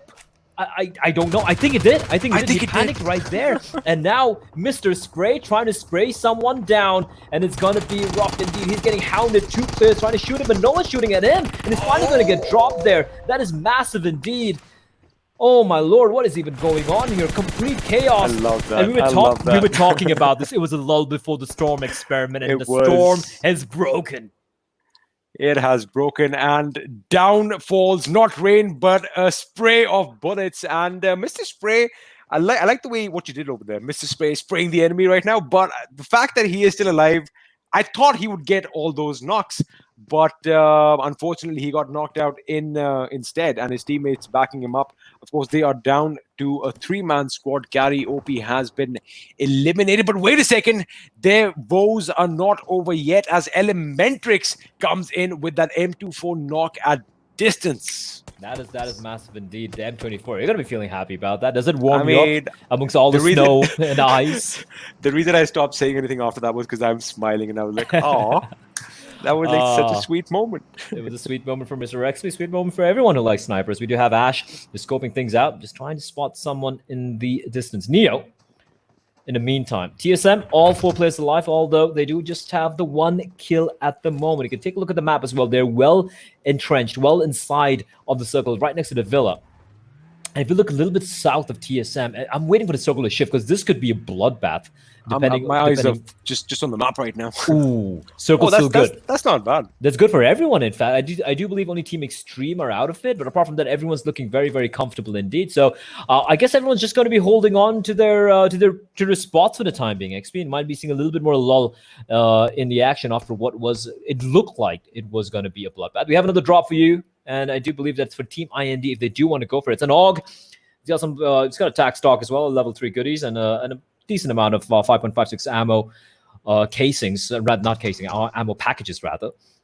And they should be going for this one. So yeah, we won't be seeing too many people budging away at the moment from their location because the circle is still good. But Seoul, they seem to have second thoughts about this. Is running around and possibly preparing for the end game. I mean, they are. I think they're kind of getting out of the comfort zone now because, they want to take a few kills. They know that their position, of course, matters. They do have 2 kills to their names. They obviously want to capitalize on this a little bit more. Manti has been spotted mortal with that single fire AK. 2 shots gets the job done. Both those headshots making sure that Manti OP gets knocked. So again, at this stage right now, of course, he can't go for the finish since they are not going to let go of the compound. I guess the game plan here is, to deplete the enemy's essentials, their medicines, their painkillers, and whatnot. The medicines, the painkillers, and whatnot, and even their face masks. Can't be too careful nowadays. Okay, I'll give you that. I mean, the thing is, I kind of feel that the loot in Vikendi is a lot higher, per square kilometer, so to speak. Is it because of the smaller? Yeah, I mean, it's a 6x6 map, right? So one would assume that it might actually be the case. Okay, Te is pushing up, but Drave as well, clearing all the corners. HB is down 4. Yep, and that's going to be HB hitting the ground. And VSG, how many players do they have remaining? I think they have at least 2, if I'm not mistaken. Actually, yeah, there we go. CG and Evo. Oh, they are 2. Yeah, Avi did get dropped a while back. So, with 16 teams still alive, I think VHA Crawls are going to be a little wary. They had a great start initially, right? They had 3 very good placings in the first 3 games, and then they came dead last in the 4th one. And this one, unless they're careful, they could meet a similar fate as the previous map. Absolutely, and only 10 people have fallen so far, and INE is still pretty much they're doing good. I mean, of course, like you said, we're going to see a lot more action. It's going to be interesting to see. And talking about doing good, did Gavshi just get a knock on IND Slayer? Nope. Slayer ducks in the nick of time, and all those bullets just go whizzing past his head. But again, these boys, they did make that little bit of a fumble towards the beginning of, day 4. And, they're never far away from recovering because a lot of people might have written them off after the first 2 days. But boy, oh boy, did they put up quite a show on day 3. Indeed, they did. And that is something you gotta bear in mind whenever whenever you look at the results, overall standings. Until we go to the final week, the final few days of the league stage, you really can't count anyone out. Anything could happen. Bear in mind, it's still week 1, although it's been spread across 2 months. But it is still week 1. There's still a lot of games to go. The entire tables could be flipped, in fact. As we do see Jonathan in a vehicle. They like doing this, don't TSM? And that scares me, man. Look at him just ramming in. TSM going in for the kill XP. They want this blood, and they're going to find one. Looking for more. Z-God just ducking, sweeping around the trees. And Shifu trying his desperate best to stay alive. But TSM Entity, they are hungry. They are hungry for the kills. And Shifu trying his desperate best to stay alive as he is the lone man standing right now for his team. I mean, Shifu is the master, as we know. I wonder if all that Kung Fu training is actually going to help him out right now. But that was a good Molotov over there, making sure that, it keeps the enemy at bay. Is he going to burn or is he in that corner? Unfortunately, he is going to get knocked down. Jonathan might fall down to his own Molotov. Z-God knocking out his teammate, Jonathan. Oh my God, breaking news, ladies and gentlemen. No, I'm just kidding. That was not intentional. Listen, Jonathan is just walking through the fire and flames. He's a firewalker. Yeah, I mean, you know what? Jesus, like he just wants everything, doesn't he? He's basically channeling his inner Daenerys. Absolutely. Well, after a little bit of a hectic scuffle, yeah, I mean, Dead Eyes getting completely decimated. TSM, that's the one thing I enjoy watching with TSM. Yeah, they make mistakes here and there. Sometimes they get caught out in the rotations and whatnot. But when they go in for those team fights, My God, it's beautiful to watch. Just how beautiful it's artistic the way they weave around and ebb and flow amongst each other. You know, the sacrificial play some of them go for, just brilliant stuff. And Deadeye guys, I think they got knocked out dead last. You know, they do pack quite a punch. The way you said that little bob and weave kind of thingy. Jonathan was like, you know what, I'm going to get picked up. I'm going to go in for all the kills. He obviously wants his name to go higher up on that kill count as well. But I'm kind of disappointed with the zone right now, Blay. It is like concentric circles just kind of imploding in on itself. I want to see a drastic shift. I want people to get out of their comfort zones right now. Oh, and speaking about getting out of comfort zones, this could happen here. Celts, look at them. They have these two little houses, but Neo, he is aware, rattling off shots, a few warning bullets for now. And Celta now, they're trapped between Godlike and TSM. Now, the thing is, Godlike is still a distance away, and the nade being tossed in Neo, trying to prime it to perfection. And that's going to be perfection indeed from Neo. MJ is going to hit the floor. And Neo now, he knows they're getting hounded as well. This is rough here. He's got to go for the res on his Z-God, and he's going to get there in time. But this is a war of attrition right now. Did I just see that right? Is one member of TSM, is Jonathan actually picking a fight with the boys from Team Extreme right now? It's Jonathan. The map is on your thing. He is picking a fight. See, this is what I was telling you. TSM thrive under pressure, and you know, you guys need to, you know, pile up on them one-on-ones. They obviously are one of the best teams out there, but pile up on them, and that is when these guys actually shine. Listen, I mean, look, Jonathan. I mean, man, he's basically John Wick at this point, right? Like Johnny. Yeah, basically, it's like all the Johnnies in Hollywood just like teaming up together to be Mr. Jonathan. He's just untamable, a beast unleashed, hungry, rabid, just looking to claw and bite and strike, given the tiniest little opportunities. And for the time being, he will have to hold on to his horses.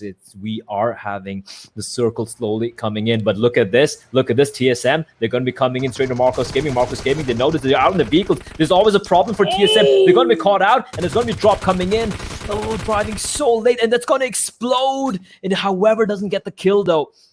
Oh, that was so very close to TSM. Now Z got a near distance away. And look at Surya. He's not allowing them to get away from this. Nades being tossed in. Clutch got barely alive, clinging on to life by his chinny chin.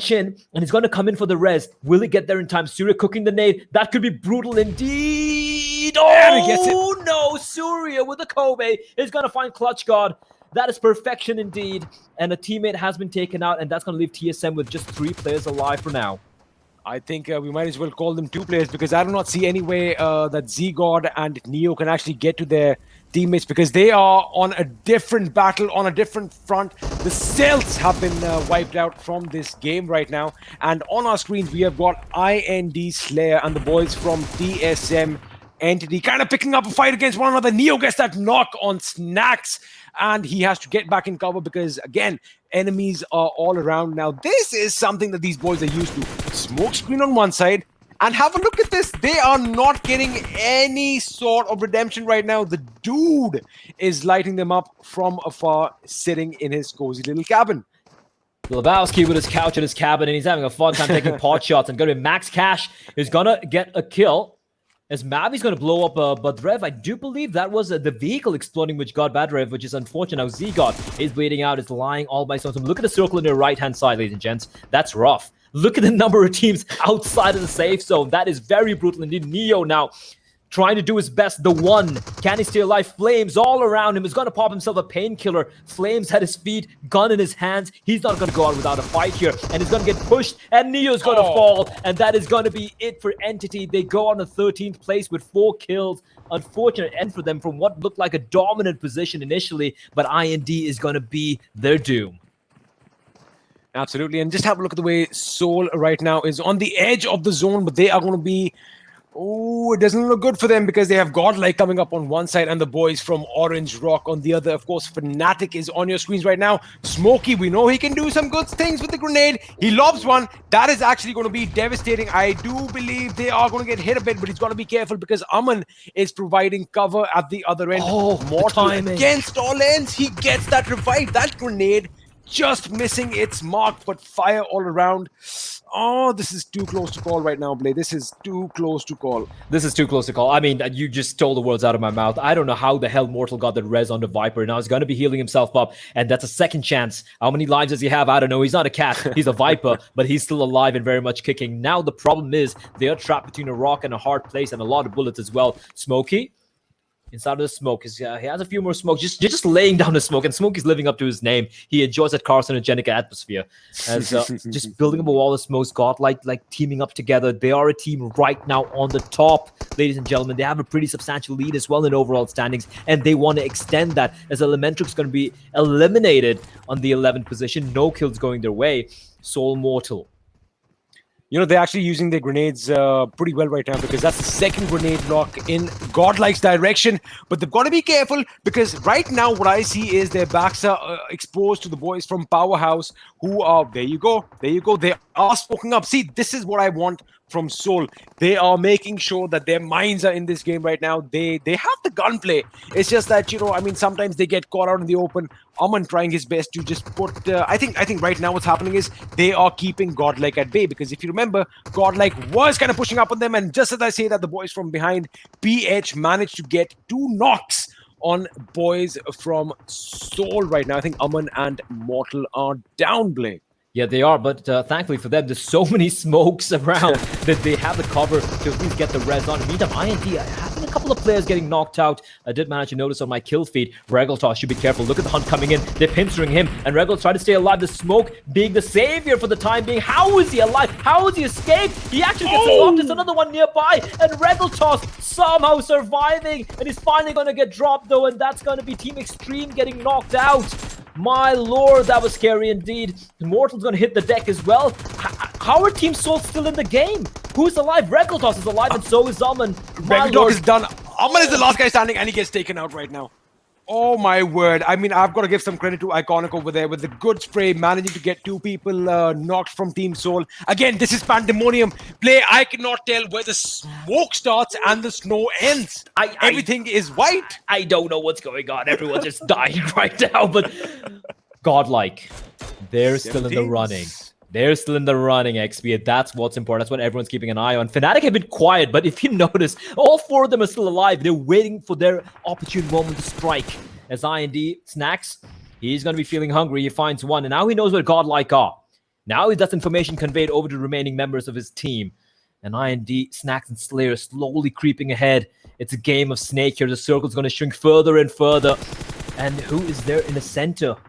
Smoke gets taken down. You know what's funny right now, Play? Most of the fighting has been taking place outside the circle, but we'll come to that in a second. Snacks is going in for the kill. I think he's going to spot out Gil a little bit too slow. Gil, of course, knows where the enemy is right now. Snacks needs some backup right now. Where is Trance and where is Slayer? Because he gets shot from the back, and that is it. Godlike Gil manages to get that knock. Snacks goes down. This is going to be a devastating blow for Team IND. Smokey will he make it to the zone, because the boys from Godlike are rushing in right now. Oh my goodness! Gil just walked into a pit of fire. He had no idea. He had no idea. Just ran from the smoke, and next thing he knows, well, you know what they say, if there's smoke, there's always a fire. But absolutely. I do believe he will survive. He's been knocked down for the time being, but the rest might come in. But no, the circle is ruthless. It does not care. He's still running around. He's still running around on flames. IND is going to get knocked out, though, as Gil finally... Is he still in the server? Yes, he is. No, he's not. The play zone's going to take him down, as CG from VSG Crawls as well is going to find his maker. People falling left, right, and center, but it's Mavi doing the brunt of the killing. This man in the end game, he is going to be dominant indeed. Fnatic gets knocked on the 5th position. We're down to 4 teams and 9 live.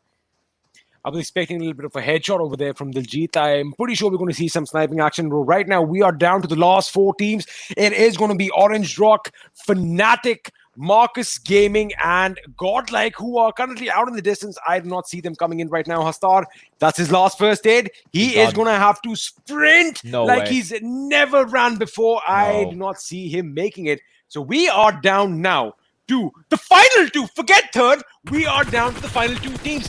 Fnatic has been wiped out, Play. Yeah, I think they went on the 5th position. It's just complete chaos right now, right?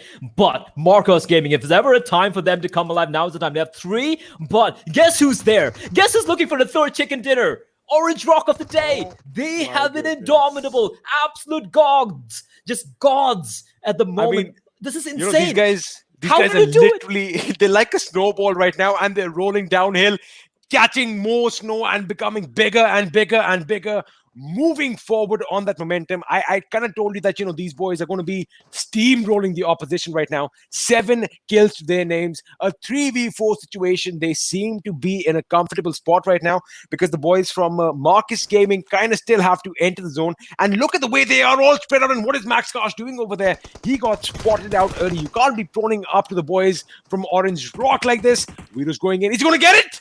Yes, he gets it. Oh my lord, Orange Rock. I mean, how? I mean, aren't you stuffed already? Like, isn't it hurting inside? Aren't your entrails telling you, please, no more chicken? I can't take it because there can be something called too much chicken dinners. Listen, Fixes, what are your thoughts on this? Because this was madness. And Orange Rock, what a performance from them. I mean, we saw an absolutely chaotic final circle in front of us, and the way Team Orange Rock really handled it out. I mean, they kept their calm, they kept their composure. They knew. I think we also have to, give the credits up for the zone as well, because Vikendi did matter a lot. But this time, we saw a lot of less fights in the compounds, more fight in the forest, and we even saw Team Soul playing it absolutely. They're opening up their hearts out. All right, XP, hold on. I want to tell you something. Take a breath. Yes, take sir. a deep breath. Take a deep breath for me. I'm still. No. Take a deep breath. I'm recovering. All right. Okay, breathe. You can do it. Lay it on me. Take me through what happened right now. I can't. I mean, that was just. I mean, the last few circles, that was just chaos. I told you that's what it's going to be. It's going to be chaotic. And look at that. Daljit again with an MVP. He did get it before as well. 3 kills, 518 damage this time. Now, Fixes said that the zone has to be given credit to. But I think the thing is, I was hoping. Remember, I mentioned that the zone is acting like concentric circles, just getting smaller and smaller. I want like a little bit of a dink. There was a shift, and everybody's like, "Oh man, now we've got to move out." And I think that absolutely just threw everyone out in the open. And Orange Rock could have gotten in a little bit of a skirmish early on, but I think they did the smart thing. They diverted down south and came back in the zone while everyone else fought on the northeastern frontier. Indeed, and where we have the top 5 players right now of the match. Godlike skill. Unfortunate for him, they don't get the chicken dinner, but 5 kills, nothing to scoff at. Tamil Tigers, not a high placing, but 4 frags right there for them. Slayer coming in the 3rd position with 4 kills from Team IND, and of course, Daljit from Orange Rock. Here's the thing for Orange Rock, not really a high fragging affair compared to what they've had in the past, but 10 games. But 10 still, kills, I believe. 10 kills in total. Again, Yeah. the kill spread is so good in that team, right? And let's not forget Jonathan as well. This guy, I mean, man, listen, dude, you got to take a chill. He's playing his heart out. He doesn't care what the odds are. He's like, odds? What's odds? I don't do odds or evens. I go in for the kill. And yes, that means a lot of mistakes being made by TSM. I feel like they get a little too over eager at times, but boy, oh boy, is it fun to watch these guys play, isn't it, Fixes? I mean, of course, this was one of those days that they would be like, okay, we learned something. We made a lot of mistakes today. And one thing for sure that has been actually proved is that Team TSM entity is not immortal. They are vulnerable. They have been penetrated, and they really have to work on it. They have to work on it. We do have the standings coming up for you guys for this matchup. Orange Rock. How did it? How did they do it? Look at godlike skills. Oh my goodness. 12 kills for them. And Marcus is crazy. Like, they play so high, but they only get 3 kills. But that's fine. 30 points. Godlike coming in second on 22. Marcos on third. And Team Thumbler is actually having a great resurgence. 7 kills in total. Placing 4th there with 15 points. IND, VSG Crawlers, Fnatic, and Soul closing out the top 8. VSG Crawlers, not going to be too disappointed, not going to be too happy. I mean, but bear in mind, if you look at the 4 games they played today, they have been in the top 7, top 6 consistently, and I think that's going to really help their overall standings as we do take a look at it later on. But now, looking at the second half of the table, which should be cropping up right now, which team fell flat? Again, the name that crops up, TSM Entity. They were the kings of the hill. They had not just a quiet day. I feel like a very disappointing day today. XP, any thoughts on that? I mean, all games today, I think they played all 5, if I'm not wrong. And it's not what we expected. We expected them to, just obliterate the enemy, because we were talking about this all throughout yesterday, that they have 4 games in hand. 4 games in hand. And it was like a domino effect, because the first game, forget domino effect. They've been following a similar pattern, because they've been driving around, getting shot, getting picked out one by one, and then slowly and steadily being depleted. And I saw that in pretty much all the games today. Yes, that's indeed what we saw as well. And we're going to be seeing the we're going to be seeing overall standings coming up later on. But Deadeye guys, man, I mean, they had a little resurgence too. they gave you a little bit of hope, like a minuscule little spark in my head, in my heart and my head was sparked by Deadeye guys. But unfortunately, they come dead last again, which hurts me. I want them to do well. I'm a fan of the big underdogs, right? I'm a fan of the Team Tamilas, the Deadeye guys, all these boys. But you can't take away anything from Orange Rock. They've done something that no one has done so far in the PUBG Mobile Pro League. 3 chicken dinners in a day. I have to say it. I'm sorry for saying. I'm sorry for my French. Pardon my French, but holy shit. How have they done this? Fixes. How have they done this? Take me through this. I mean, this has been an absolute amazing day for Team Orange Rock, provided how well they have performed. I mean, they were struggling in the past. They had a few roster changes. They've got the right men down right now. They've got Viru, who's been, playing out of his mind today with all those knocks, with all those clutches, with, providing support where they need it. And then Daljit, he's time and again, we have seen him perform, right? And with Mavi leading the team from the front, I feel this team is complete. They're in for a domination, not only today but tomorrow, but and also the weeks to come. We do have the overall standings coming up for you right now on your screens right there. And Godlike, they come close, but they don't get that first position. Godlike hold on firmly because they had a massive lead, but now everyone, and I mean everyone, have played 16 games so far. 254 points, standing on top. The king of the hill, the emperor at the moment, is Team Godlike. Closely followed by Orange Rock, TSM Entity. Unfortunately, they have started to fall off right now. 50 points separating them and the number 1 team. That is something which I personally never thought was going to happen. Synergy dropping down to the 4th position. Team IND actually jumping above Umumba to close out the top 5. Then we have Umumba, we have VSG Crawlers, Fnatic, Soul, and Powerhouse to close out the top 10. Quick thoughts, XP, on the top 10 here. I mean, Umumba were obviously up there. Almost like an 80-point difference right now. 82 points. It's going to be a bit of a climb for them to come back. But Godlike and Orange Rock have been playing phenomenally.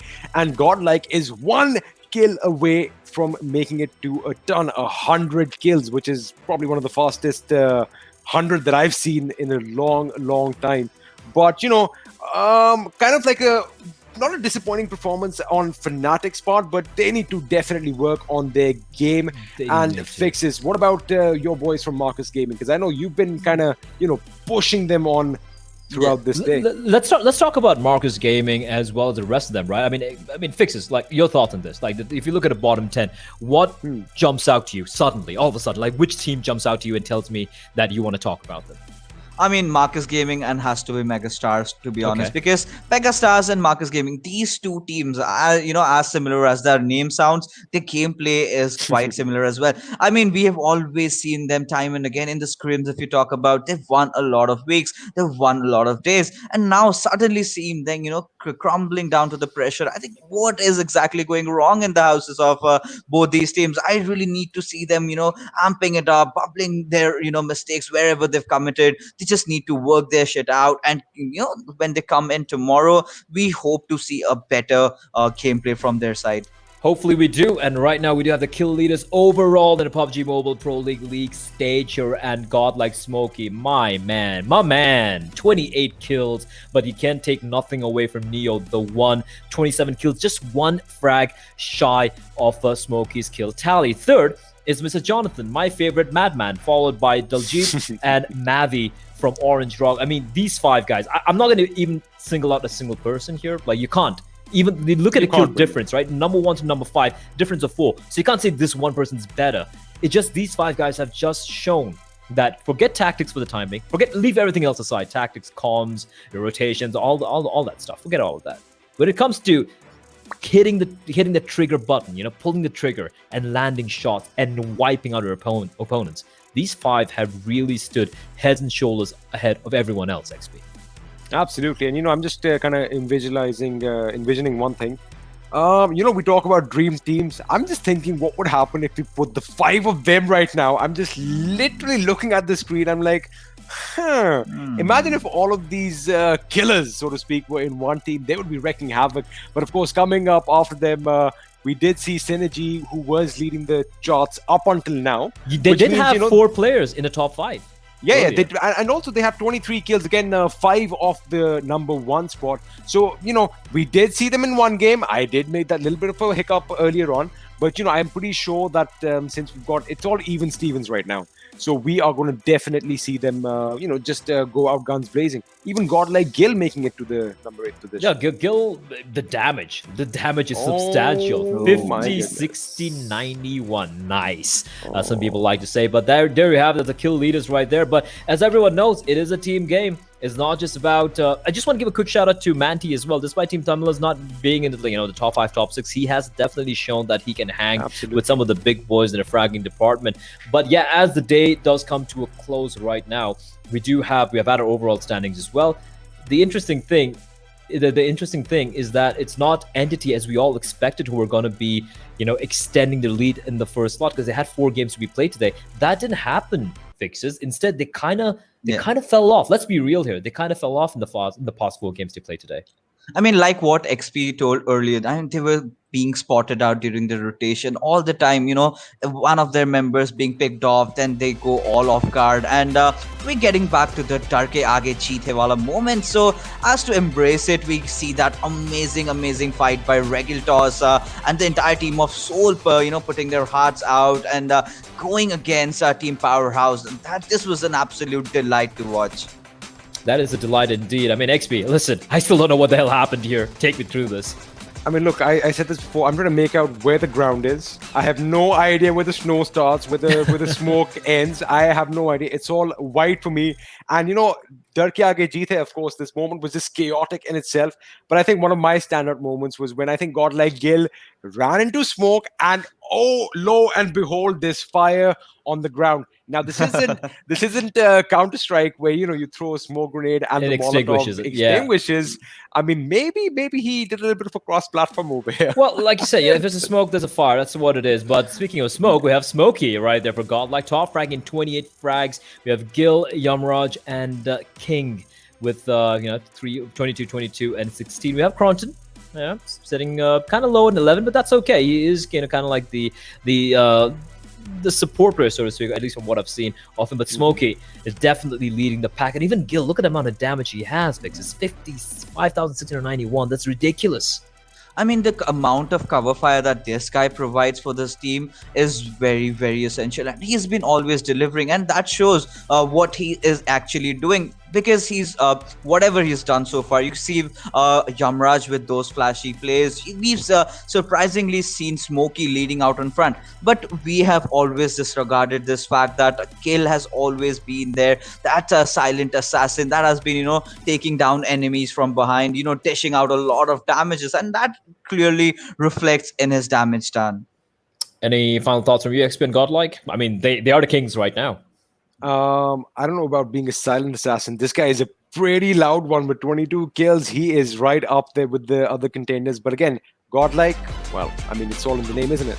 It's on the name indeed, and definitely we do. We're going to be seeing a few highlights here, Jonathan, with that vehicle exploding action. But let's just, as we do close out the end of the day, let's just hear your thoughts, your final thoughts, Fixes, on what you witnessed today. Anything that really stood out in the 5 games that we had an opportunity to witness.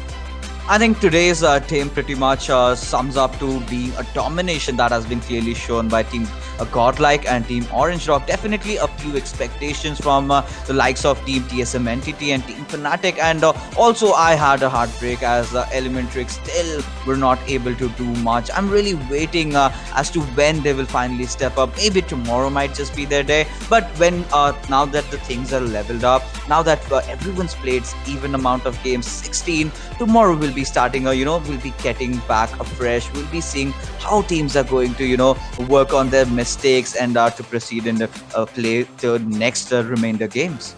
I'm looking forward to see TSM probably. The number of times we've seen them caught on the rotations and being caught in like weird spots, XP. I mean, we can see that clearly happening over here.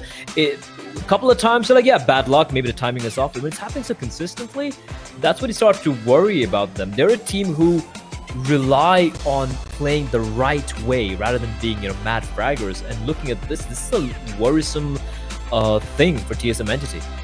I hope that it's. I obviously doubt it's going to be anything internal, but could be a little bit of a miscommunication or something, a communication gap, so to speak, because, individually, these guys are like some of the best in the country. And, of course, you have your thoughts on TSM. Just to touch up what happened today, I'm going to bring up 2 points. Fnatic, this is that moment Gil runs in the smoke and he's like, the floor is lava! No! So, that was a kind of a funny thing. And Anto running around on fire in the snow. All you gotta do is roll! Roll, Anto, roll! But, I want to point out 2 things. A, Fnatic, I want to know what's happening inside over there. I'm definitely going to be, trying to have a talk and see what's happening at their end. And my standout moment was Dead Eye guys. Dead lost, like you said a few times, but they almost won that one game. They almost won that one game. I mean, but that's the way it is sometimes. Close, but no cigar. Well, on that note, I think we're pretty much done for the day. And I guess we'll be ready to close out the day as well. But starting tomorrow, we're going to be resuming. It's going to be a different mixture. I'm going to give you guys a preview. I do have it open right here on my second monitor. I'm going to give you guys a preview on what the maps are going to be, at least for what's the 24th, right? Yes, it is. We're going to be seeing Erangel, Sanhok, Miramar, Vikendi, and finishing it off on Sanhok. It's going to be a double Sanhok. That's something that definitely makes me excited about. And we're going to be seeing Team A, B, C, D play the first 4 games, followed by Team A, C, D, and E. That means Team E will have to sit out the majority of the games tomorrow. Now, Team E, refresh my memory, XP. I do believe you have the notes here. Who's in that? Well, I don't have the notes open, but I do know that it is Elementrix. We have... Oh, you put me on the spot right now. Fix it. Take your time. Fix it. You remember? I think, I just remember everything gets so shuffled. Yeah, I mean, so Team many Extreme. teams coming in, and but whatever it is, I mean, I really want to see all these players. I really like what Fixes teams. did there. Whatever it is, I wanted to. I love how we just like, I don't know, but I don't care. Listen, I mean, we can just put it away. I mean, whichever team is playing, we just want to witness one thing, that is some good PUBG Mobile action right there, right? It is true indeed. And well, there you have it, ladies and gentlemen. We are going to be calling it a night. And you're watching right now. Look at me, eye to eye right now. Thank you for tuning in. Wash your hands, stay clean, maintain social distancing, etc., etc., etc. You know what everyone's talking about right now. But thank you for tuning in. And that's it from our end. That's it from my side. My name is Blair. Joining me, of course, today was Experiment. Right direction. And of course, we have Pay and Fixes as well. And of course, shout out to our beverage partners, Mountain Dew. And of course, to our collaborative media partners, India Today, for making all of this possible. Good night, GG. Well played. See you tomorrow.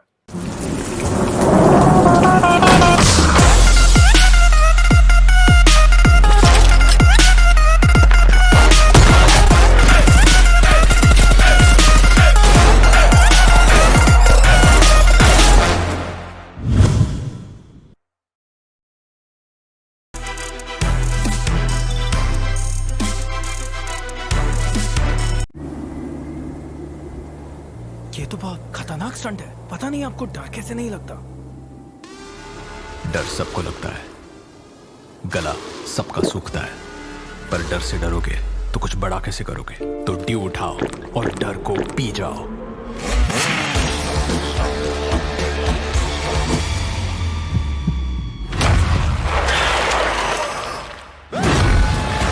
Mountain Dew डर के आगे जीत है